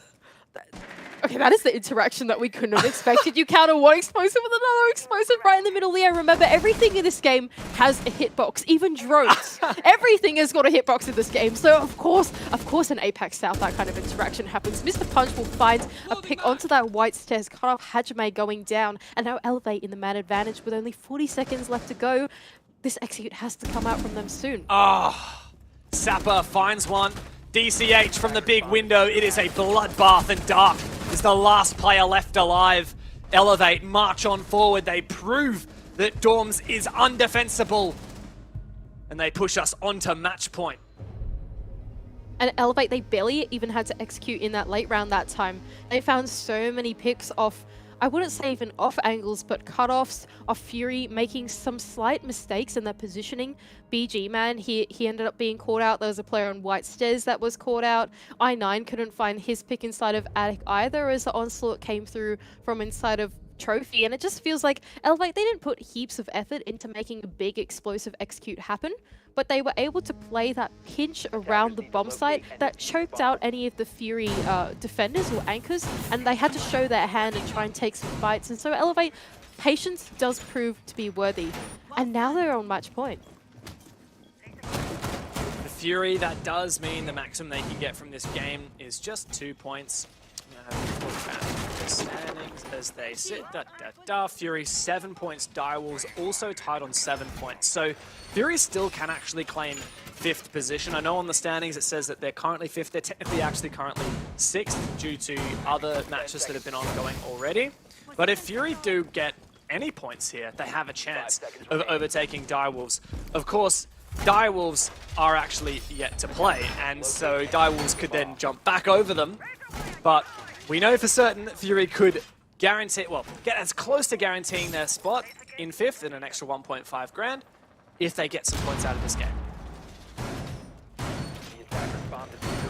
Kitchen and Meeting seems to be the next site that Fury will take us to. They have won this out previously, so I would back them in to do it once again, but Elevate look like they are in the zone. Onigiri is on the Ash, even. I feel like if there's anything that's a tell of confidence, that's what it is. Also nice to see DCH get on this Twitch. He's been on it for every round of the half now, but he loves it. Does so much information gathering and a lot of damage, and also you put the F2 in his hands and the sky's the limit. Here's a curious one. Mark goes in solo into T1. I9 could well have just killed the Thermite if he had the timing down right, but the plan is going down. Hold on a second. You said it, and yes, it is a rush. Hajime goes down, trying to deny the plant, but Onigiri is there to cover. There is I9 in from T2. Going down into T1, but the DMR from Dark. Sapper, the #1 player in the league, for a 3-point victory here in their final game of APAC South before the Berlin Major. He must 1 versus 3 clutch for the full 3 points. A flashbang to go through. He gets 1, but can he take out Lycolas? The birthday boy to send us into overtime. Wow, what on earth was that execute from Elevate? I had called it initially. I said, oh, rush now, not yet. They really missed me out on the beat at that timing. My goodness, Elevate. They caught us completely off guard. We had no idea it was going down, and neither did Fury. Thankfully, Fury, though, they immediately jumped back on that horse and got that retake working straight away. That works out in their favor in the end. They played the trades super well. I9 was able to capitalize on that cheeky position in T2 as well to take down Mark. It worked out in the end for Fury, and overtime, I feel like, is deserving of this matchup. It has been super crazy back and forth. Yeah, it has been surprisingly so. We, coming into this game, definitely favored Elevate. I think everyone was saying, look, this is just going to be an Elevate match. The 8 times that these two teams have played this year, Elevate has won. Not just every series, but every single map. Even they played at BO5, and it was 3-0 to Elevate. This is a rivalry that goes deep, you know, same region, same nation, former teammates. But Elevate has just hands down been the better team. And Fury is giving them a serious run for their money by pushing OT here. Now, hang on just a moment. There is an Omaru and a Blitz and a Blitz in play.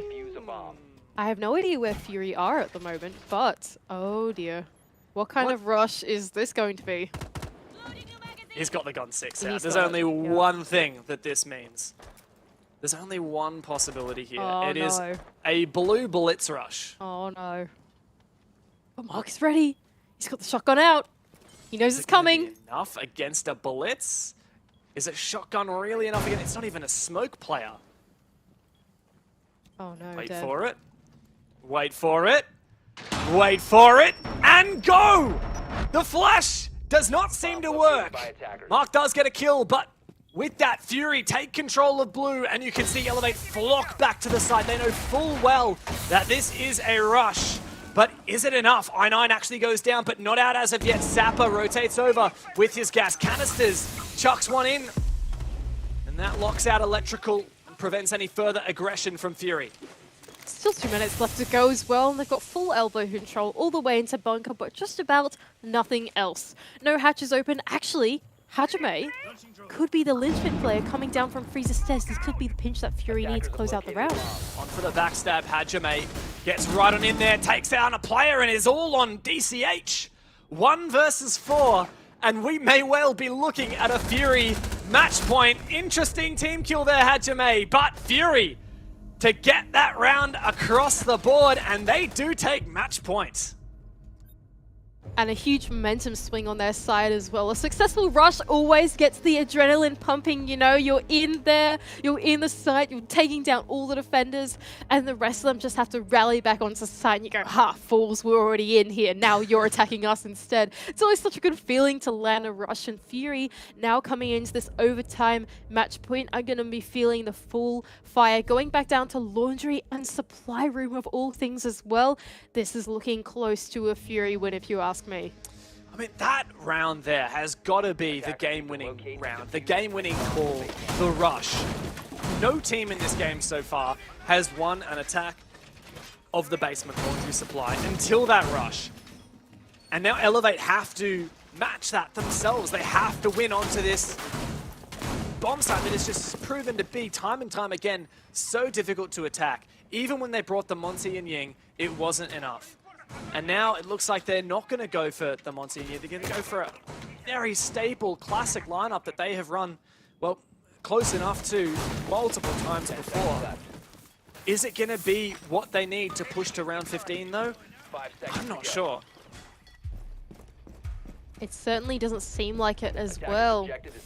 Like you said, the attack curse being broken, but that was off something really special. Elevate, they seem to be playing some very regular Siege, and I can't help but feel like Fury are ready for that by now. They've played this so many times. Hajame's pretty confident as well, starting out in Zulu, contesting the early entry on this side of the map.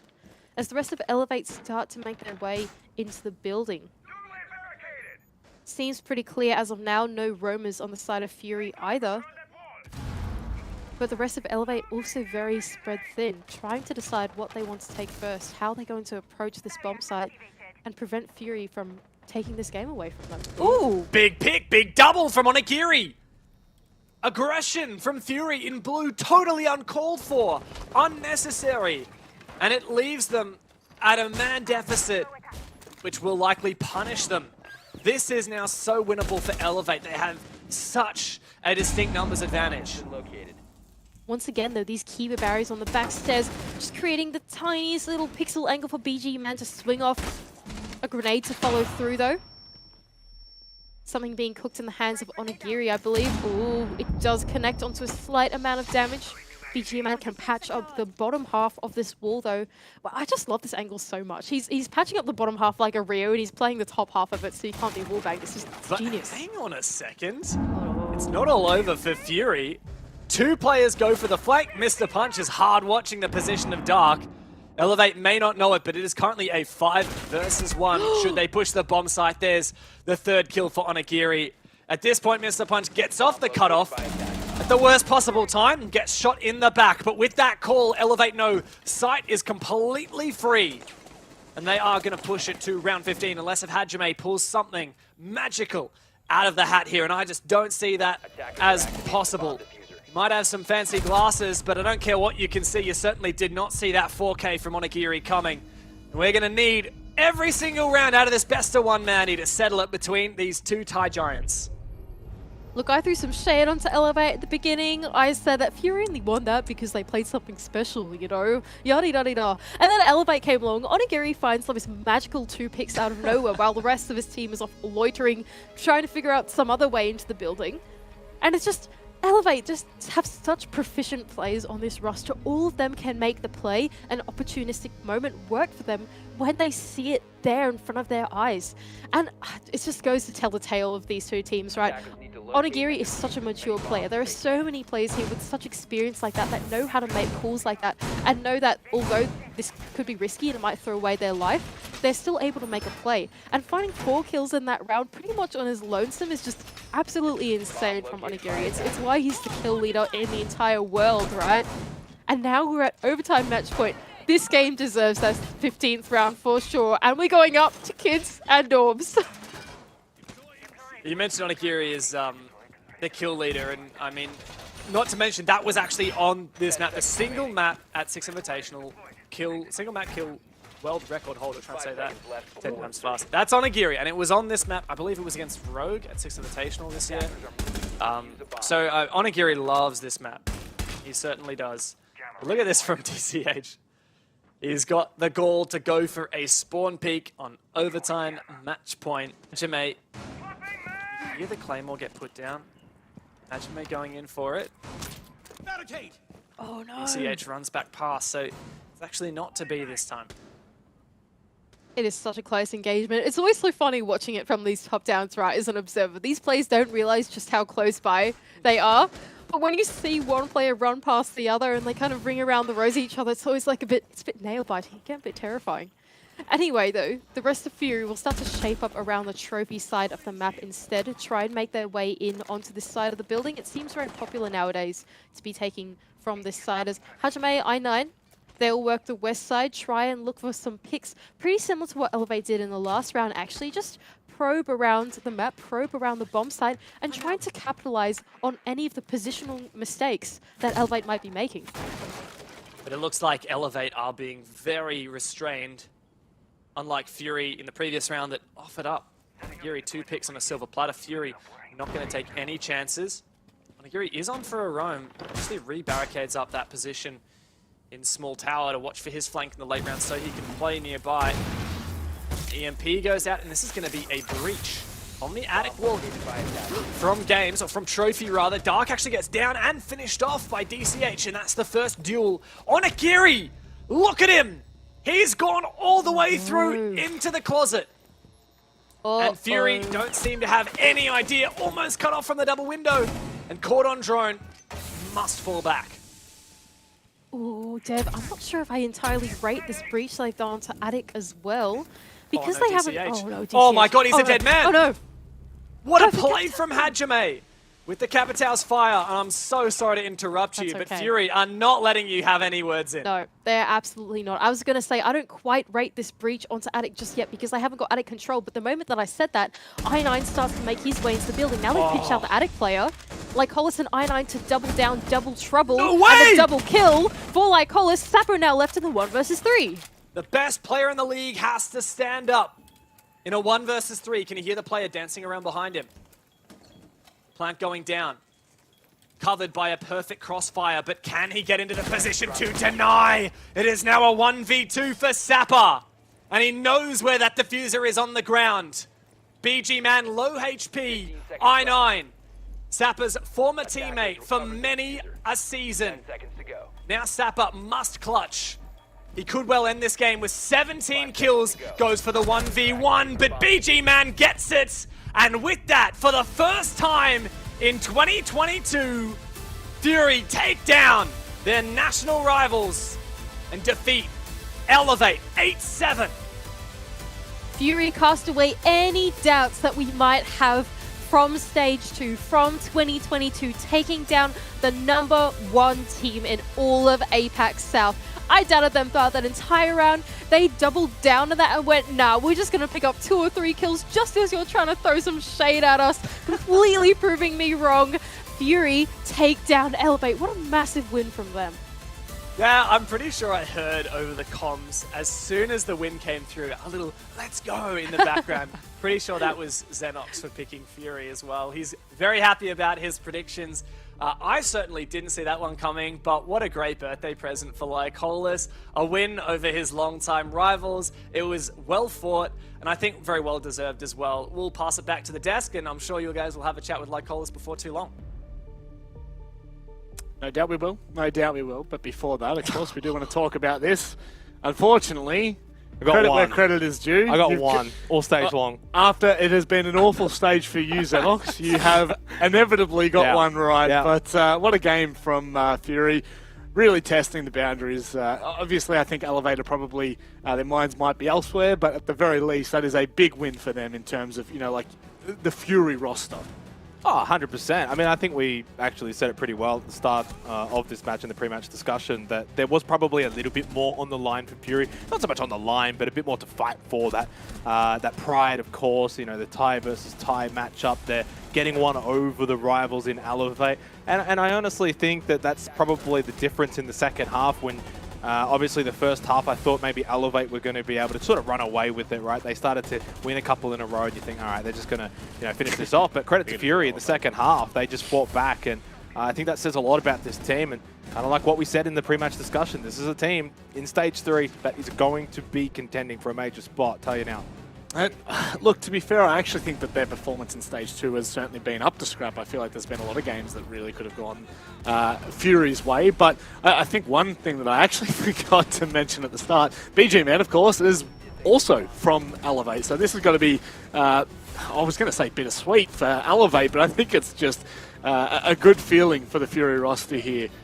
Guys, especially when we do consider the conversation of what Stage 3 has to offer. Yeah, for sure. A bit of a revenge tour to cap things off for Fury. And ultimately, I think now they're finally at a level in which we can say that they're genuinely competitive here in APAC South. And I guess as we've alluded to a few times now, the question is, can they take that next step? Or it's probably more of a leap, really, heading into next stage, right? They'll want to be contending with the likes of Elevate and Gladiators. Knights are going to still be strong. Chiefs could make a comeback. So it's obviously not going to get much easier. It's not going to get easier at all, really, for Fury. But no doubt, big step up. Stage 1 for them. I mean, I still have PTSD. It was really, really bad. But they've really stepped it up. New inclusions, looking refreshed. So, yeah, really excited for Stage 2. Just quickly, because I know we'll have that interview coming shortly, Rob, but the worst result for Fury all stage, 7-5 loss, right? And they obviously had that a couple of times. So talk about consistency within their matches itself. They either won or they lost 5-7. So I think you can really say they had a great stage, 10 points in the end on the stage, 3 wins out of 7. I think they did a tremendous job, and I look forward to seeing their growth next stage. I'm sure Lycolis will enjoy those praises. Let's bring him in for the interview. Lycolis, it has been an incredible Stage 2 for you and the roster. I mean, this is the first time, I believe, in 2022, unless my information is incorrect, that you have beaten Elevate. Does it feel good to get one over on them? Yeah, of course, we feel great, but we just have to look like, I mean, we have to think that they already qualified for Berlin, you know? They don't have to like put too much effort on the last match. That doesn't mean anything to them. So I think what today is that at least we win by, I mean, it seems that they're just playing like their usual basic default strategy, and yeah, they just do what they usually do. They didn't do something, anything that much, except for the one rushing round. So I think at least we managed to beat them in like how they're playing basic. But if we look at the round by round, we can see that we didn't like defend or attack good enough. You can see from there's like always a player step up in most of the rounds, so it wasn't like the same as we see a red play. You know, most of the time it seemed that they just like on the defense we seem. I mean, when elevate defense, for us attacking is like sometimes it's hard to like play a planting and like hold a ground position. You know, sometimes they just like kill us and we just lose the round. Yeah. Look, to be honest, if you beat Elevate in any form, it's good. Default, not. They're still a dangerous team, which is great to see. You know, a dub on the board in that column is massive. But I think the wider conversation, as you probably heard Xenox saying just before we came to this interview, is the fact that your Stage 2 has been tremendous, right? All of your losses have come in a form of a 7-5. You've been able to take away 9 points from the stage overall. So I guess, you know, my big question here is, how is the team feeling heading into Stage 3? We're all expecting you to do damage. Is that a shared sentiment for you and the team? I think we're just going to like practice the same, but going to the next stage, at least we will have like more time, because before we got BG Man and I9 to the team, there's quite like at least like 3 weeks before the first match. So I think starting next stage, we will have like more time to practice with them and like doing more like new strategy for us to play. Maybe we could like find something new in our team. That's scary, I think, is probably the best way to put that.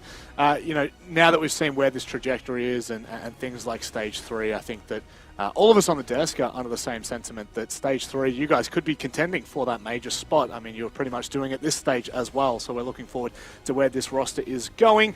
We'll give you the floor here, Lycolis. Is there anything you'd like to say before we let you go for Stage 2? I hope the first match of stage 3 I will be here. That's all I need. my friend. We very much look forward to what you can pull out in Stage 3. Congratulations on what has been a highly successful campaign in Stage 2. We'll see you, I guess, in a couple of months. It's going to be a while, mate. But for everyone at home, it is not. It is not going to be a while before we see you soon, because we're only going to a short break. And on the other side, Diables are fighting for S high points, whilst IG fight for pride. We'll be back after this.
The last game of Stage 2 is now pretty much ready to go, which I think is kind of crazy to think that we've already gone through a hell of a lot of matches, 28 to be exact, with this one capping us off. IG and Direwolves, two teams that have always been at the tip of our tongues when we're talking about APAC South and the potential.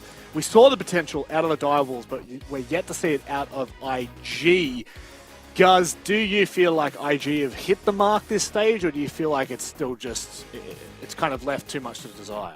Oh, that's a tough question, because you have to then ask, where was the mark for IG to hit this stage? Were they a top 2 team?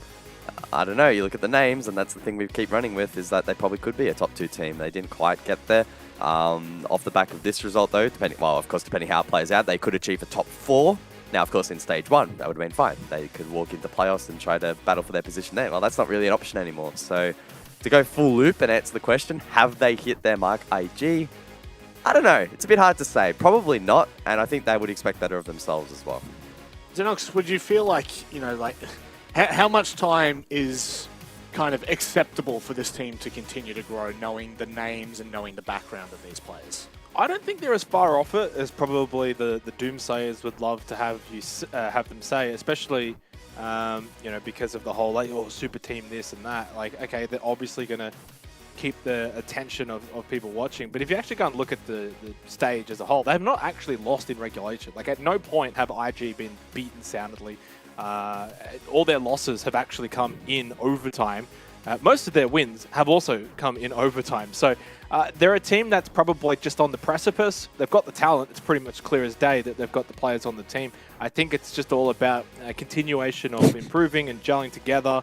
And honestly, having this kind of vibing mindset that Nate's got here, where you just don't care, just play the game. And sometimes in the past with IG, you kind of think, have they got in their own heads a little bit? Could be the case, so many games going down to the wire. And this is just a kind of team where you look back at the end of this stage, you flip one result here or one result there, and they could have been going to a major. So going into stage 3, I still have high hopes, as long as they keep the same core roster. And if they can just flip a few results, they'll be going to a major.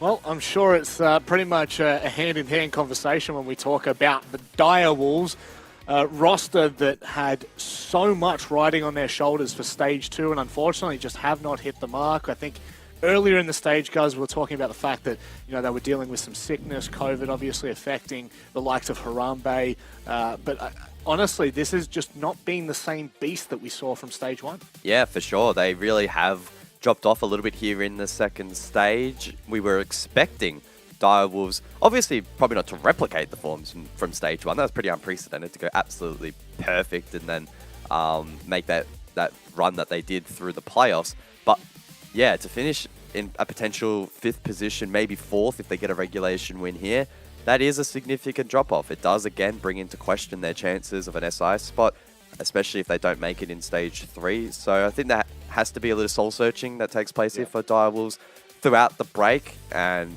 hoping for their sake they can bounce back in stage 3, because I still remember that first stage. It was absolutely incredible just how far this team had come, and we know that they do have it in them. Well, that's the big conversation, is actually around the SI points, Xenox, because although this game is probably on hand, on paper, we're not looking at it saying, oh, there's a spot up for Berlin. However, there are significant points up for SI. Should IG win in regulation, they will jump up 60 or so SI points. If Direwolves happen to win this game in regulation, they will actually overtake IG and add 155 SI points to their already 330 SI points. So, we are talking about the fact that this game could hinge on Direwolves' hopes for SI at the end of this year, which I think that's going to put a bit of pressure on this roster. Certainly. I think that when you look at this game, though, for Direwolves, it's another test. That's the way I kind of look at it. The last 2 weeks for Direwolves, they had some tests in front of them, and unfortunately, they all came back with a big fat F on their homework, because they lost the game in Gladiators and they lost to Knights. Now, in fairness, both of those games were 7-5 losses. You kind of look at those results, they're best of ones. It came down to, 1 or 2 rounds here or there. It is what it is in the end. By losing both of them, we're sitting back here and saying, well, this is a bad stage for Direwolves. Had they won both of those games, very likely they'd be going to Berlin. So that's how close it is again as well for Direwolves. So when you kind of look at some of these teams in APAC South, your IGs, your Direwolves, and even to the future for a team like Fury, it's such a close league. You just can't forget that. So again, you don't want to be in the doom and gloom situation. If you Direwolves, their stage 1 was so great, undefeated, yada, yada, yada. Stage 2 hasn't necessarily been a dumpster fire, and you still have something to play for in Playday 7. Finish strong, get those SI points, rebound for stage 3. That has to be the team mindset. Donox, I tell you what, I always look to you as the person that puts a negative spin on everything, that tells the truth, the honesty, but my word, you are really spinning things in quite the positive light today. Let's have a look at where we're going for these vetoes. All importantly, this matchup determines quite a lot for both of these teams. Both are looking for a regulation win, as that is the only way they will independently be able to affect the standings and really gain themselves extra SI points. We go to Theme Park. Guz, how are we feeling about this one? Yeah, well, obviously the expectation heading into this game is really difficult to get a read on, because we actually haven't seen these two go head-to-head this year. Casting our mind back to stage 1, that was when there was that forfeit, so we didn't actually see them play against one another. Yeah, that's right. That's why they pay me the big bucks to give the fun facts. Yes. Heading over to Theme Park, though, in terms of the data that we have available isolating these teams, IG have only played it a couple of times. They've gone flawless. Whereas Direwolves have actually dabbled in it quite a lot. Not here in APAC South, but elsewhere. 6-3 is their record, and they've actually got a really strong defensive win rate on this map. So, look, make of that what you would. In terms of the head-to-head, it's very tricky to get the read. In terms of IG more specifically, they have a bit more validity to their results. That win that they did achieve was in APAC South. It was against Gladiators as well in an 8-6 scoreline. So signs perhaps that they are quite strong on this map, and Direwolves should have a serious challenge. Xenox, how are we feeling about this one overall? Are you changing your favourite? I think you were an IG fan. Honestly, did I? I can't even remember, to be completely honest. I forgot about my predictions about 5 weeks ago. Look, I think Theme Park, we haven't seen too much of it. 3 plays, some small sub-sample. It has been pretty favoured to the defenders, I guess. What we saw there on the statistics, about 60% or so. So, look, I think this is going to be the kind of game that comes down to who's going to make the least amount of mistakes. I think that's generally the theme, actually, for APAC South as we head to Theme Park, Rob. So, whoever makes the least amount of mistakes, and I think will come out ahead. Which will probably be Direwolves. I think IG's a team that lets them down the most. They're just a team that just always seems to have a foot in their own mouth, where they have their own issues because of what they do. The team that has probably the most amount of team kills as well. All those little things go wrong for IG. If they clean that up, they're a shoo-in. If not, Direwolves. Guz, which one are you backing? Give me a definitive answer here. Yeah, I'm not going to beat around the bush too much like Positive Peter over here. I'll back in Direwolves. They should be winning this game, but I'm expecting it to be close. We'll go overtime Direwolves in this one. Oh, well, I'm keen to see whether we do actually go OT. Obviously, both of these teams looking for a regulation win. SI points on the line. Pride on the line. Stage 3 momentum on the line. To run you through all of the action, it's Dev and Mandy on the line. Cheers, Rob. Look, neither of these teams can make the major, but there are 6 invitational points on the line, and neither of these teams have actually played each other in 2022 so far, due to that forfeit in Stage 1. You all right there, man? Are you going to be able to get through the cast? Yeah, great. All the casters do be bamboozling me today. On the line seems to be the line to say. Anyway, now we're going to Theme Park. I love Theme Park, so I'm excited for this match. I love casting it, and I think that every time that we see it, teams always bring something really exciting and new, and I love seeing that. That's my favorite part of Siege, and so I can't wait to start this map. Hells yeah, it should be a fantastic time. I am also a big Theme Park fan. Unfortunately, Guz insists on banning it every single ranked game because, I mean, he's just not very good. So I'll have to get my Theme Park fix from Direwolves and IG, both of whom are pretty good on this map. And there are stakes behind this game. There is a lot to play for, especially for Direwolves. Now, currently outside of the SI points in 6th place, but if they get a regulation win, they actually jump all the way up into 4th, overtake IG, and that gives them 145 SI points. For IG, now they can go up into 3rd place if they get a regulation win, which gives them an extra 60 SI points. Now, every point that you can get for the SI standings will count importantly for when it comes to the end of the year and you're going for that top 16 spot and get the invite directly into the event. So 2 pretty exciting bans immediately come up for the attacking half. Maverick to first be taken down is actually quite an important ban, especially on those top floor bomb sites, because it's so difficult to clear the wall denial off some of those walls that can't be verticaled. You can't nade them over the top of the reinforcement, for example. It's very troublesome to try and clear them, and so putting a Maverick hole through that wall just to send a nade in or clear the wall denial is very important. Nook to be taken out as well. You know what? I would be banning Nook against either of these teams. I do not want anybody to have Nook license. That is terrifying on Theme Park.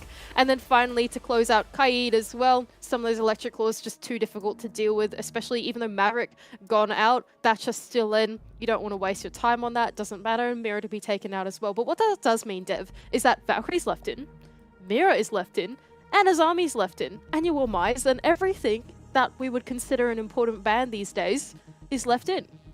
Yeah, I'm looking at that Thatcher in particular. You know, you're talking about, oh, with Maverick gone, it's going to make hard breach so much more difficult. You got Thatcher. You got the little, it's like a little, you just chuck it down and boom, problem solved. It's like a magic button. You don't even have to worry about trying to find where that utility, no, just chuck it down and boom, you're good. So that's going to be a huge boon to the attacking side. And now we'll start down on Armory and Throne Room. And like I said, we still have the Azami with those Cuba barriers in play to make some architecture on the bomb site. We can already see the first Cuba barrier going down just by the bomb chassis inside of the Throne Room. That essentially acts as a shield that is typically placed there, protected by some Wilmai magnets as well to hold on to that power position for later into the game. The wall denial in the form of the mute jammers as well to be just on every wall that it can be. Those can be a little pesky to clear. You need some grenades to deal with that. But curious for me, Souffle has repicked onto the Amaru. Not every day we get to see the Amaru. I love it. Take some fast map control, get in there nice and aggressive. I wonder if he's going to like maybe go one of the top floor windows really close to the start of the game. He's not got the Gyro Hook out just yet. Especially if you pair it with, you know, pre-placed drone somewhere, you might be able to get in and take some unexpectedly fast map control. And that seems like where it is, a drone inside of bunks to quickly get control into the break room. He'll sit on that drone for a little bit, trying to listen out for any defenders. There is one speakeasy roaming in the top of arcade, but he has no idea what Souffle is about to do. Falling off though, down the arcade stairs. There's still a player in the hallway, Souffle, trying to find the right timing on these two roamers as they loiter around this side of the top floor. It's a difficult one. Try and get the timing just right. Doesn't look like IG are completely aware as of yet, and it's actually Jigsaw who finds the opening pick onto Pika, and just on cue, these two IG players fall off the top floor and go down below. And there we go, the Gyro Hook finally rings out. Souffle just getting himself into break room, but at the cost of Pika's life, as they weren't able to clear out any of these roamers. That's also your Sledge going down. Sledge, a very important operator through this mid-round. That's where he's most active. That's where the Sledgehammer can get used to clearing out these roamers, for example. You can vertical the floor inside of Drug Lab. You can vertical the floor inside of the bomb site, Throne, of course. And so now the attackers will have to find some other utility and other avenues to pinch out some of these positions on the side. Well, Dials have done a good job of opening up the hatch, but as you're saying, you want more avenues, as many as possible, ideally, onto that bomb site. Looks like Yellow Wall will be a point of contest, but Speakeasy on the defense does eventually get traded back. That's a lot of damage that IG have managed to do on this roam, with 4 players still alive on the bomb site. And Harambe does have one last exothermic charge in his pocket, but Mentalist is holding impacts. The impact trick could be on the cards. Flashbangs do ring out to try and prevent an impact to come through. It does not connect, and Harambe can get open the yellow wall. Very lucky timing there for Direwolves. The flash is helping them out. Another flash to go on through Mentalist. Playing far back, close up on the wall, and extending it on in through. It is a simple closeout for Invictus. Shield on the long angle, 2 players up close, and Direwolves just didn't have enough grit to get through that defense. And that goes to show why Sledge is so important in that mid-round. Because there was no vertical onto the bomb side, we could see 2 of the anchor players of IG able to push up to positions that would normally be clear by the time you go for the execute. You can easily vertical behind that pillar. You can easily vertical the small tucked away position that the Azami was playing as well to try and push out those defenders into a more claustrophobic place. But because those hadn't been cleared since Sledge was taken down early, IG immediately capitalized on that and played some off-anchor positions to really shut down the Direwolves. They had no idea they would be there, and it was just such a clean sweep for them on that anchor setup. Now they're going to go to the top floor. The dorm side of the map seems to be the way to go. I don't know why. I still don't know why. But it seems to be the way to go on this top floor side. Someone explain this to me, but it feels like these top floor setups are very similar both ways. It doesn't really matter which one you go first. The setup seems to be almost identical, opening up a long line of sight into the cash hallway, playing a rotate on the office wall, for example, into initiation as well. Seems to be pretty similar on both sides. 5 seconds left before. Speaking of setup, I think that we would expect probably a 4-2 half for the defense. You look statistically in APAC South in stage 2, Dean Park is the second most defensive favored bomb site after Villa at 62% defense. So do some quick maths there, you'd expect 4-2 half for IG here. Thing is, there's not a lot of margin for error. Both of these teams win conditions in terms of the stakes of the game, what that flows onto the standings. Both these teams looking to secure as many SI points as possible. They really want a gun for a regulation win. An overtime win is not nearly as impactful for their impact on the standings. What is impactful, though, is the early pick from ED and Mentalist being shut down. And with Mentalist going down, they've completely decided to forfeit the east side of the map. That rotate on Office just got reinforced back up by the defenders. They're going to give it up now that they're in the man disadvantage and not give any more free angles to the attacking half that they possibly couldn't watch through this mid-round. Now the attack onslaught of the Direwolves will start to make their way through the building, but they're going to be encountered by these bandit charges on the initiation wall. Now, these bandit charges can be pretty challenging to clear. You kind of have to thread a grenade through this double door to be able to clear it off. And if it's being contested, oh, and also double mute jam on this one as well, these 2 Waldenal pieces are pretty tough to clear. If only there was an operator that had some kind of EMP device that you could throw down, it would just clear a wall. Nah, I mean, that's just... Inconceivable. No way. There's certainly not. There's no way. It wouldn't happen. And now we can see the Direwolves pretty stunted at the moment. They're able to get open the... Oh, where is that grenade from? From the hatch, I think? Wow. Something rolled from above? Surely not. Oh, where? Great question. But regardless, that's a great grenade because it does clear off all of those mute jammers. Still got to worry about the bandit batteries on the wall into bunks, but looks like Twitch is going to make short work of those. Hysterics has another one in his pocket though. He can place it back onto the initiation wall, but a run-in hole is what Harambe is going to make onto the Office side. They have a pretty clear point of entry now, the Direwolves, and the man advantage as well. It's up to them to play the trades, try and get their in on the bomb site and take down the remaining players of Invictus. I'm ticking away. Smoke's going out to cut lines of sight. Jackie Wu to find the entry. Man advantage has slipped deeply onto the Direwolves side. Now in the 5v3, it's up to IG to hold on. And Speakeasy does just that. Peeks on through to ED, but not before the trade comes out from Pika. Trading back again. And IG can win this out, but Jackie Wu is not going to let it happen. A good execute from Direwolves. They do lock in their first attack round.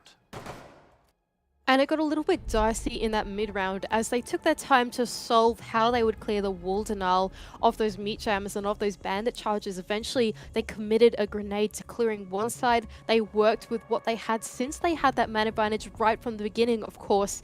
ED finding that initial pick on the bathroom cutoff eventually compounded to them having that man advantage in the execute. The trades do work out in their favor, and the Direwolves, we know them to be a very coordinated team that is always going to work out in their favor, and Invictus are taken down. Now they're happy to repeat this top floor site, however, going back to the kids and bunks setup, opening this rotate once again. It doesn't seem like too much of the formula has changed for Invictus. Now, in fact, I'm pretty sure all 5 operators are the same as well. For Direwolves, though, it was mostly a matter of forcing the top yellow pressure, because pretty sure by the end of it, we didn't even see a breach on the daycare wall, or the bunks wall, rather. So Direwolves managed to kind of funnel in from a single avenue. I wouldn't put too much stake in that working every single time. Well, it worked in that round because they had the man advantage, and although they funneled, they were able to trade things back and forth and back and forth. This time, though, I can only imagine the reason why IG are happy to repeat the same formula is that they will repeat the same strategy, but play it in a more strategic and calculated way. We can see Jigsaw and Mentalist, of course, starting off on this east side of the map for the roam, trying to shoot out any drones initially, but we can see Mentalist playing a lot safer now. Instead of pushing up all the way into bathroom, he's just going to sit in office instead and wait for the onslaught of the attack to come to him instead, not get caught out from any angles, and Direwolves will have to put their way into the building and put the pressure on the defense instead.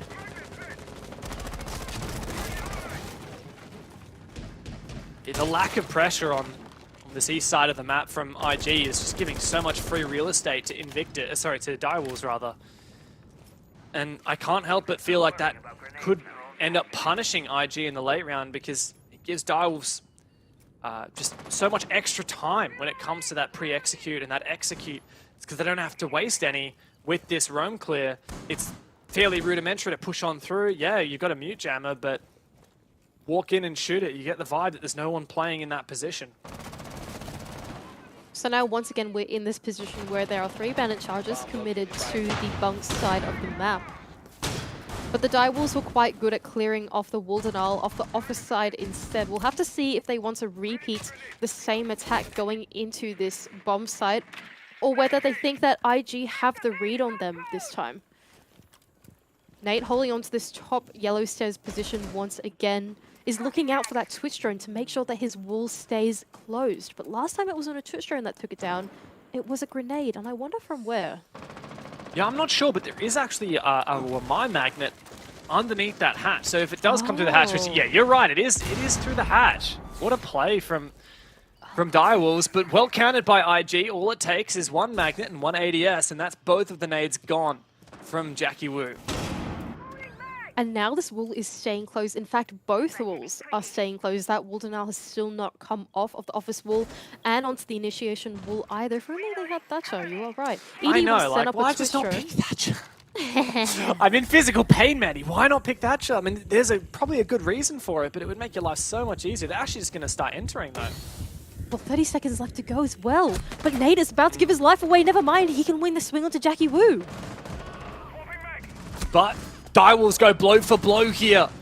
They get the numbers back even again. Not for long, though. The Speakeasy takes down Harambe. The fact that there are so many safe positions on site behind reinforced walls, behind keeper barriers, gives IG an advantage. But now, that flips once again. Mentalist with a pistol can get one. Souffle, low HP, dancing around these keeper barriers. No diffuser, it's cold on the ground, and Speakeasy has it within his clutches. He won't even go for the kill, because it doesn't matter at that point. IG can convincingly win that second attempt. And they'll be pretty happy with their counter strat for that as well. Pretty smart play from the anchors of IG to put down a magnet, and I guess just one pesky little ADS that Thatcher could have dealt with all 4 of those bits of utility on the wall. But that's okay, because now they're going to bring it, Dev. ED on the Thatcher. They're figuring it out. I mean, at this point, we know it's going to be back on Throne and Armory, where they did, in fact, bring Thatcher last time, if I recall correctly. I actually didn't write it down in my notes. I didn't write that they brought Thatcher, but I'll have to go and scrub back the VOD and check this out. I thought I remember them playing Thatcher, even though I got it wrong in my notes. But regardless, I think Thatcher, probably a good pick here for Direwolves after the strife they felt in the last 2 rounds. For sure. But IG, last time they were able to win out this bomb site, they played a very solid roam on the top floor. They took down the pivotal player of your vertical player, the Sledge, to eventually compound that into playing some really off-anchor positions inside of Armory to shut down the Direwolves attack at the end. this time for the Direwolves, they'll have to be a little bit more proficient at that roam clear if they want to make their way onto the bomb site quicker, have time to drone out the bomb site, and just overall do something a little bit more calculated later into the rounds. Speakeasy once again will repeat the same roam on the top floor, Nate even playing an aggressive rotation into barrels, and the IG formula still doesn't seem to have changed. Jigsaw found the opening kill last time on this bomb site, just on a roam. Immediately after, IG just snapped their fingers and fell back to site. That worked so well for them. Looks like he is continuing to play aggressive this round as well. Shoots a drone. No punishment. Ooh, Jigsaw though. That's a bit of a scary rotation to try and fall back to Speakeasy. He does not get pre-fired through the wall. He makes it back safely, and the Direwolves will start to make their way through that top floor. We can see the drones rain out through the map. Jackie will be the first one in on the Finker. Not know anything as of yet. Likely keeping an eye out for Valkyrie cameras as well. You can see he's having a look up on the ceiling. Lots of info that IG can glean from Jigsaw's cams, potentially enable flanks or just have a better idea of where these players are coming from. Now, Direwolves have 2 hard breach operators, the Thermite and the Hibana, so when they finish up this roam clear, they should have plenty of utility for opening up not only the hatch, but multiple walls if they deem necessary. And Direwolves being very diligent with their droning. We saw another 2 drones just go and check that arcade hallway once again. We can see them parked over there, just right next to each other as well. And they'll start to make their way down into lab and storage instead, seeming like they're going to go for a yellow take. We can see now that Souffle is alive. He can assist in this roam clear by clearing out some power positions from the vertical. A nade to ring out, trying to cut off the position of Speakeasy, but he loses the timing, and Speakeasy will take him very low and down to even, finishing the kill. Great pick there from Speakeasy, gets a double! And he may well have won this round for Direwolves. That is a huge amount of damage done on the roam. A hard breacher and your Finker taken out. I don't think Direwolves even have a breach on site as of yet. Finally the trade comes through, but they will have to rely on the Hibana as their sole hard breacher this round. Not only that, but there are still impacts to follow on the side of Mentalist as well. He's just used this last one, but Hysterix has now got a set of 2 more. Oh, that's too low on the ground though. Oh, thank goodness. They can at least get a breach on the wall. But with only 30 seconds left, and once again, no one on the vertical pressure, Invictus still holding on to these anchor positions. There's just so much on the menu for IG. They have such an advantage right now. A measly little breach on the yellow wall. So many crossfires for IG to hold, and it's up to Direwolves to defy logic, somehow make this win. But the thing about logic, it's pretty hard to defy, and IG can easily pick up the pieces, take out the final couple players. Another convincing defense for them. And a huge play from Speakeasy as well to find his 2 on the lonesome. I credited Direwolves for having that sledgehammer through the mid-round to flush out exactly where Speakeasy was playing. They could vertical his little rotate hole that he had inside of the lab to go into storage, but it didn't work anyway. Jackie Wu caught on the most unfortunate timing, a grenade in his hand even to clear the position, but Speakeasy finds that pick onto him, finds another on Harambe trying to get the refrag, and really that was the turning point in the round. They didn't have any numbers after that. They didn't have a wall, an entry point that was sufficient enough. If you're going to crouch through a rotate, you're not going to win that fight. You're moving way too slowly, and you've suddenly grown. Your hitbox is suddenly a lot bigger as well. You're a bit more chunky coming through that rotate. You know, you're never going to win that one out. And so Invictus once again make use of the mistakes that the Direwolves are doing on their attacks, and now will happily rotate back up to the top floor. It really just feels like IG have that perfect mix of some real smart plays and like, I don't know, what's the right word I'm looking for here? It's almost like strats, like, you know, they're impact tricking, right? Yeah. Like, people don't really do a lot of that. But on top of that, they got some real gunners. If Speakeasy gets 2 kills, kills the Finker and Thermite, immediately changes the situation, and then that goes in tandem with the impact tricks to mean that there's only a tiny little breach for Direwolves to work with. Somehow IG managed to be so good in so many facets, and yet they struggled once again this stage to make it to the major. They are convincingly locked out. They could even lose their chance at any SI points if Direwolves can win this in regulation, but as it stands, IG is certainly not giving them an opportunity to do so. And I'm just going to circle back to your point a little bit, Dev. Something that makes me very curious about this roster is, I think the word you're looking for is they have the right combinations of brains and brawn on every single individual player. Not necessarily as an entire team, but as a player. And the reason why is because once, I suppose, Luna was lost from this roster, something that Mentalist commented on was that they lost their IGL. They lost a lot of leadership on this team, and it's none of these players on their previous roster really had to go into that position and lead the team and make it cohesive. That was on the onus of Luna beforehand. And now this stage has really been something, a position of development for them. Now, I'm not sure who's taken up that role now, but it's about putting that brains and brawn to use and coordinating all together. Jackie Wu, though, that was a bit of a sneaky entry. Does manage to catch a player completely unawares. And I'm loving this point you're making as well, and I'm sure we'll circle back to it deeper into the game as well. IG is such a curious phenomenon, such an interesting team to discuss because they've been set up for success and yet they haven't found it. So what is the go? What has been going on? Well, they might be able to redeem themselves and take home an extra 60 SI points if they can lock in a regulation win on this game. It would lock in 3rd place in APAC South, just shy of that major spot, but they'll take home extra SI points. Time is starting to dwindle away in this round, though. This round seems to have just flown by us as we go on and talk about these teams. Direwolves, only a minute left and no breaches are open.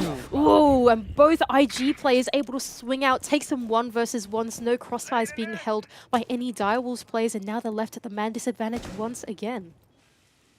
Excellent timing, good information, and good mechanics to back it up. That is the IG that we know and love. Now the restraint to not over-peak here. Ooh, Pika does find one, but traded back immediately. And this is shaping up to be a very dominant defensive side by Invictus. 4 rounds to only 1 for Direwolves. It's what we come to expect on Theme Park as the stats go. Even though Thatcher is up, we still see the Direwolves struggle to get some of these walls open. That attack, they tried something a little bit different. They didn't commit to one side of the map and just try and sweep it out. They really probed around everywhere. We saw the Oster being used on the cash side, where his teammates were pushing through the cafe side instead, trying to look for an in onto the bomb site. And although Jackie Wu was able to take down one, nothing came after that. IG realized that, okay, we're going to back ourselves in just to take some 1 versus 1. So no trades that are coming out because Direwolves are just wasting their time out here. Of course it's going to work out for Jigsaw and for Mentalist. Those guys are insane on the sticks, right? Direwolves, now they take the tactical timeout. It always makes me feel a little bit scared when they take the tactical timeout on round 6, because even if you win out this round, like, what are you going to talk about on the defense anyway? But I feel like it's pretty important not to tip this over into a 5-1 Yeah, if this is a 5-1 for IG, Direwolves will almost seal their fate of jumping up into the SI points top 4. They're currently in 6, as you can see, and they need a regulation win. Like, an overtime win doesn't matter. They won't get into the top 4. If they do get into the top 4, they will actually knock Invictus out of the points, which, that'd be such a big blow. That's why there are actually a lot of stakes behind this game. Like, 4th place in APAC South is 145 SI points. Invictus win this in regulation, they go up to 3rd, which is 205, so an extra 60.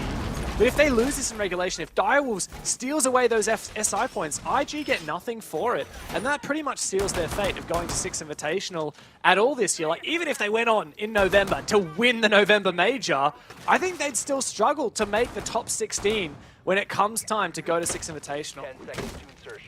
For sure, points are a rare commodity, it seems, in APAC South. You have to strive for every single one, and with that comes consistency.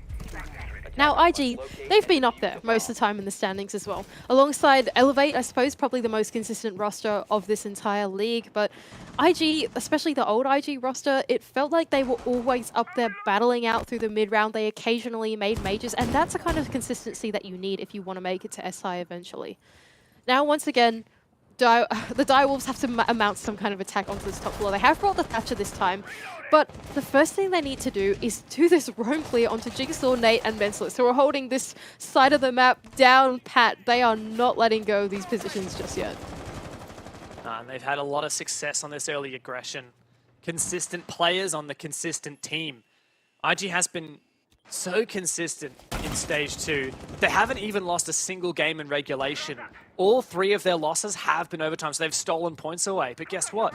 They've also struggled to win in regulation. Only a single game have they come away with a regulation win. 2 of their wins have been overtimes. It seems like IG are cursed to fall into an overtime game. And if that's to happen here, both teams will be disappointed because neither of them will achieve their goal of maximizing their SI points. Nate will be the first to take down a play in the form of Jackie Wu. The entry on Finka trying to make their way into the building. But the rest of the Direwolves players can comfortably get their way into initiation. Invictus have decided to completely fall back, having wasted plenty of time. Jigsaw, he was on his lone swim on the top of Dragon Stairs for such a long time, but actually, there is an X Factor in Mentalist sitting inside our vault with a very interesting keeper barrier. Droned out, but not taken out as of yet. Now, Nate has a crossfire from this open office wall. IG have changed their strategy. Remember, time and time again, we had that wall reinforced, mute jammers behind it, and IG are changing their attack. They're adapting between rounds. Mentalist could have a profound impact on this round, but it's Jigsaw to kick it off. That's a second kill now for IG as Mentalist will fall back as well. It looks like a 5-1 half may well be on the agenda for IG. And an attempt at a bandit trick to come up from Hysterics, but Harambe ends up punishing him for it. Now 3-on-4 in the favor of IG and only 30 seconds left to go in the round. Jigsaw sitting pretty comfortably at the cargo box. Nate, I thought it was Jigsaw that got that kill, but it was actually Nate to take PK down. And now 2 versus 4 for the Direwolves. The Invictus have this one in the bag. They surely do. Nate does lose the fight. Harambe gets one as well. Mentalist, a little bit of a love tap onto him, but Jigsaw once again stands up. Harambe so low on HP, cannot walk through this Surya gate, and he must try to plant. Now surely Mentalist and Jigsaw are aware of it, and indeed Mentalist locks in the final kill.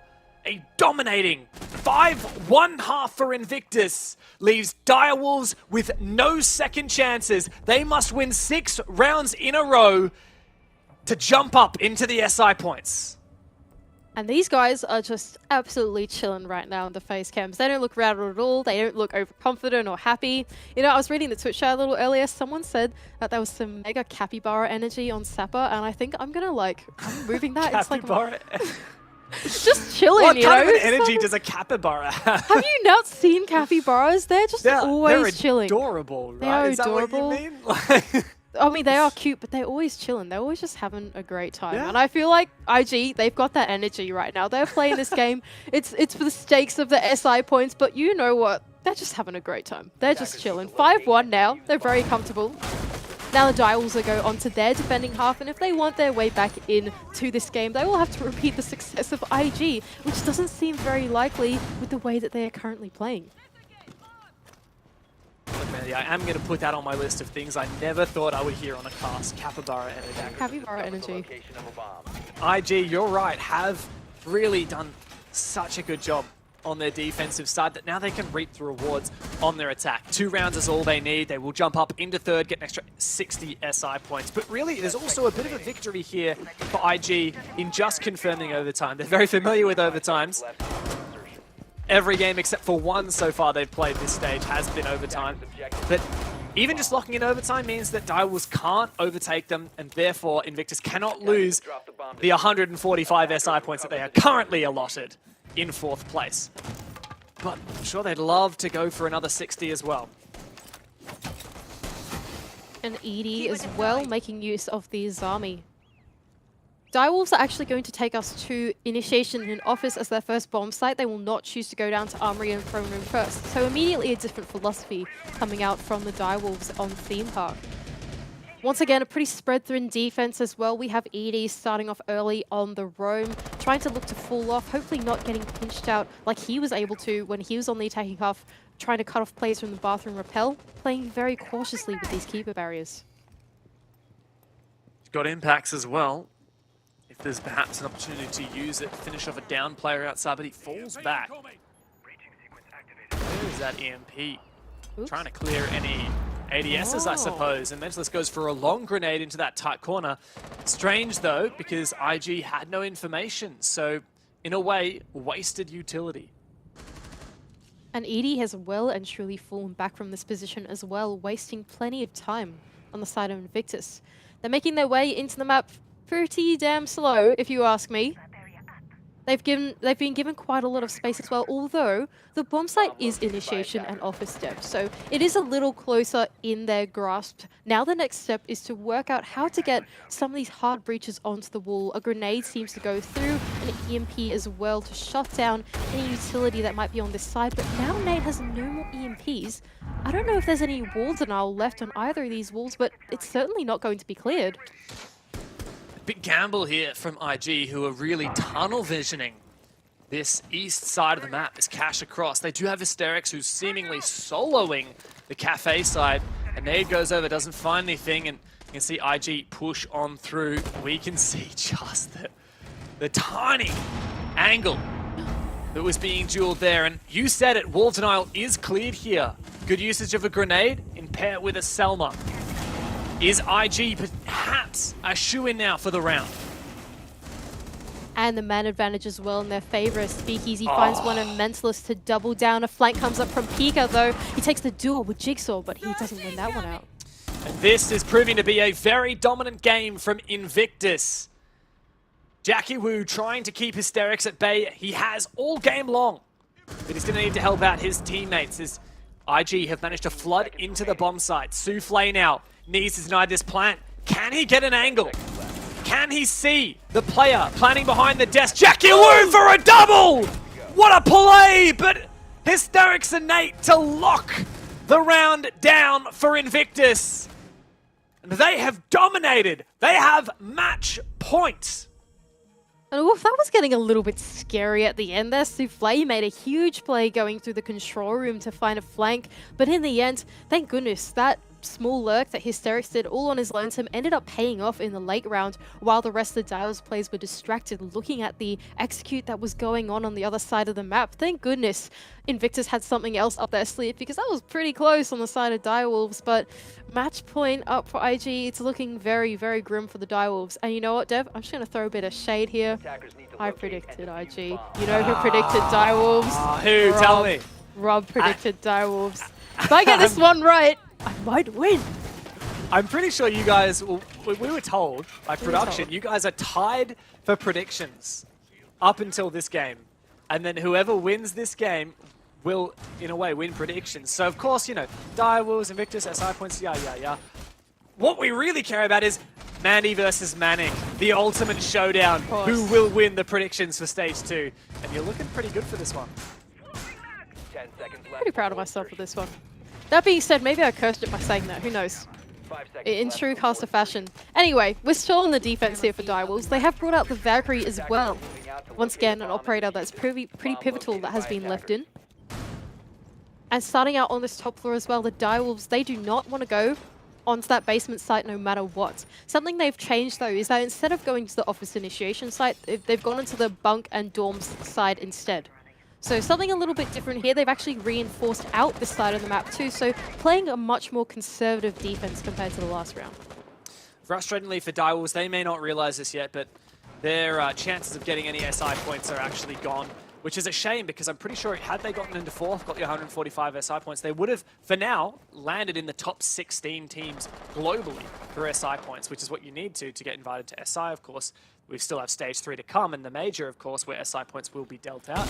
But that's not to be for Direwolves this time. They can still jump over Fury, but at this point, it looks like there's only one direction this game is heading, and that is an Invictus regulation win. Jigsaw will be the first to hop into the building. Top Dragon will be his position, both on the attack and the defense, actually. Jigsaw on the Finker. Speakeasy as well to follow in. Nate holding an EMP on his hand as they start to get their way onto these walls. Selma to go out to try and clear any roamers. Harambe! That was a bit dangerous. But he gets away Very with it. daring. He's lucky too as well. Takes a lot of damage though, and no Thunderbird means he's not going to get healed up, but Pika does a lot more damage by actually finishing off Mentalist with a headshot. Man advantage Direwolves every round so far. Opening pick has led to round win. Oh my god, Pika! What a shot! Hysterics down and out. Maybe Direwolves are not down and out. Not yet. Another one! Who can stop this man? Nate says, that's me. ED says, enough out of you. Direwolves finally break the IG streak. Wow, Pika just hit Mentalist or Hysterics. I don't know who was the Iana player outside of Cafe with the good night. That was a crazy shot. Absolutely deleted off the face of the planet. I think I have cursed it, in fact, Dev. Direwolves, what a dominant round from them. Yeah, wow. That's, I mean, it helps when Pika just goes and headshots 3 people, doesn't it? What a round from Pika. Big round from Direwolves, but unfortunately it won't get them a regulation win no matter how many rounds they can string together. That said, IG haven't won a single game in regular. Well, sorry, I'll check that. I think they have won a single game. Only one single game in regulation. 2 of their wins have been in overtime, just 1 in regulation. Bit of an IG curse. They seem doomed to always find themselves in an overtime. And you know what? More often than not, when they are in overtimes, they lose them. So, for IG, keep your cool, ride this one out. You'll get another attack win eventually, and run away with a nice regulation win, which would put them above the Knights, with an extra 60 SI points and a bit of prize money to go with. I think we've double cursed them, honestly. They have, not only do they have the IG curse, but they've now also got the caster curse. They're really fighting the universe right now to try and close out this game. That's quite difficult. The universe is difficult to fight with. Anyway, now Direwolves go onto this top floor site once again. They're just going to swap their defense around. Same barbed wire sort of setup going onto Cafe, making sure that no one's doing a sneaky push later on. But once again, lots of Rios dedicated to the other side of the map, just trying to close out that cash room, top dragon push that IG seem to be doing over and over again. Bit of a Ying pick here from Hysterics is unusual. I quite like it. He's often like the counter push player, it seems, on this map. He always tends to push where the rest of the team doesn't. Now we'll have some Candelas and smokes to do it with. Wonder what the play is. Well, once again, ED holding on to this top dragon cash hallway type of power position. He's actually going to get aggressive onto Mentalist, takes the duel and takes him down as well. Man advantage, Direwolves. Not bad from you, ED. You can fall on back. IG have some decent info here, but Attackers have located a player down, 2 grenades down. Feeling, no doubt, a little bit of pressure now. And every kill that Direwolves gets, every round that Direwolves gets, spirals closer to that dreaded overtime that Invictus are too familiar with. Drones starting to roll out on the side of Invictus. Will spot that no more Direwolves players are aggressing on this side of the map, except for 1 player left inside of the bathroom, I believe, starting to make their way in. Jigsaw as well will start to clear throughout the map. The first entry, of course, is Soufflé is taken very low. Hysterics, though. This is a play from the Ying, behind enemy lines. Backstab. Soufflé has no clue. Hysterics now trying to fall back. Once again, be unpredictable, goes prone. Make a lot of noise while you're prone, and he does get another one. Jackie Wu, he's out of the game, and Invictus may well put this to an end right here, right now. Final Candela to ring out, but ED will take down Speakeasy, putting the man advantage as well in the Direwolves. Another grenade to follow through. Pika to close out another one. ED to go for the hero play through the cash hallway as well, and all of a sudden Nate is left in a 1-on-3 situation. How did we let it come to this, Mandy? How did Invictus let it get to this point? From where they sat in a 5v3 to now, desperately 1 versus 3 for Nate. No real utility to speak of. Crossfires everywhere, some information on 1 player. And he wants to get this freebie and then back on out. But he's so wary of all of the other angles that exist. Doesn't even have any util to clear the barrier, so he does go on through and takes the headshot down. 11 seconds left, cannot get the wall bank, goes for the pistol, and ED is ready to receive. Direwolves clutching victory from the jaws of defeat. They can once again stay alive a little bit longer. I cannot believe this comeback that is starting to happen. I've really done it to Invictus, haven't I? The Direwolves are starting to make their way back. I really did. I really did. Predicted them. They took that personally. They really did. ED especially.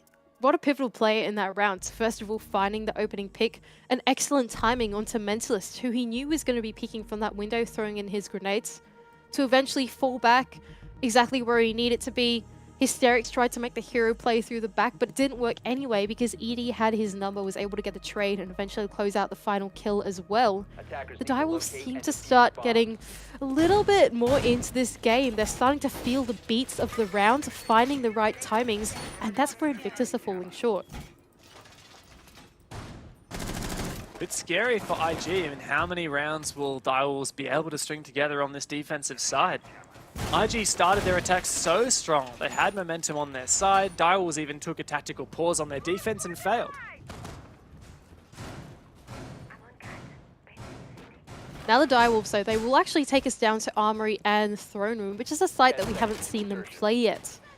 I believe. Maybe I'm wrong. Yeah, Who knows? correct, I think I'm correct. Fantastic. I thought it was strange. Yeah, I thought it was weird. Like, why haven't we seen I had to Armory yet? second guess myself there. I was like, oh, have I got it wrong? You were Who knows? spot on. There we You were go. spot on. Fantastic. And they're playing quite an extended roam as well. The only player left dedicated to the site is Pika, who's happy to sit there by himself, just babysit it. ED is actually going to fall back to it, but quite an extended roam. Rotates being made as well. Lots of Rios dedicated to that top floor. And Invictus will have to make their way through it if they want to make use of the vertical, if they want to go for a yellow take, for example, because that top floor is just such a pivotal part of the map. It's prone to flanks, whatever you might need it from. So Invictus, they're on for this roam clear. And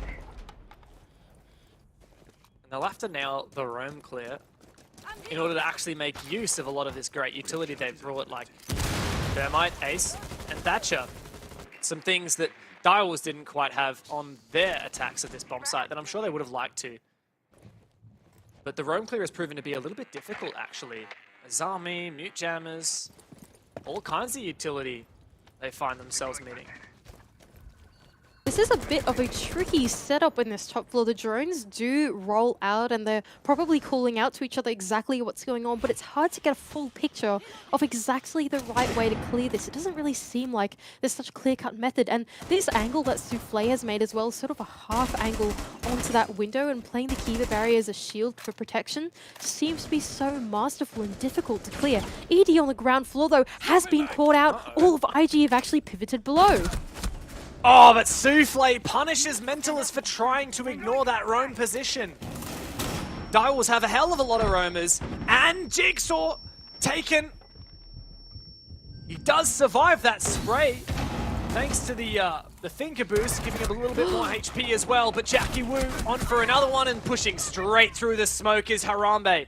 Just 2 players left now for IG. Oh, Hysterics! That was so damn close to a headshot, but at the end of it, Direwolves can dominantly win the round. They are stringing together far too many rounds here, Mandy. At what point do we start to be scared for IG? I'm scared for IG now, to be honest. That was not my favorite way of them trying to realize that attack into effect. Instead of trying to problem solve on the spot, come up with a way to clear what they had just droned out, they completely changed their minds and pivoted to do something else. They didn't face the strategy head on, they went below, and there is some merit into doing that, except that when you do that, you need to account for the fact that you might be punished when doing it. They didn't leave people in positions where they could cut off players trying to punish those players, for example. Maybe if someone was trying to fight that top dragon balcony as Souffle went for the pick, Jigsaw was supposed to be the player that did that, but he didn't account for a Kiba barrier in the way, cutting him off inside of the control room. That type of thing. It just feels like a bit of disconnect in the problem solving of Invictus, and not wanting to face that challenge head on ended up leading them to be punished out, and now they're taking this tack time out. I can only wonder what they're talking about. Are they trying to go for a new approach? Are they saying, okay boys, let's just close this one out, face what problems we have? Or are they going to commit to this roundabout way of not dealing with the challenge at hand? Starting to get a little bit scared for them. A lot of different philosophies they could employ now, as you say. But they've got to keep in the back of their minds, hey, we have won an attack. So what has been going wrong ever since? Are we overcomplicating it, like you're suggesting, perhaps? They're just going for this roundabout style attack. IG should be able to nail down another attack here. But they're letting Direwolves back into this game. The Direwolves were down pretty bad, 6-1. Fully dejected. Their hopes of making it to the top 4 and getting some SI points were squished out. And yet Direwolves had the determination to keep fighting. They didn't give up. They knew that they were only fighting for, well, now just 5th position instead of 6th if they can win this game. Which doesn't mean any SI points. Yet they will not let that stop them from giving it their all. Direwolves are fighters as they take us back to this top floor. Bunks and Dorms seems to be the play to go. Sorry, Daycare and Bunks. I don't know why I keep calling it that. The Oregon is still... I keep calling it Bunks and Dorms, but it's just Daycare. It's just... It's Bunk and Daycare. I do the same thing as well. Bunk and Daycare. The Oregon is still in my head. I'm still a map before this map. These plays too rapid for me. Anyway, now the Direwolves starter on this particular site once again. Playing an extended roam, supported by Pika and ED. Valkyrie, 2 C4s as well. They could fall off and play them if they want to, something we haven't quite seen this game just yet as IG start to make their way onto the cash and control side once again. Seems to be their way to go into this map. They haven't ever changed it up, and surely the Direwolves have the read on this by now. You'd think so. I would love to see some pre-placed vertical C4s as well. Oh, there you go. Shield spotted. Lots of util from IG available to clear it. Mentalist, the first to step in the building, it seems. He does have the nades that could be used to clear that shield position. Does have to cross a dangerous line of sight to get there. He will be joined by his teammate in Jigsaw as well. That's 2 sets of nades that could be used to clear this position. Nate, though, on the Thatcher, could be the one to undo all this utility being held in place as he rotates up to his teammates as well. One rings out, perhaps trying to make their way onto the office wall, and a reinforcement even on the side of the defense. They've decided to give up this part of the map. Initiation is now taken away. That shield is vacated. There is now no longer a player sitting there anymore, but time is dwindling away. And the Direwolves have made very good use of it so far. And IG are the ones that need more. Yet now they're, like you said, they don't have any roamers to pick off. They do have hard breach to deal with though. And they might have Thatcher and Ace, but they've got to get into that position and start breaching it open. It looks like there hasn't been, no breach yet. That's just the soft wall from where the rotation was, now reinforced over. A lot of work for IG to do still. A smoke canister as well to block out the 1 point of entry that IG do have available to them. Only 45 seconds left, and still 1 smoke babe in the hands of Harambe that will be thrown out the final one to go ahead. IG, this will have to be an explosive execute from them if they want to make this one work out. Souffle in a power position, prone on the ground. Jigsaw to find the first. It's all going down here on Theme Park. It's a big pick, and the entry from IG cannot follow up. Jackie Wu finds one, a double for him before being traded. But immediately Jigsaw meets his own maker. It is all on Souffle. Invictus are about to finish this game off, but Souffle, he just has to hold on. Hysterics can't walk through. And the clutch from Direwolves. Souffle keeps the game going on and on. And this comeback is about to steal IG's chances of making 3rd place. I cannot believe what we have just witnessed. IG looked like they had the most explosive execute going in on the bomb site. It was only Souffle left, prone on the ground in the corner of Cafe, that they had to clear out, and 2 IG players, as sharp as shots as they are, could not fight the Aruni DMR. It does seem to be the way nowadays on the defense, doesn't it?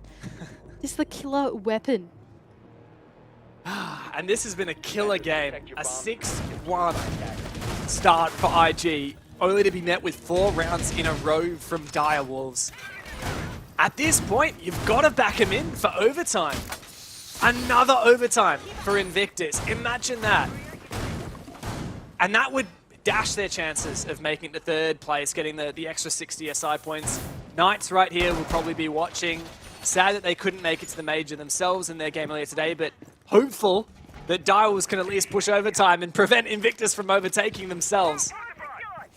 I'm impressed by IG. It takes a lot of by Direwolves. Sorry, IG. It takes a lot of mental fortitude to come back from 6-1 down. A 5-1 first half is something, but to lose your first defense as well, that's pretty rough. And now Direwolves have held on. Round by round, clutch by clutch. They are not giving this game up. But IG, though, I feel like the story has to go to them at one point. Seems like they're always capitulating at the final hurdle. 6 points seems to be the number that does them in. It's a curse. It really is. Every single time they must be feeling a pretty strong sense of deja vu right now as they're headed directly into overtime. Once again, they make their way through the cache and control side of the building. Souffle to contest early on these break room repels, but nothing to be found of it as Mentalist starts to make his way into top dragon. Bolts on inside, takes down the default. Bit of control now. It's so wary of the re-aggression from Direwolves. You can never count them out. Even an animal wounded, they may be even more dangerous than IG realized. Even more determined to hold on here. IG, though, once again, taking it slow and steady seems to be the play for them. Jigsaw finally makes his way into the building, but there's only a minute and 30 seconds left to go. A grenade to ring out, trying to clear any shields or utility inside of waiting does connect onto ED, but only for a slither of HP.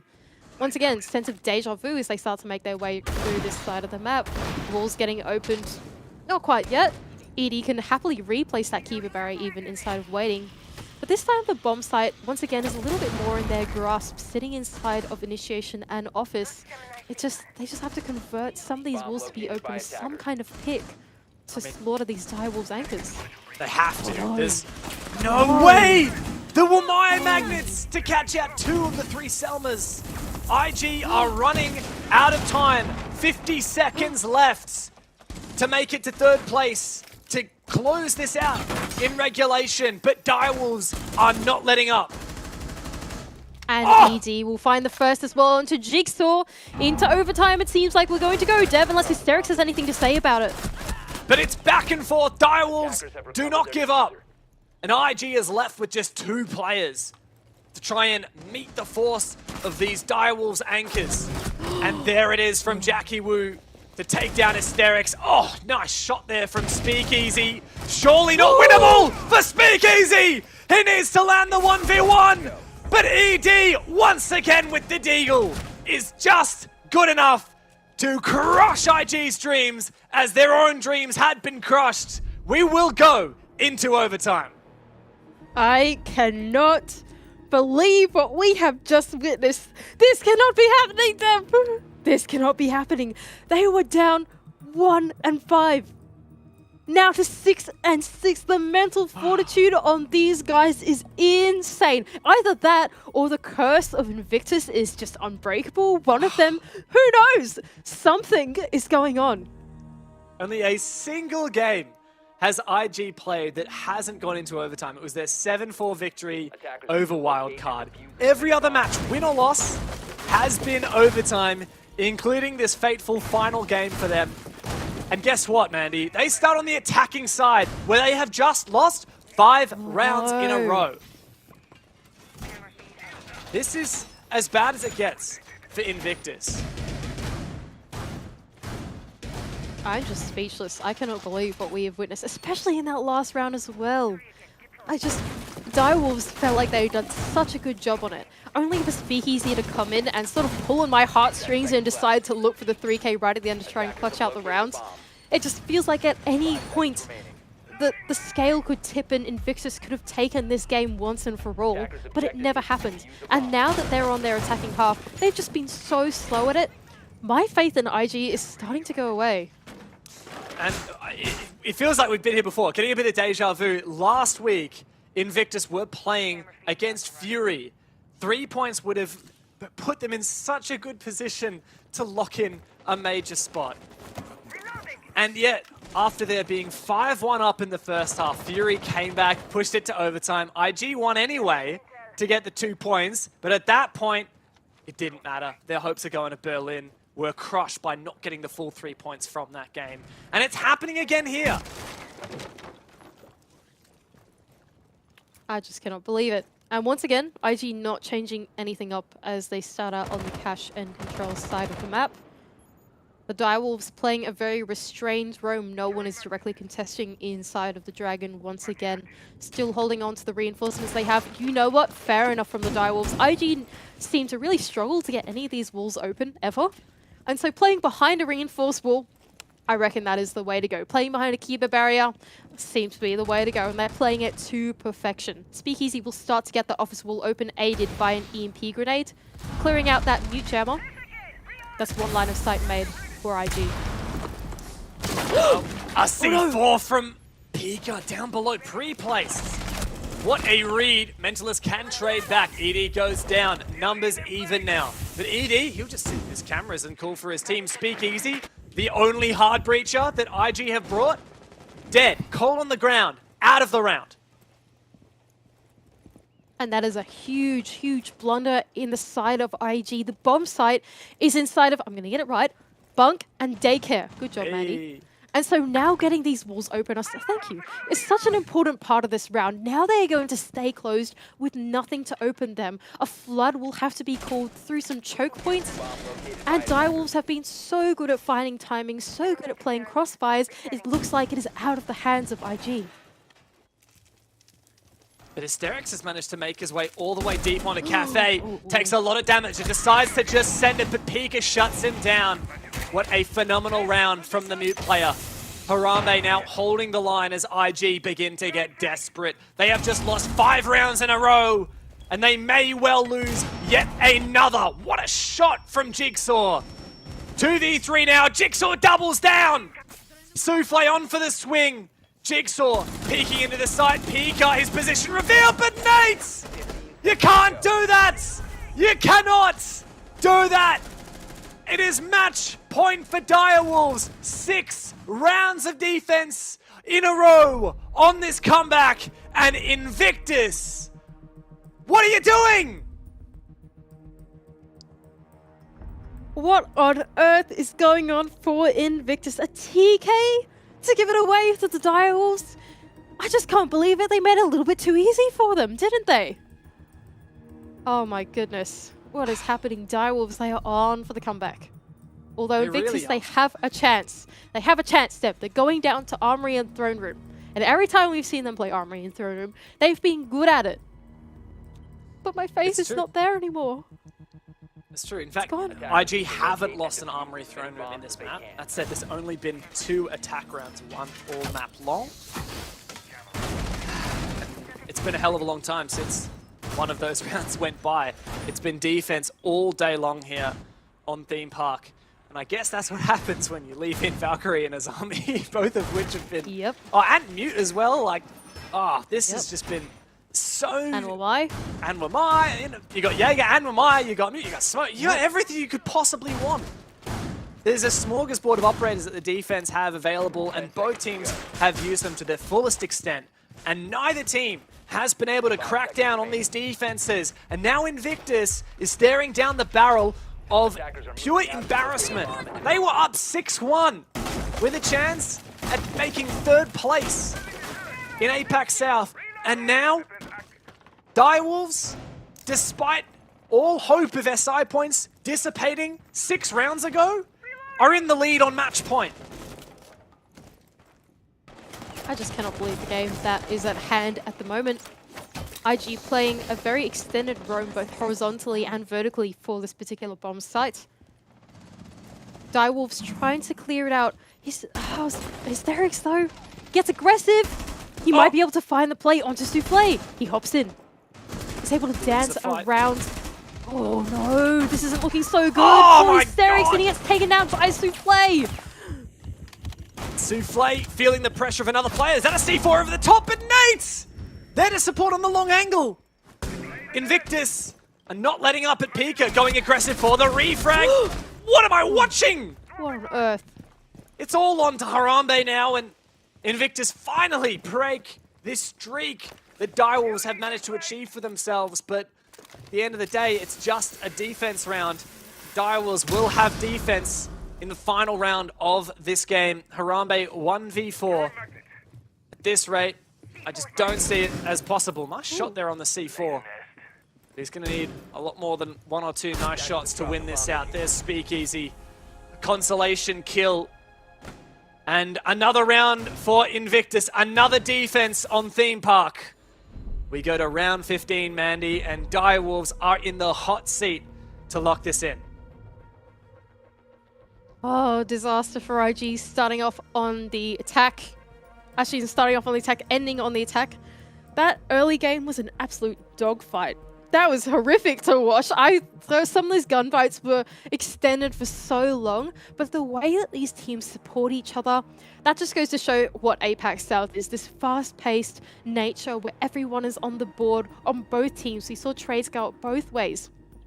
Although Hysterics ended up getting taken down, there was Nate to immediately trade out Souffle. When Nate was there was a player in the hallway trying to look for that pick as well, but then they got crossfired by Mentalist. Everyone being on the same page is something that we can really commend all of these APAC South teams for. They all have this immaculate teamwork that comes out, especially when they're on their defense. Who knows why they can't do it on their attack, but for some reason, seems to be a defender-sided half here on Theme Park, and once again we will go up into Initiation and Office as the final bomb site of this game. If IG want to win, they will have to win one single attack round. It all comes down to this final round. And is there a bit of a tomato sauce on my monitor or something? What is that? What is that Operator Speakeasy is playing? Uh-oh, that looks a little bit different. That's a bit of a something that we don't see every day. A bit of it. Are you suggesting that there is a Glaz Ying strat in the final round of overtime in the final match of APAC South? A Glaz Ying attack from Invictus. I think that's what we are saying, Dev. There's a Glaz Ying strat. This is back in like 2019? When this was popular? We're turning on the time machine. Yup. Taking us back, says IG, as they bring out the Glaz and the Ying. Changing it up. You know what? If they want to do anything on this attack half, I'm going to give it to them, Dev. You want to change it up because the formula that they are playing, doing this slow attack, struggling to get the walls open. You know what? Don't even pick hard breach. Whatever. That's okay. It's something different. I'm going to roll with it. A very wise saying. You got to risk it for the biscuit. And Invictus, they are so keen to be munching on that biscuit, but they got to get through this game first. 2 minutes until GG for either Direwolves or Invictus. Both of them having fought so hard all season long. Invictus constantly plagued by this curse of overtime, of which, more often than not, they lose. Can they finally win it here on the final Playday? Now, something that I'm curious about is that the Ying and the Glaz are separated, though. Hysterics is using the Ying as a sort of lurk operator instead on the other side of the map, as he's been doing for this entire game. They don't want to change that up, so Speakeasy has to rely on his own smokes if they want to use it for whatever they want to use it for. A grenade to follow in and take down that Kiva barrier. ED does get away with his life there and can probably replace it at some point as well. Another one goes out in the hallway. Patience from Invictus exhibited as most of the team is droning, holding angles, not over-aggressing, not making plays as of yet, but time is ticking away. And as you mentioned, 0 hard breach brought by the attacking side. Another nade to go over the top, and the Glaz to entry. Here it is from Speakeasy. What have you got to show for us? He's got to wait to regenerate his thermal scope. Gets one pick, but Pika's found a triple! Once again from Pika! He gets 4 kills before being traded, and Speakeasy is left to clutch. 1 versus 2 for the Glaz, baited out by Jackie Wu. It's the battle of the DMRs on the final round of the game. Can Speakeasy lock it in on the long angle? It is not to be. They were up 6-1, but they lose 7-8. Invictus fall at the hands of the Direwolves. A bittersweet end to the APAC South, but at least they end with a win. The Direwolves are fighters, is what they are. They have the stamina that is unthinkable between all these teams here in APAC South to take it 6 rounds in a row to Invictus game to eventually close out the game. They'll be patting themselves on the back for that one. That was a long, hard-fought victory that they absolutely deserve. And you know what? I reckon it's me with egg on my face this time. Yeah, you were talking a bit of smack to Manic, Yeah, and when we toss back to I him, was. we'll have to see what he says about it. What a game, though. My God, that never saw that coming. 15 rounds when you're up 6-1. To lose it 8-7 as well. What a shame for Invictus. But Direwolves, is there some consolation for them? There must be. They finished off their season or their stage with a win. We'll go back to the desk. Manic, what have you got to say? That's all I've got to say. That's all I've got to say.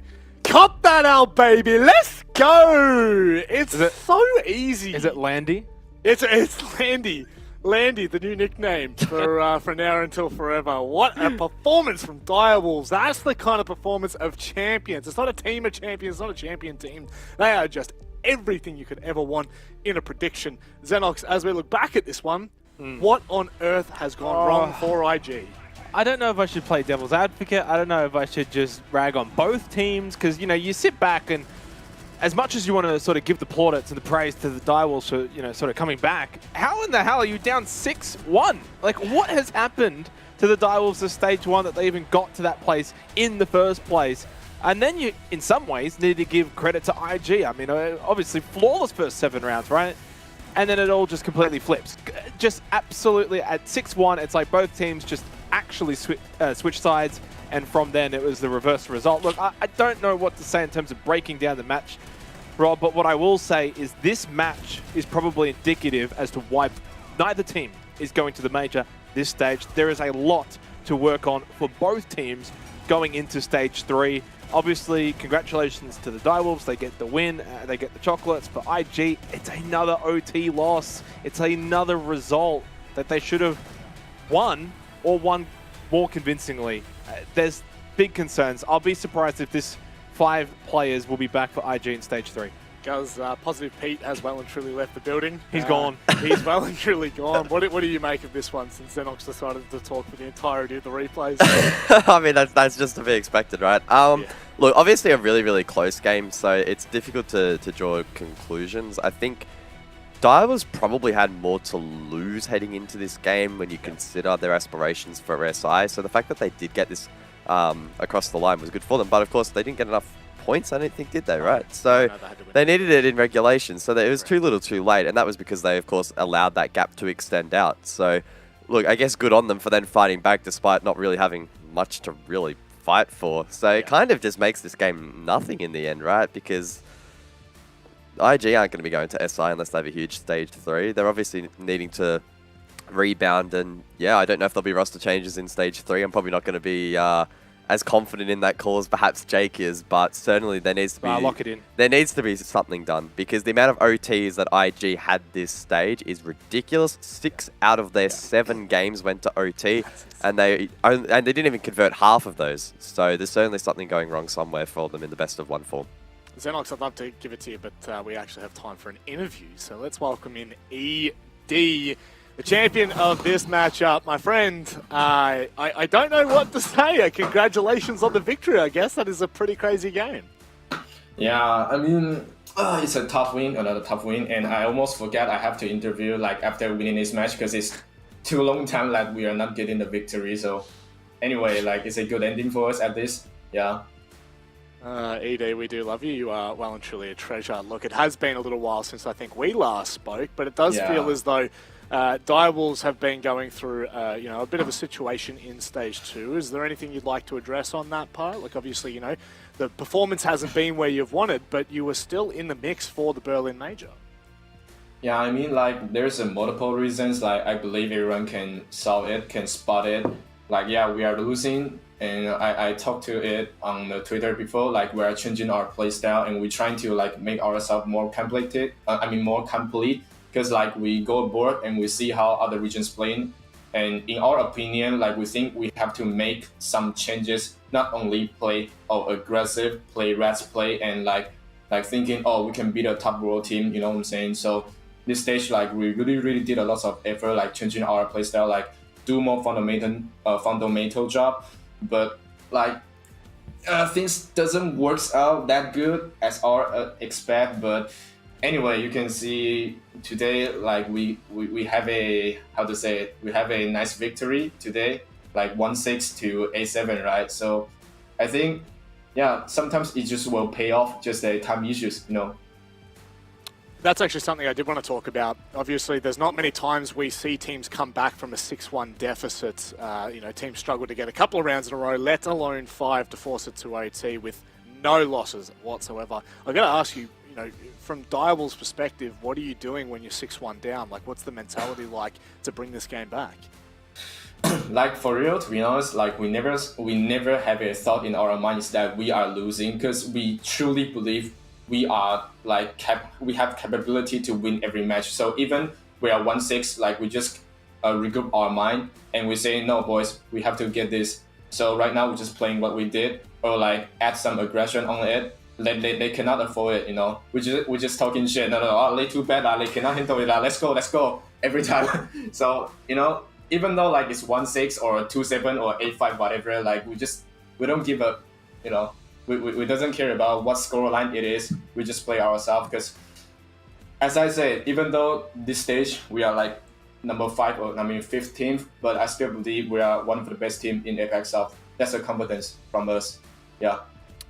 I appreciate you censoring yourself on the broadcast there, Eddie. That was a close call. But look, as per usual, you know, like I think I just want to take this time to say that everyone still believes that you are a top 2 contending team, and very clearly there are a couple of matches there. Had it gone your way, we could potentially be talking about a back-to-back major spot, but it's just not to be this time around. So we'll leave you on a closing remark, if you like. You know, this is the last time I'll see you until stage 3. What have you got to say? Anyway, I think actually nothing really special things to say, but thanks to Caster. I mean, you guys are insane, and I miss you guys so much. Sheesh, for real. And thanks all the fans supporting us. Like, we will be very, very strong back into stage 3. You guys can wait us, you know. I will show you, prove you guys. Love you. Eddie, we can't wait to see that, my friend. Thank you very much for joining the interview, and I'm sure we will see a revitalized Direwolves in stage 3. Bye. Peace out. Good lad. Good lad. I'm so glad he censored himself. Didn't on the first time, but we got there on the second attempt. That's all that matters. Xenox, surely that gives you a bit of confidence in this roster moving forward? No, not really. I'm joking. No, look, I think... Geez, Positive Pete, I need to go searching for this bloke. We need to put out a missing persons report. MIA. Look, as we said, it's sort of been the pre-match discussion when we were on the desk, and you kind of look back at some of their results. More importantly, the last 2 weeks, 2 7-5 losses. You know, you win those, and suddenly it's likely they're maybe even going to a major, right? So it's hard to say their entire stage has been all for nothing and end up with a good win here in a pretty big test. Down 6-1 against IG, they come back, and especially when it could have been a very easy opportunity for them to just throw in the towel and just say, all right, it's not our night tonight. We got beat. You give full credits there, and look, I think they'll be able to bounce back in stage 3 and be a contending team again. I don't think anyone would disagree with that, Guz. I think. You know, I don't want to talk too much on Direwolves because obviously we do tend to love them. So we'll have a look back at what was tonight's matches, and I'll let you kind of have the floor here as to what you'd like to talk about in specific. But obviously, probably the big one is that Gladiators matchup. Yeah, for sure. Was the race to regulation really that game where Gladiators were able to get enough points to push overtime that was enough to secure their major position, and then from that point onwards it was just a formality, but able to get the win in the end. So that'll be their first major, the first time we'll see a full Indonesian roster at a major as well, so super exciting for those guys, and they will of course join Elevate in Berlin in a couple of weeks time. Outside of that, I guess the other big game, not quite the same level of stakes, but it was Chiefs wildcard, the battle for last position, and perhaps the Chiefs showing that they have the ability to salvage this stage a little bit. And much like Direwolves, who unfortunately didn't make the major this time around as well, they'll be looking to fire back in stage 3, knowing that they still have a chance at SI. Well, one thing I just want to bring up, looking at that, we've played 56 rounds of Siege tonight. We've had 3 full-time OTs. That's kind of a bit bonkers. Look, it was one of the quicker nights we've had. Yeah. We'll have a look at the predictions and crown the one and true king of APAC South. That's right. Get your butts down in line.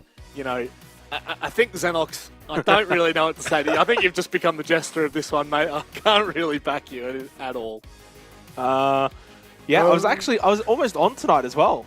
IG should have won, right? And obviously Knights probably should have won. Nah. So look, it is what it is. Forget about Joe. It's all about the Xenox curse. I'll bounce back stage 3. Don't worry, Rob. Yeah, just like a couple of teams, hopefully from APAC South. Let's have a look at how things have ended up for this stage. Of course, this being our final match of the final Playday. The ladder is now well and truly decided. Elevate out on top with 16 points. Gaiman almost leapfrogged them tonight. That is absolutely absurd. Really looking at this, guys, I think it does go to show the full picture of the fact that every team that we've had in APAC South over the last, let's just say, 5 stages have always been competitive. There's probably one team that I'm looking down the very bottom that haven't been, but apart from that, it's been a pretty crazy shake-up.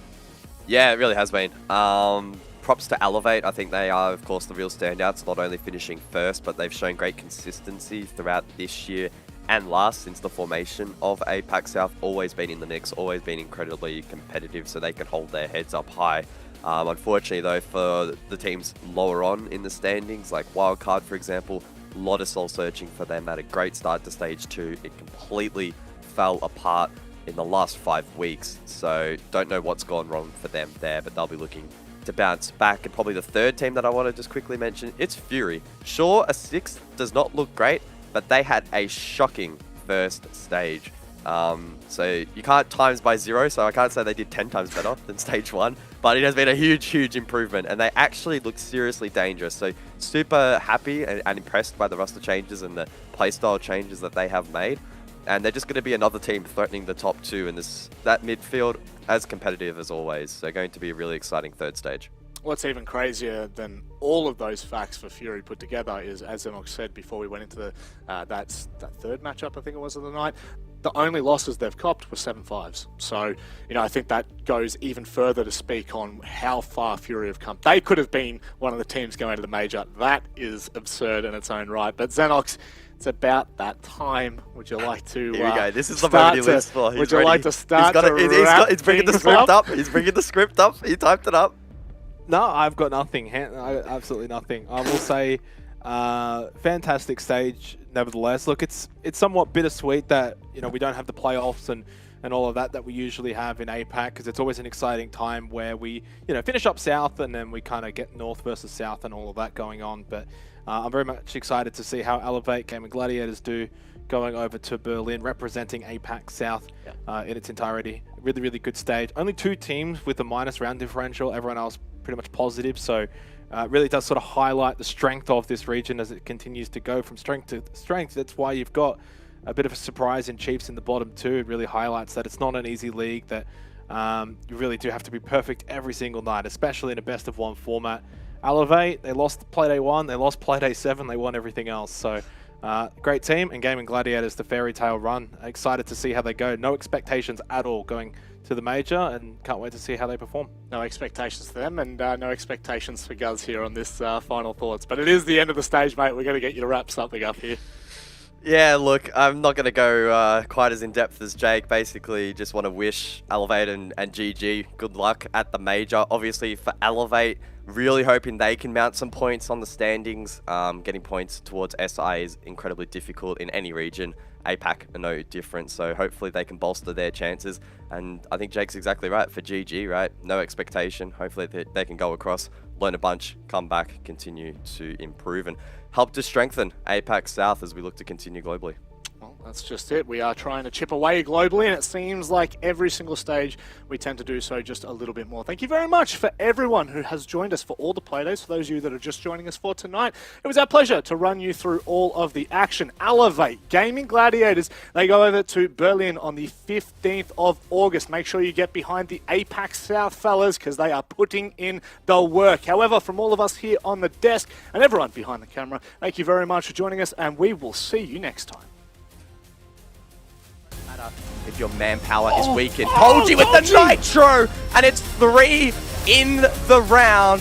and he goes in, and then the cross mat! No way! But Quiz saved. They cover for him. Quiz falls in the hallway. Hobbin and Tolji find kills. It's a 3 versus 2. 20 seconds. Oh, Juicy's over the one tap. Rick's just sitting down below. He'll get this easy kill. Juicy's down. That's Diffuser down. Tolji falls 2 seconds to find Ricks. He hides. Not does he hide. He gets the ticket to Berlin for the Gladiators. Oh, Milo's dead here. Oh, maybe not. What is it? I don't even know how to call it. Milo wins. Ring around the rosy. Boydie, though, has been single-handedly the best player for the Chiefs in this game. He makes another big play. 3 versus 3. Boydie through the wall. Turn around. Shot onto Vincere. Sits him down. Oh, it's the Boydie show on Cafe. The old Elevate that we know and love. Oh, hang on a second. What is going God, on here? Stopper! Elevate? What are you doing, Stopper! mates? This man is just unstoppable. Isn't there a player in kids? He's getting benched out, but it doesn't matter anyway. He finds one, he finds two. Onigiri has an inkling that someone might be hitching to a small tower. He's happy to collect a second and a third. Missed the punch to collect one more, but eventually Onigiri traded out. 1 versus 3 clutch for the full 3 points. A flashbang to go through. He gets 1, but can he take out Lycolas? The birthday boy to send us into overtime. Can he see the player planning behind the desk? Jackie Wu for a double! What a play! But man advantage die walls every round so far. Opening pick has led to round win. Oh my god, Pika! Not yet. Another one! Who can stop this man? From Jackie Wu. The takedown hysterics. Oh, nice shot there from Speakeasy. Surely not winnable for Speakeasy. He needs to land the 1v1. But ED once again with the deagle.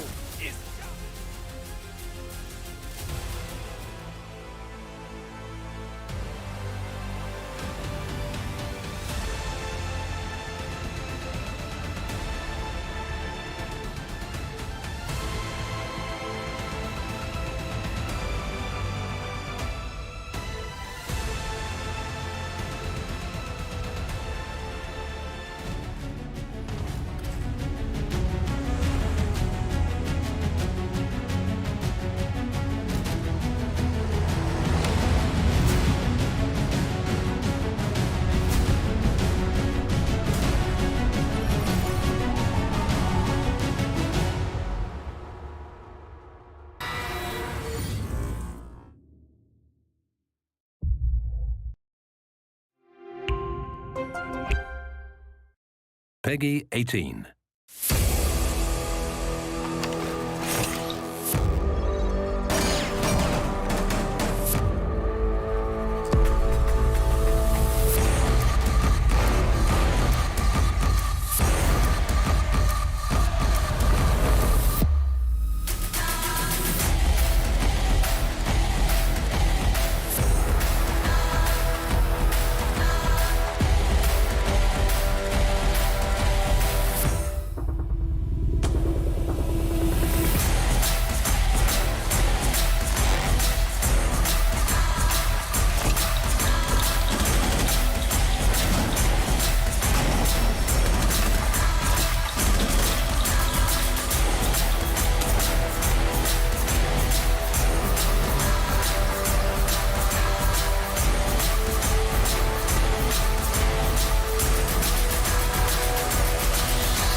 a feeling.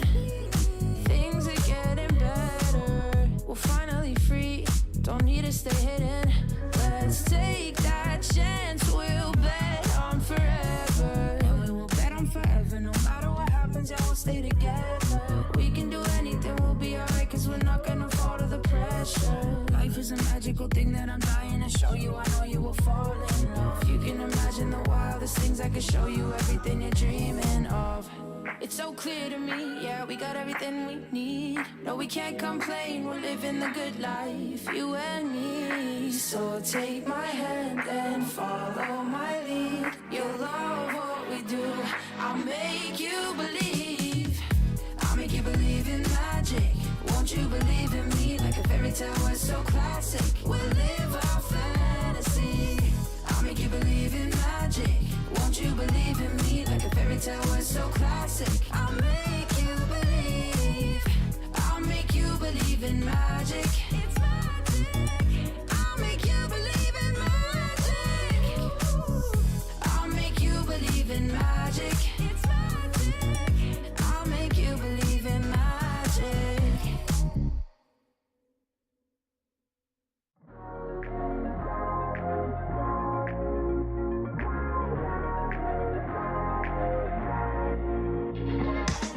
Got everything I need and more.